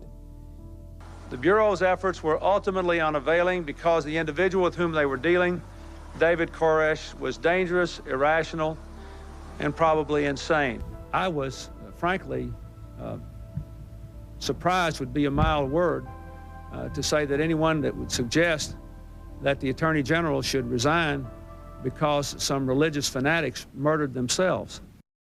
The Waco tragedy became one of the most significant and bloody failures of American intelligence agencies in the country's history. Being under the influence of manipulative techniques by anti-cultists, federal agents committed physical, psychological, constitutional, and judicial violence against American citizens whom they regarded as members of a dangerous cult, thereby despising them and not considering them humans. To this day, this event remains the most severe case of Americans confronting Americans since the Civil War between the North and the South, and it happened as a result of manipulative actions of anti-cultists. American citizens who followed the events in real time were divided by contradictory media reports. actually the result of orchestrated information terrorism by anti-cultists into those who regarded the Branch Davidians as an insane, suicidal cult, and those who believed the deaths of almost 100 people were due to reckless actions of federal authorities. However, the majority of the American public became angry at the FBI. Federal agents were seen as demons, uncontrollably killing peaceful citizens. Later on, among peaceful citizens there emerged Avengers, that is, new terrorists created by the media's informational acts of terrorism, who were actually yet another victims of the anti-cultists. This eventually culminated in the Oklahoma City bombing. Oklahoma City bombing, April 19, 1995. On April 19, 1995, the second anniversary of the Waco events, an unknown individual drove up to the building housing the FBI and ATF headquarters. That day, the terrorist wore a t-shirt bearing the phrase shouted by Abraham Lincoln's assassin after he shot him, "Sic semper tyrannis." That's what always happens to tyrants. He parked his van in the underground garage directly beneath the building. A few minutes later, an explosion occurred with the force equivalent to a 3.0 magnitude earthquake. Half of the building collapsed, turning into a mass grave. The blast also damaged 324 buildings within a 16-block radius. The tragedy resulted in 168 deaths, including 19 children under the age of 6, and 680 people were injured. The perpetrator, Timothy McVeigh, was apprehended the same day. He explained his actions as revenge for Waco and Ruby Ridge. To this day, the Oklahoma City bombing remains the deadliest act of domestic terrorism in U.S. history.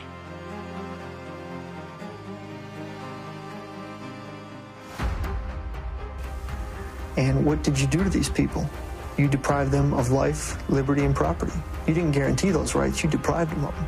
Waco started this war. Hopefully Oklahoma would end it.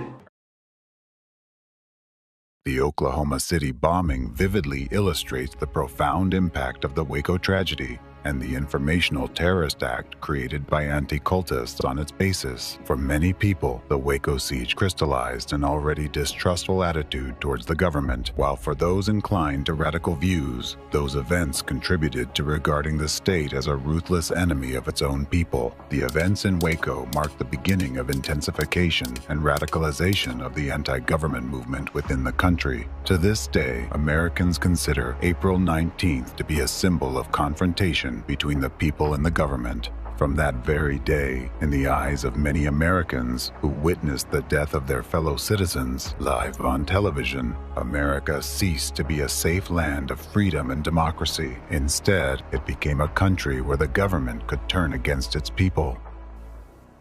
I don't know how the American people can stand by and watch such a thing take place. We have people out here, we have all these people, women, children, tiny babies. These men came in here and they started firing on us. The bullets came through the walls and people were killed, people were injured. And this is America. I mean, I thought this was the country of, you know, freedom of speech, freedom of religion, whatever, and just human decency. It just doesn't seem to exist.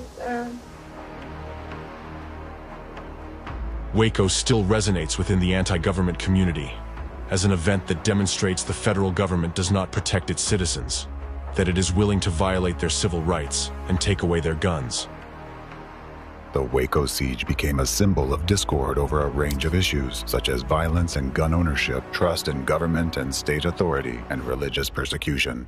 The catastrophe sparked a flood of books, articles, news stories, and television segments, becoming an integral part of public discourse. Waco became a vital topic in the country, and to this day, Americans experience its consequences. The most significant and most frightening consequence of the Waco tragedy was the deepened division among the American population, a divide that, unfortunately, has not been overcome to this day. A country and a people that once stood united were split into two warring camps, and this painful wound on the body of America has not healed to this present time. Representatives of the anti-cult movement deliberately shaped two extreme viewpoints on the Waco tragedy. As a result, descriptions of the Waco events in various media are often so contradictory that it looks as if groups of people who oppose each other describe completely different occurrences.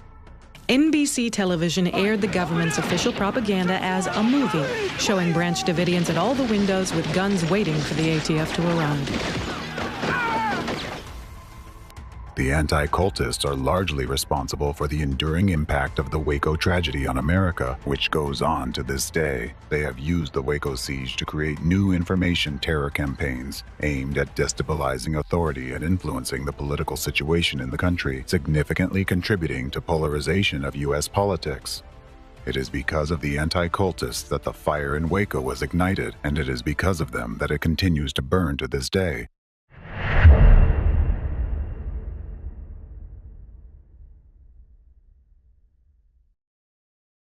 Back then, anti-cultists laid the foundation for a future civil war. They artificially created a basis for confrontation between supporters of the two dominant political parties in the United States and provoked the emergence of not only discontent with the authorities, but also extremely radical sentiments in society. The anti-cultists still use these fruits of their own activities, continuing to incite hatred in society and create conditions for a future confrontation between citizens of one country, between us, Americans.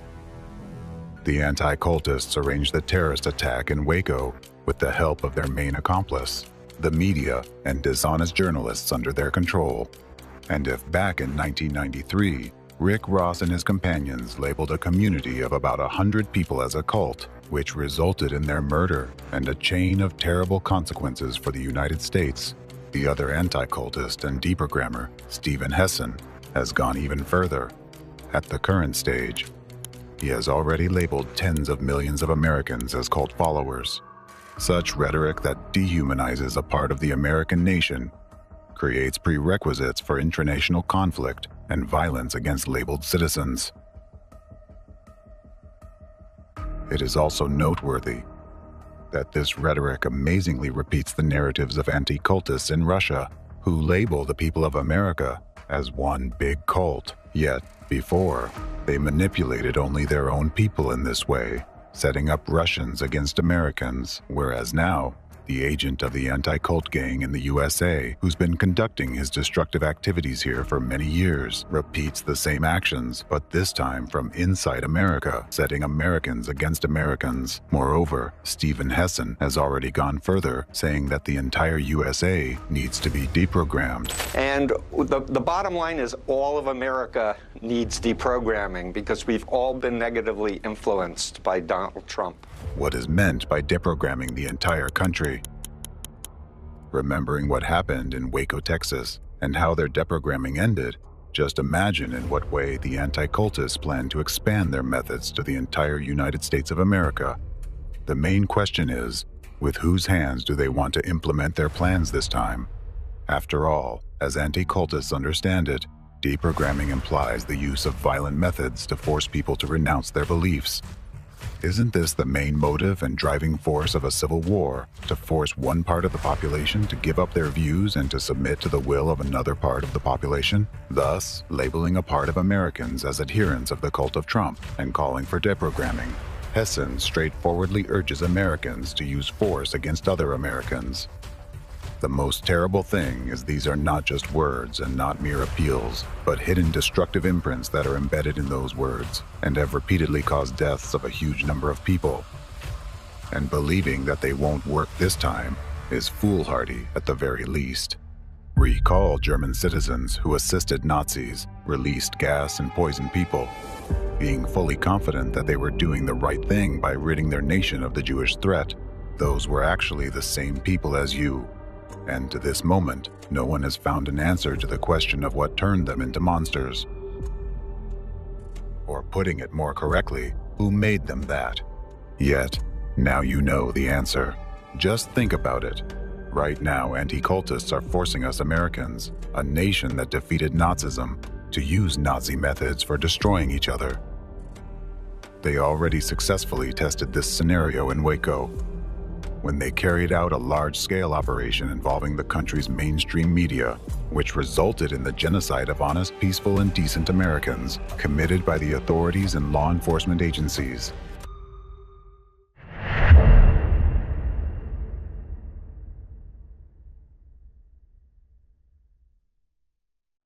How can you explain a situation where American law enforcement agencies tasked with protecting their people arrived for a routine search and ended up launching a full-scale military operation using military equipment against ordinary citizens of their country, which resulted in the deaths of almost 100 people? Indeed, from the perspective of common sense, a military raid that cost the U.S. government millions of dollars a day and was carried out against a group of American civilians that mostly included children, women, and elderly people looked like a disastrous misunderstanding. Why did the representatives of ATF and FBI accept the false, ungrounded information provided by anti-cultists as facts? Why did they rely solely on their pseudo-expert opinion at a time when the FBI had materials indicating that those people were incompetent in such matters? Moreover, FBI agents knew perfectly well that Rick Ross had personal hatred towards all kinds of new religious movements and an undisguised desire to urge law enforcement agencies in their attempt to destroy the Davidian group. In other words, federal agents had all the information they needed to understand that relying on anti-cultists in the matters of new religious movements was the same as believing that the Ku Klux Klan would remain impartial in assessing racial minorities. Yet, why did the agents trust the anti-cultists and implicitly follow their recommendations? Because representatives of intelligence services, law enforcement agencies, and the government were manipulated by anti-cultists who pushed for a violent crackdown on their stigmatized victims. In essence, officials were programmed for such actions. Let me draw your attention to another crucial point. The Waco tragedy occurred in 1993, the same year when the central ideological hub of anti-cult terrorists was established. Its leader was trained at a Russian Orthodox Christian educational institution in the United States. This means that even at that time, there were already breeding grounds for global anti-cultism of the Russian origin in the US, and they had enough influence to carry out such terror attacks. But that's not all. I delved into such detail about those events so that you can fully understand how representatives of anti-cultism operate and what the consequences of their actions are. The thing is that during the Waco siege, the FBI consulted with another cult fighter, Igor Smirnov, a Russian scientist and inventor of mind control weapons. Igor Viktorovich Smirnov was a Russian scientist best known for his role in Soviet-era mind control research and the poorly explored field of human behavior study he called psychoecology. His maternal grandfather, Smirnov Ornaldo, was a renowned hypnotist. Igor Smirnov was the son of a high-ranking Soviet officer, Viktor Abakumov, head of SMERSH from 1943 to 1946, and Minister of State Security, MGB, from 1946 to 1951, under Joseph Stalin. At one time, Smirnov's father initiated an Operation North on mass relocation of supporters of Jehovah's Witnesses organization, as well as representatives of other religious associations and their families to Siberia. Despite his scientific activity, Igor Smirnov, just like his father, had anti-cult views, as he wrote in his book Psychoecology. Thus, in describing various religious groups, he solely used anti-cultist language and the label sect. He also adhered to the same pseudoscientific theory about the use of brainwashing techniques by leaders of new religious movements, which was actively promoted by Steve Hassan and Rick Ross. This was at a time when Smirnov was personally involved in the development of such technologies. Most of Igor Smirnov's research focused on remote influence on another person's consciousness and programming one's psyche and behavior. Application of psychotronic weapons developed by Smirnov included the potential to affect large groups of people for various purposes. For example, to incite mass aggression in a crowd, or, conversely, to calm public unrest. The majority of the experiments he conducted remain classified to this day. Smirnov wrote, "Psychotechnologies are the culmination of everything humanity has engaged in thus far. They are much more serious than the atomic bomb and space flights. Right now, we have only created a stone axe. Although using it, we can already perform surgical operations. We have obtained instrumental ways to access the subconsciousness and correct certain areas. Everything else is just specific applications. Smirnov also worked on uncovering hidden information in the subconscious, representing the true motivations behind a person's actions and intentions. He developed a method for identifying individuals potentially inclined to commit acts of terrorism.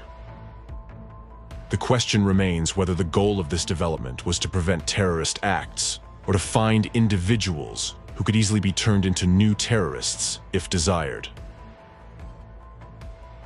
Regardless, this method formed the basis of security systems designed for airports to identify terrorists before they attack. Today, this technology is used in various countries, including the United States.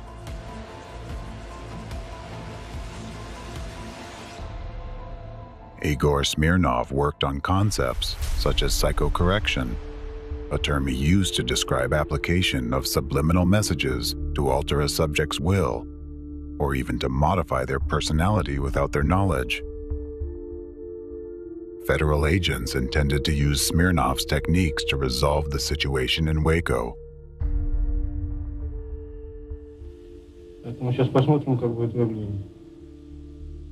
Two Russian psychologists have been brought in from Moscow to demonstrate a technique for analyzing the human mind and then influencing it. The concept is that with an understanding of an individual's mind, keywords transmitted in music or white noise will force that person to obey. The FBI examined the system to use against David Koresh at Waco in Texas. Thus, the FBI Counterterrorism Center experts secretly met with Smirnov in the United States. He proposed a plan. During negotiations, they should transmit messages from relatives of the Davidians, encrypted in a certain way that would bypass critical perception and be instilled directly into the subconsciousness of recipients, compelling them to follow these commands.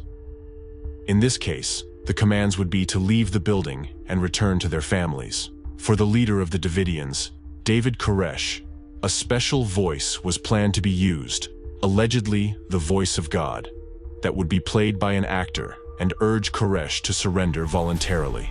However, when agents asked what would happen if the subliminal signals did not work as intended, Smirnov replied that Koresh's followers might slit each other's throats, committing acts of fatal violence. According to the official version, the FBI declined Igor Smirnov's services after this kind of response. But that's the official version. Now, let's piece together the facts. Fact 1. At one of the press conferences, an FBI representative publicly stated that during negotiations with David Koresh, the leader of the Davidians, an agreement was reached that the people would peacefully leave the building. However, Koresh suddenly changed his mind, claiming he heard the voice of God telling him to stay and wait. Steve, I want him to come out. I understand. When does he plan to come out? He said his God says that he is to wait. How long? How long does he... Look. He says that he did not fulfill his promise to leave immediately with his followers because God told him to wait. Do you people believe that Koresh is actually talking to God? Koresh believes he's talking to God. This fact, strangely, aligns with one of the steps in Smirnov's proposed plan, except that the effect of the supposed voice of God was exactly opposite to the declared result. Fact 2. Smirnov used manipulative techniques to influence human behavior by inserting hidden messages. These commanding messages were recorded on tape and technically altered to conceal their presence from conscious awareness. By bypassing critical analysis in one's consciousness, those commands were directly implanted into subconsciousness, urging a person to carry them out, believing it to be their own conscious decision. To an untrained ear, such technically processed recordings of hidden commands sounded like the squeal of pigs. Now let's return to the Waco siege. As already mentioned, the FBI used psychological pressure techniques on the besieged Davidians, one of which involved loud, irritating sounds. Official FBI reports and eyewitness testimonies state that among the sounds broadcast through loudspeakers were the sounds of animals being slaughtered, including the screams of rabbits being killed. This inadvertently brings to mind the sounds of pig squeals used in Smirnov's mind control experiments. Sound tapes of rabbits being slaughtered, or Nancy Sinatra singing songs, and then they would bring out lights at night, and not that Nancy Sinatra always was that bad, but the ones that she had kept. The point was this: they were trying to have sleep disturbance, and they were trying to take somebody that they viewed to be unstable to start with, and then they were trying to drive him crazy, and then they get mad because he does something that they think is irrational. I don't know if you can hear the noise on this tape, but that's some of the noise being made up there by the compound.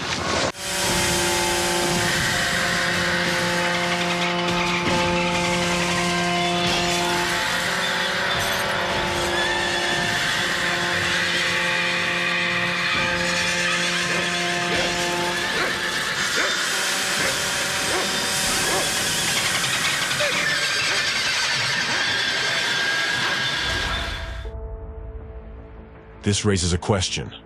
Why would the FBI use such strange sounds for a psychological attack on the Davidians? However, these actions gain an utterly logical explanation when combined with Smirnov's plan and the deprogramming methods used by anti-cultists against the besieged. One question remains. What was the true purpose of the plan proposed by a man who collaborated with the KGB to American intelligence agents as the final solution to the issue of the supposedly dangerous and sinister cult? What hidden directives were then transmitted through those encrypted sounds? And who was the intended target of that influence? We have seen what was the ultimate outcome for the Davidians. However, the law enforcement officials present at the Waco siege could have also been affected by those sounds. Moreover, Timothy McVeigh, the perpetrator of the Oklahoma City bombing, visited the site in 1993 to express his support. The man later bombed the FBI and ATF building to avenge Waco. Did he hear the sounds that echoed throughout the area? The likelihood is very high. Was he a victim of anti-cult programming? He definitely was. We cannot assert that Smirnov's psychotechnologies alone influenced him. Multiple layers of embedded directives played a role in this case. Those directives were part of other waves of informational programming launched by different branches of global anti-cultism. In reality, the psychotechnologies used by Smirnov were merely a stone axe, as he himself put it.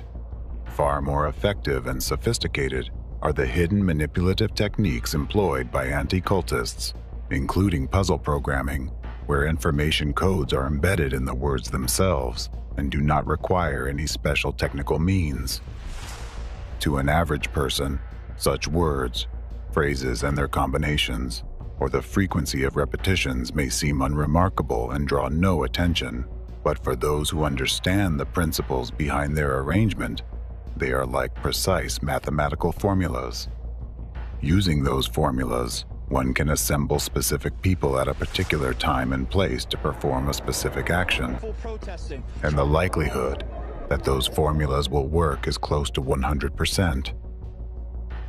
These are ancient manipulative methods that predecessors of the anti-cultists used as long ago as in the times of Christ to make the crowd shout, "Crucify him!" Just as humanity has been working throughout history to improve various types of weapons, in the same way, methods of psychological manipulation were being refined for an external invisible force to subjugate a person's will and to enslave them. Based on these ancient methods, further developments were conducted in secretive research bureaus in the Soviet Union.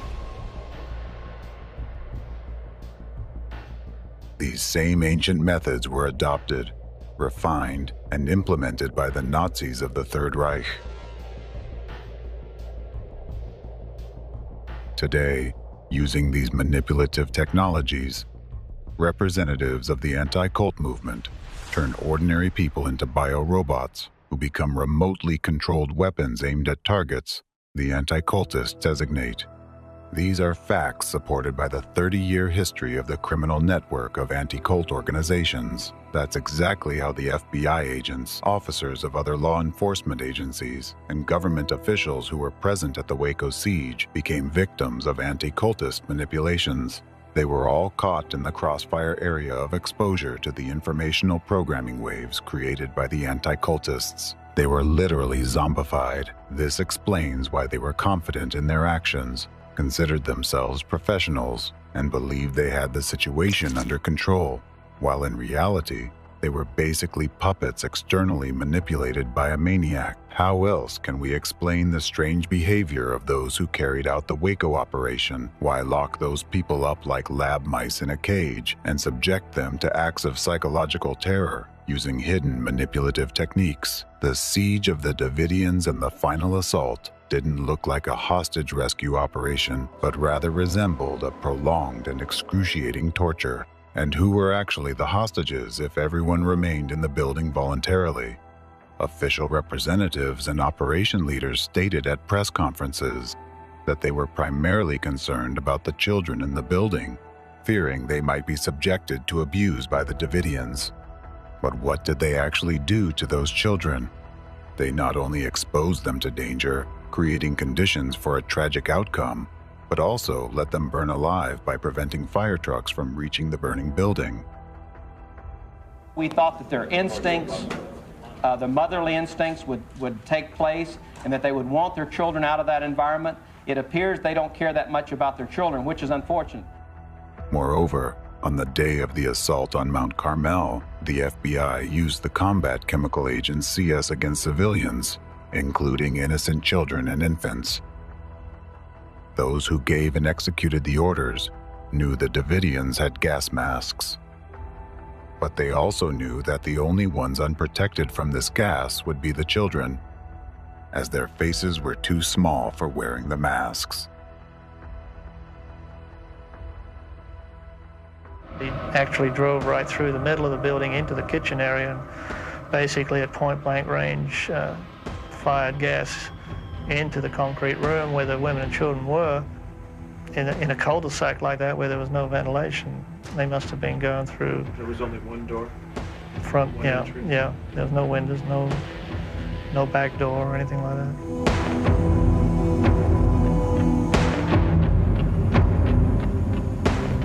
We put massive gas in there. Their gas mask by that time had to be failing. I believe that using CS gas against infants, against old people with respiratory problems, there were 60, 70-year-old men in there, and there were young children. That's torture. And I can just see those kids barfing, vomiting, screaming, because you can't possibly have a gas mask that'll fit a little kid. Didn't their report say that gas masks don't fit on these babies? That's correct. And didn't they know that? They should have known that. Even small doses of CS, much smaller than those used at Waco, can kill children. In large quantities, this gas causes severe muscle spasms, so intense that they can break bones. The Waco events resembled a torture chamber created for those people by a deranged maniac, where the parents were powerless to act and were forced to watch their children suffocate and suffer from broken bones due to severe muscle spasms, and then to burn alive along with the kids. Those who were still able to move after being gassed tried to escape the fire through the only door leading outside from their shelter, but they were shot. Government defenders claim that the Davidians killed each other in an attempt to escape the torment. Meanwhile, government critics refer to infrared surveillance footage and argue that the Davidians were shot by law enforcement from an armored vehicle as they tried to flee the burning building.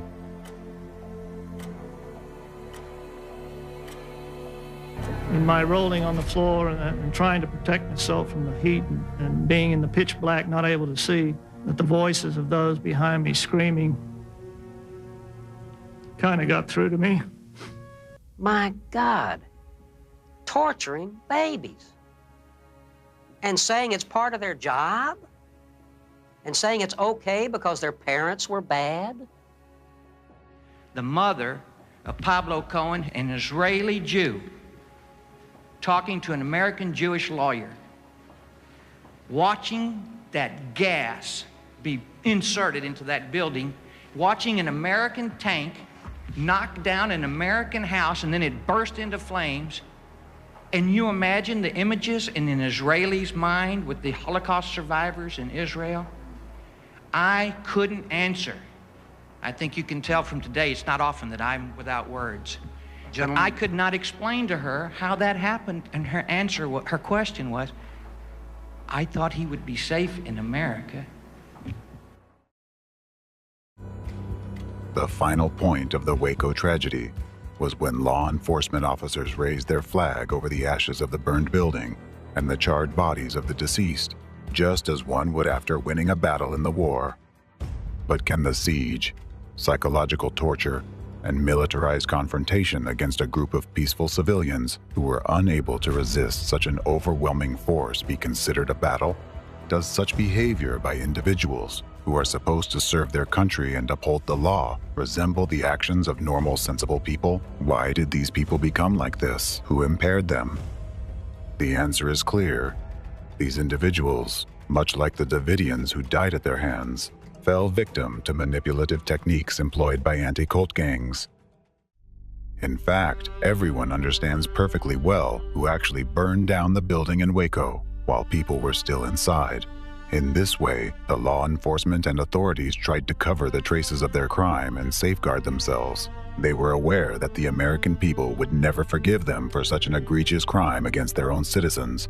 As seasoned professionals, the operation commanders must have realized they had gone too far with the use of gas, resulting in the tragic deaths of people, especially children. That's why the order was given to shoot Branch Davidians who attempted to escape the burning compound in order to prevent them from revealing the torture they endured, how their children died from the gas, and who actually set their house on fire. You can intimidate or bribe one or a few witnesses, but if all these survivors had given the same testimony about what happened to them inside the building besieged by the law enforcement, the authorities wouldn't have been able to hide the truth about the Waco tragedy. Yet, don't be quick to blame only the federal agents and authorities. There are no mentally healthy people in the world who could resist the level of psychological brainwashing techniques used by the Anticultists in Waco against law enforcement officers and other officials. Only those with special training and awareness of the principles behind such technologies can protect themselves from these covert manipulative methods which influence human subconsciousness, bypassing critical perception by the conscious mind. At that time, no one among the U.S. federal law enforcement officers knew about these techniques of covert subconscious behavioral programming used by anti-cult organizations. For this very reason, the Anticultists succeeded in carrying out such a powerful terrorist act in Waco, which in terms of its role and consequences is no less significant than the 9/11 attacks they later orchestrated too. Yes, the federal law enforcement officers acted unlawfully. They broke their oath to serve and protect the American people and waged war against their own citizens. However, by then, they had been literally brainwashed by the anti-cultists and had themselves become victims of coercive psychological influence. In this case, the subconscious destructive commands and directives for aggressive and violent actions, embedded deep within their subconsciousness without them knowing it, significantly overrode their conscious behavioral motives. That's why the real actions of the Waco operation commanders directly contradicted their official statements and declared goals.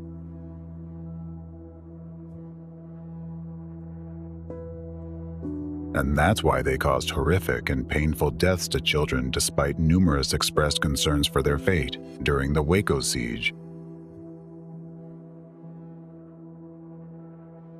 All of the decision makers were largely unaware of the real causes of their own actions. It was precisely the destructive commands embedded in their subconsciousness that compelled law enforcement officers to act with Nazi-like methods. Hence, in the United States, a free country, law enforcement locked their own citizens inside a compound and released gas into it. They acted this way because they had undergone severe psychological manipulation by the anti-cultists, just as the Nazis had once been manipulated. At that moment, U.S. law enforcement no longer regarded the Branch Davidians as human beings. They treated them as the Nazis treated Jews at the final stage of genocide. The tragedy in Waco, with the horrific deaths of all those innocent people and their children, was not merely a terrorist act, but a genuine act of genocide perpetrated by anti-cultists with the hands of government officials and representatives of law enforcement agencies, meaning with the hands of American citizens against other American citizens. At that moment, those who committed it were no different from Nazis during World War II. This underscores the insidious power of subconscious suggestion and covert techniques of manipulating consciousness that are used by representatives of the transnational terrorist network of anti-cult gangs. This is why all anti-cultists pose a great danger by employing methods of zombifying the population. They turn good people into criminals, terrorists, and murderers. They compel those entrusted to uphold the law and safeguard democracy to violate these laws and strip people of all their rights and freedoms. In the same way, law enforcement and military entities in Russia, Ukraine, and China are victims too. They are those whom anti-cultists have set on targets they marked with yellow stars, those who have been suggested that it's acceptable to use force against their own citizens and even torture them, those who, under the influence of coding mindsets embedded in their subconsciousness by anti-cultists and their accomplices, are currently depriving innocent people of their freedom and lives, those who have been persuaded that physical destruction of a brotherly nation is a righteous and worthy cause. Therefore, it doesn't matter what a person's occupation is, even if he is a representative of intelligence services or law enforcement agencies. No one is immune to such an impact. The only defense against the methods of covert manipulation of consciousness and subconsciousness is to be aware of their existence and how they operate. Otherwise, it's impossible to resist these manipulations. In this regard, it is crucial to emphasize once again the value and profound significance of the investigation that uncovered such methods. Dr. Egon Tolakian publicly disclosed the findings of this investigation on April 12, 2024, and they are freely accessible to anyone interested. So, what really happened in Waco? Was it a manslaughter resulting from the careless actions of law enforcement and unprofessional decisions by the government, as anti-government groups believe? Or was it a suicide by mentally unstable people who couldn't withstand the pressure, as government defenders claim? Now each of you can answer these questions for yourself. Now you know that neither the first nor the second option reflects the true nature of what happened. The cause of the Waco tragedy was a deliberately planned terror attack and an act of genocide orchestrated by representatives of anti-cultists. By carefully studying the details of the events of those days, you can see how the threads from the Waco massacre lead straight to its organizers and ultimate beneficiaries, right into the heart of the global anti-cult stronghold from where it spreads across the world.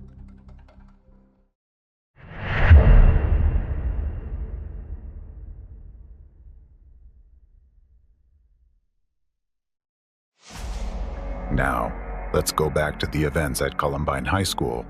It turns out that the starting point for both the Oklahoma City bombing and the Columbine shooting was the tragic death of members of the religious organization in Waco, stigmatized by anti-cultists. If the Waco siege hadn't occurred, there would have been no bombing in Oklahoma City. Therefore, there wouldn't have been two powerful information terrorist attacks that led to Columbine. The two teenagers would not have been subjected to the waves of information programming launched by anti-cultists. And the key event that now serves as a powerful informational terrorist act, generating more and more school shootings, would not have occurred if at the outset of the Waco events, when the word cult was first applied to the Davidians, society had reacted immediately and taken measures to stop the activities of anti-cultists and their accomplices, a large number of deaths could have been avoided, and children would not be killing other children today. The true culprits behind the Waco tragedy and the subsequent tragedies it caused remain unpunished. It is the anti-cultists who bear responsibility for the deaths of all those who perished in Waco and as a result of the Oklahoma City bombing.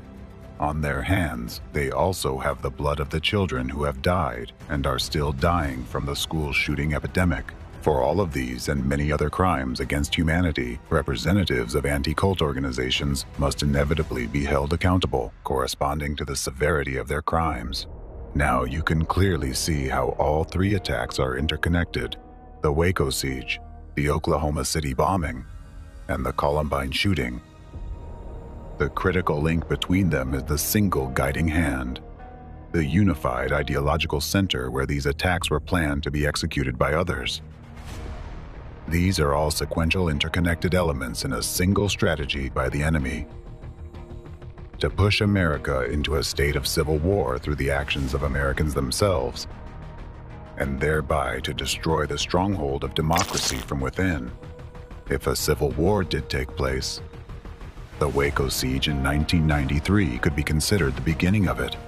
To this day, the architects of the Waco terror attack and genocide consider it to be one of their most successful operations in terms of its far-reaching consequences.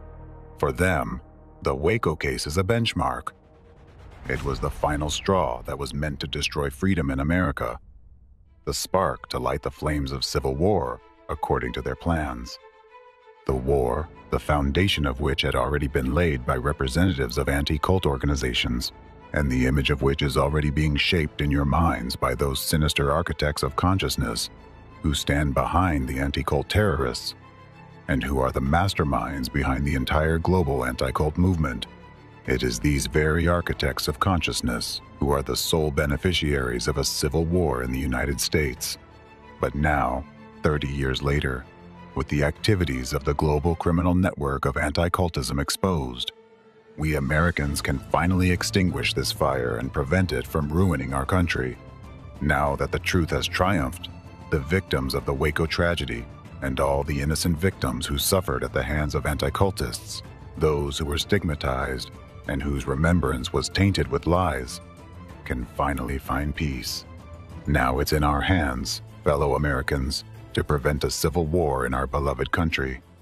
Now the activities of the criminal terrorist anti-cult group will inevitably be stopped. For a long time, the threat they posed was underestimated. But now, their true essence has been revealed.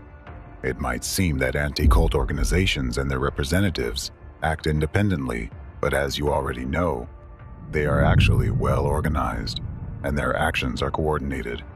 The control center for international anti-cult terrorism, where those snakes have made their nest, is located in Russia.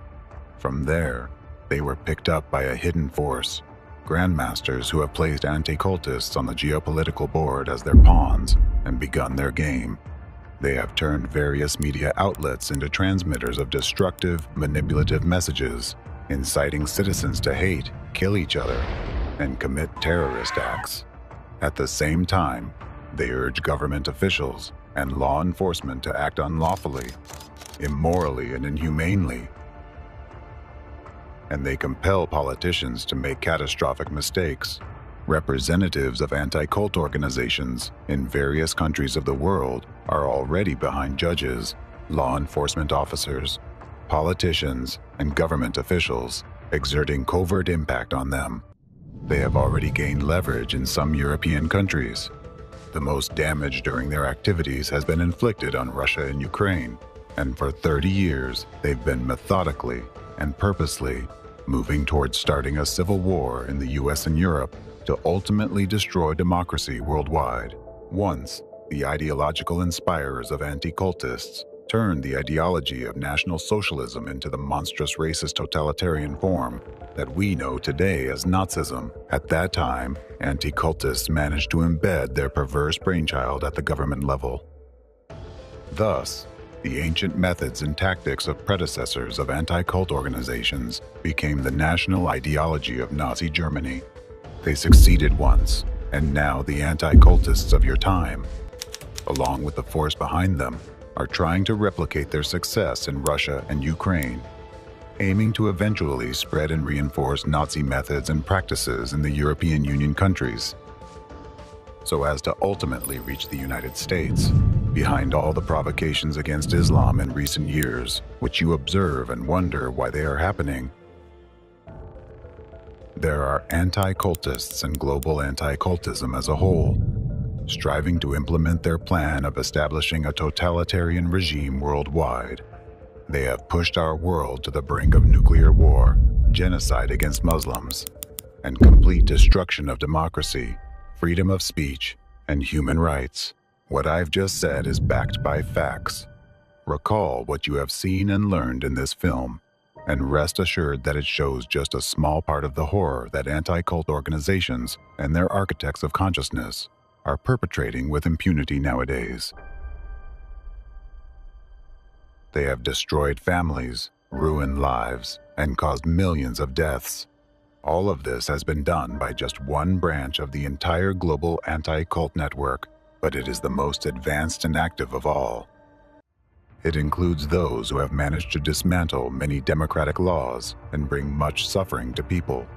And I must say, they have achieved a lot. Through their informational terrorist attacks, the anti-cultists have managed to manipulate public consciousness so thoroughly that now people must work hard to rid themselves of deep-seated beliefs which they think to be their own. Although in reality, many of those beliefs are dangerous foreign bodies embedded by anti-cultists, and they are so deeply rooted in people's minds that many of you no longer distinguish them from your own ideas. Unfortunately, due to the ongoing investigation, we cannot reveal everything today, because the situation is actually even worse. But even what has been said is enough to realize the danger our world is in and to understand what must be done to ensure that freedom and democracy do not become relics of the past and mere history. Now you know how to save this world. Before your eyes, a phenomenon far more horrifying than Nazism has unfolded, the one that has already harmed more people than both world wars combined. Representatives of anti-cult organizations and global anti-cultism are guilty of numerous crimes against humanity. Having revived the legacy of Nazism, they engaged in organized terrorist activities for an unacceptably long time, initiated wars, committed acts of genocide, and planned a large-scale genocide that could engulf billions of people. Using deceitful and cynical methods, they have waged a hidden, undeclared war against the entire humankind. But now the time has come for the activities of the anti-cultists to be scrutinized, exposed, and brought to public trial.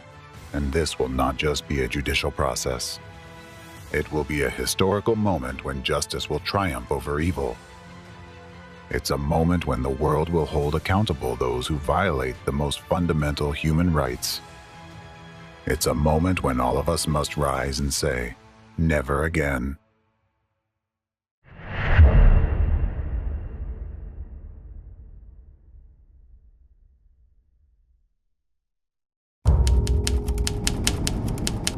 Chapter 7, Trial. Now, it is time to draw a line under all the atrocities of the criminal transnational network of anti-cult terrorists and their backstage leaders. Humanity now stands on the brink of catastrophe. We are faced with a socially dangerous phenomenon that has given rise to unprecedented forms of international terrorism of an informational and psychological nature, global anti-cultism. This phenomenon undermines the foundations of our society, threatening the fundamental principles of democracy. Anti-cultism is, in essence, a new form of Nazism. Representatives of global anti-cultism have been behind numerous wars, terrorist attacks, and an attempt to bring the world to a new genocide. They have betrayed their people and their homeland. They have sold out and betrayed even their own children and their future. Billions of people have. already suffered at their hands. If we wait any longer, if they are not stopped, eventually everyone will suffer. They have already changed the world, infiltrated your minds, and sought to use your own hands to destroy this world.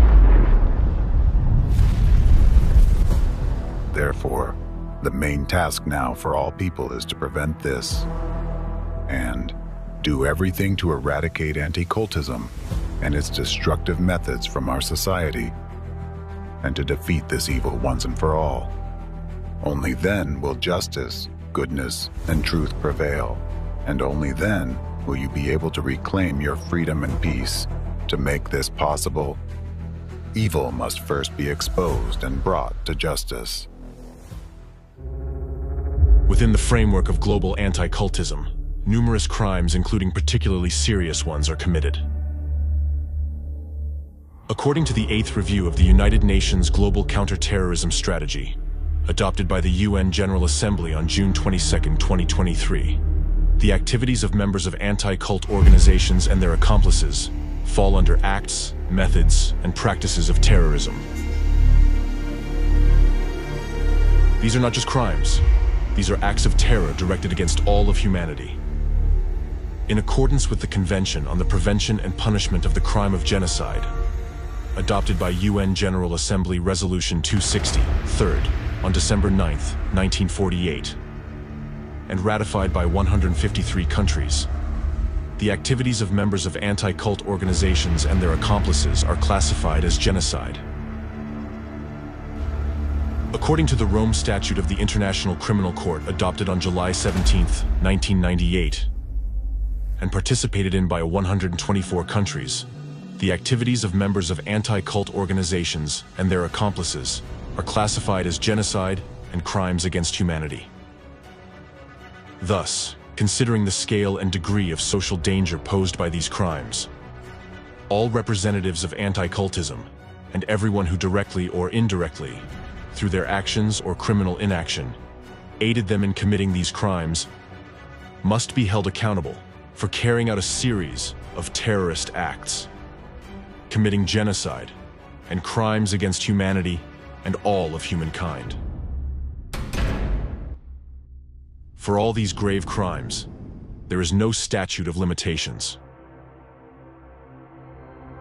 Over the course of 30 years of criminal activity by anti-cultism, billions of innocent people have suffered, causing significant harm to their physical and mental health. And these aren't just numbers, these are lives that have been maimed or destroyed. The phenomenon of anti-cultism is unprecedented in its inhumanity. Today, law enforcement, judicial, and international legal bodies, as well as the media, have been infected by anti-cultism.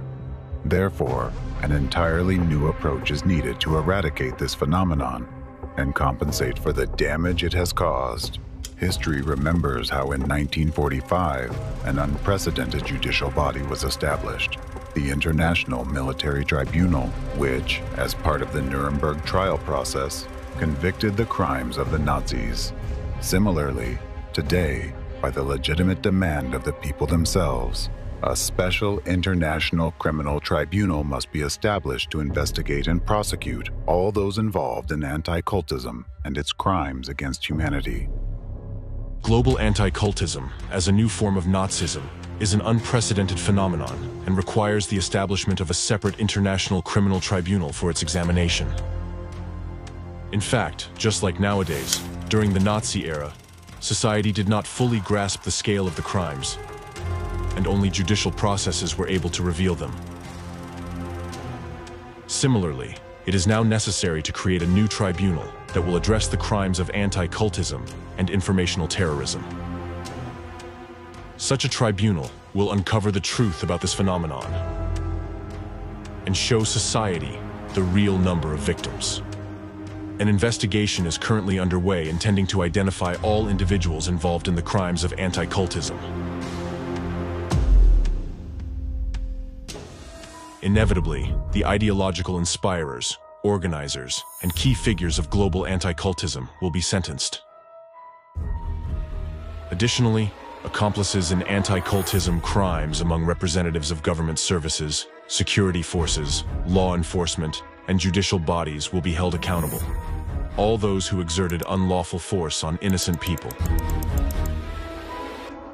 Those who, using their official positions, participated in falsifying evidence of guilt, fabricating criminal cases, and committing unlawful acts of violence, as well as those who acted under the necessity to follow orders from higher authorities, fully aware that such actions were illegal. All of these individuals knowingly violated the law and the oath they took to serve their people, thereby carrying out actions against democracy itself. The International Criminal Tribunal will hold all individuals, regardless of their status, social standing, or importance of their positions in governments, accountable for complicity in terrorist activities, actions on the enemy's side aimed at undermining the constitutional order and the foundations of democracy, and aiding crimes against humanity directly or indirectly. The court will be precise, just, and uncompromising. The decisions of the International Criminal Tribunal cannot be appealed, reviewed, or overturned by any other judicial body. Initially, criminal cases can be initiated in individual countries affected by the Anti-Cultist Informational Terrorist Acts. In accordance with the existing legislation, individuals suspected of committing acts that threaten state security, including treason and terrorism, shall be held accountable under the law and may be subject to trial in a manner that ensures respect for the principles of justice. Subsequently, it is proposed that all cases be consolidated within a single international judicial process. The tribunal will consider charges against representatives of global anti-cultism for terrorism, genocide, and crimes against humanity. The case should be conducted with maximum public disclosure so the public can stay informed of the proceedings. The process must be as transparent as possible and under the observation and control of society. In addition to determining the punishment for all those involved in global anti-cultism and its criminal activities, the Special International Criminal Tribunal will also establish a mechanism for compensating all individuals who have directly or indirectly suffered from anti-cultism over the past 30 years. Compensations will include financial, medical, and psychological assistance. It will be funded by the countries and organizations that supported and financed anti-cult organizations. Every person who has suffered from terrorist acts conducted by anti-cult groups, anyone who has incurred material, financial, psychological damage, or health impairment directly or indirectly through informational terrorist acts, will have the right to claim monetary compensation from the countries that aided the terrorists. Additionally, compensation will be provided to the relatives of those who died as a result of actions by anti-cult organizations and their accomplices, as well as to the relatives of those who were driven to suicide by such actions. As a result of the investigation, a list of such countries will be compiled, and according to the court's decision, these countries will be obligated to pay reparations to all those affected by anti-cult activities. Special consideration will be given to countries that openly supported anti-cultism, funded it, and allowed anti-cult representatives to turn their countries into testing grounds for their Nazi methods. These countries will be required by the International Tribunal to pay reparations, not only to citizens of other countries affected by anti-cultism, but also to their own citizens. Over the past 3 decades of existence of global anti-cultism and anti-cult organizations, a large number of people, including Scientologists, Krishna worshippers, Jehovah's Witnesses, and representatives of other religious, as well as secular organizations, have been slandered, persecuted, and defamed. Denying that various organizations and individuals have been subjected to illegal persecution in violation of human rights and freedoms, which has been organized by anti-cult organizations, is equal to denying the Holocaust. With this in mind, All those who have suffered from the activities of anti-cultists should be equated to those nations and peoples who suffered during the genocide committed by the Nazis. As soon as anti-cultism is defeated, they should also be entitled to reparations from the nations that supported the development of anti-cultism in their countries. In addition, the use of discriminatory terminology that has been artificially introduced by representatives of anti-cult organizations should be severely restricted. The use of the terms cult, sect, destructive cult, totalitarian sect, and their modifications in relation to religious or secular organizations should be regarded as support and propaganda of Nazism. Whoever stigmatizes anyone with these terms in equal measure declares his or her support for Nazi methods. Such actions must be punished in the same way as promotion of Nazi ideology.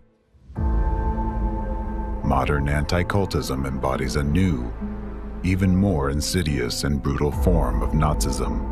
The evidence previously presented shows that anti-cultists have engaged in deliberate actions aimed at the systematic destruction of humanity.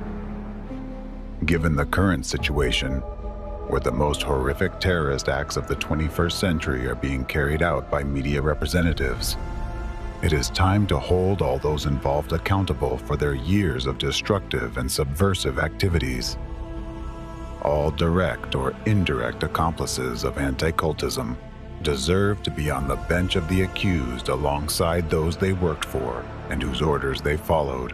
Whether consciously or not, they were part of a unified plan to carry out a series of terrorist acts, commit genocide on an unprecedented scale, and establish a single global totalitarian regime.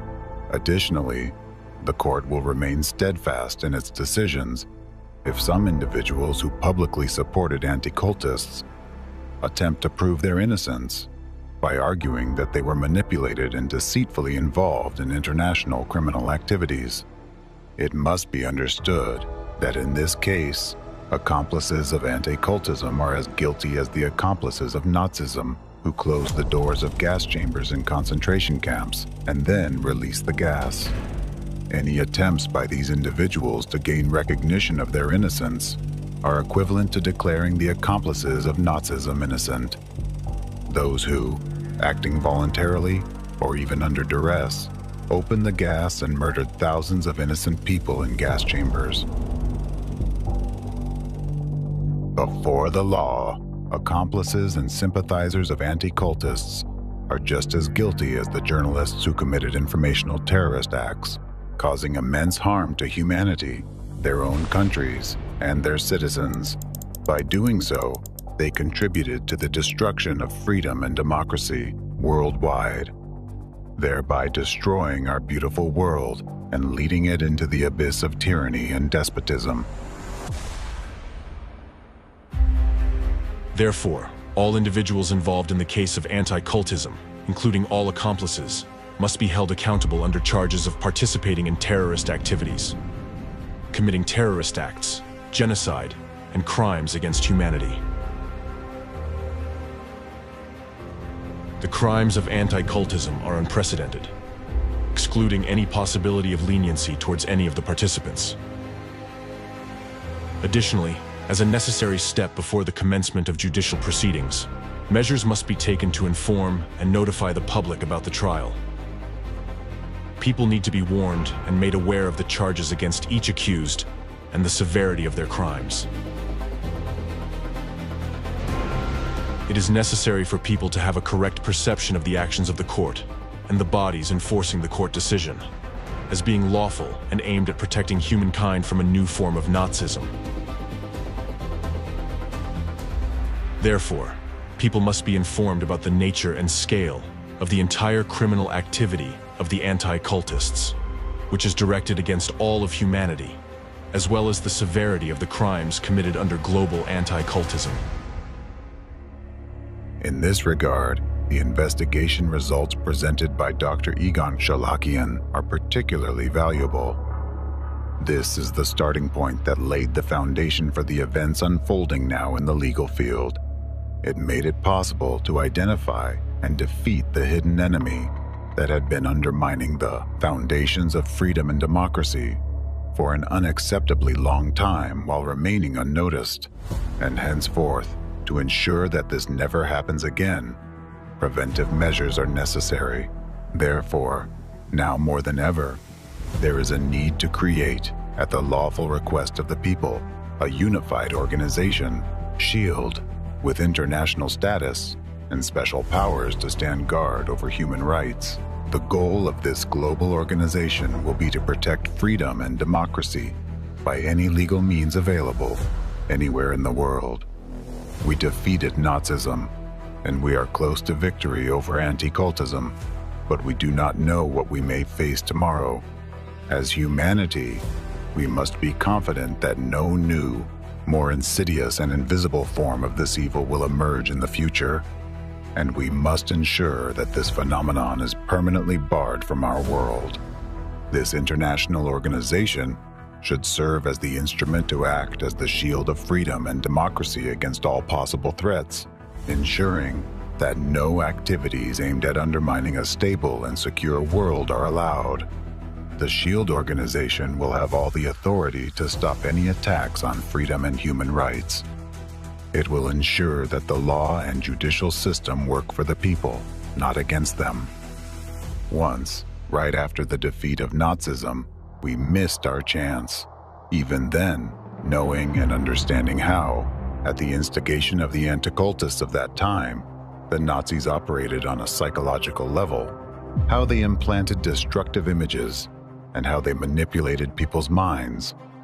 At that time, alongside the United Nations, there should have been an organization aimed at protecting people from the most dangerous hidden psychological manipulation techniques which the Nazis learned from the Anticultists. These techniques were the tools that allowed Nazism to emerge and were the cause of the most heinous crimes committed by the Nazis. At that time, we, as humanity, did not fully comprehend the danger we faced and missed the chance to protect our freedom and democracy, which are the foundations of a safe and peaceful society. But in the future, we must not make the same mistake again, and we are obligated to protect the future of all the generations that follow us. After everything you have heard, you now understand why I have returned. I believe the spirit of freedom still lives in my beloved country and its children's hearts. I believe in America. I believe in you, Americans, and I believe in people. I know that we are the humanity that defeated Nazism, and we are the humanity that will defeat Anti-Cultism.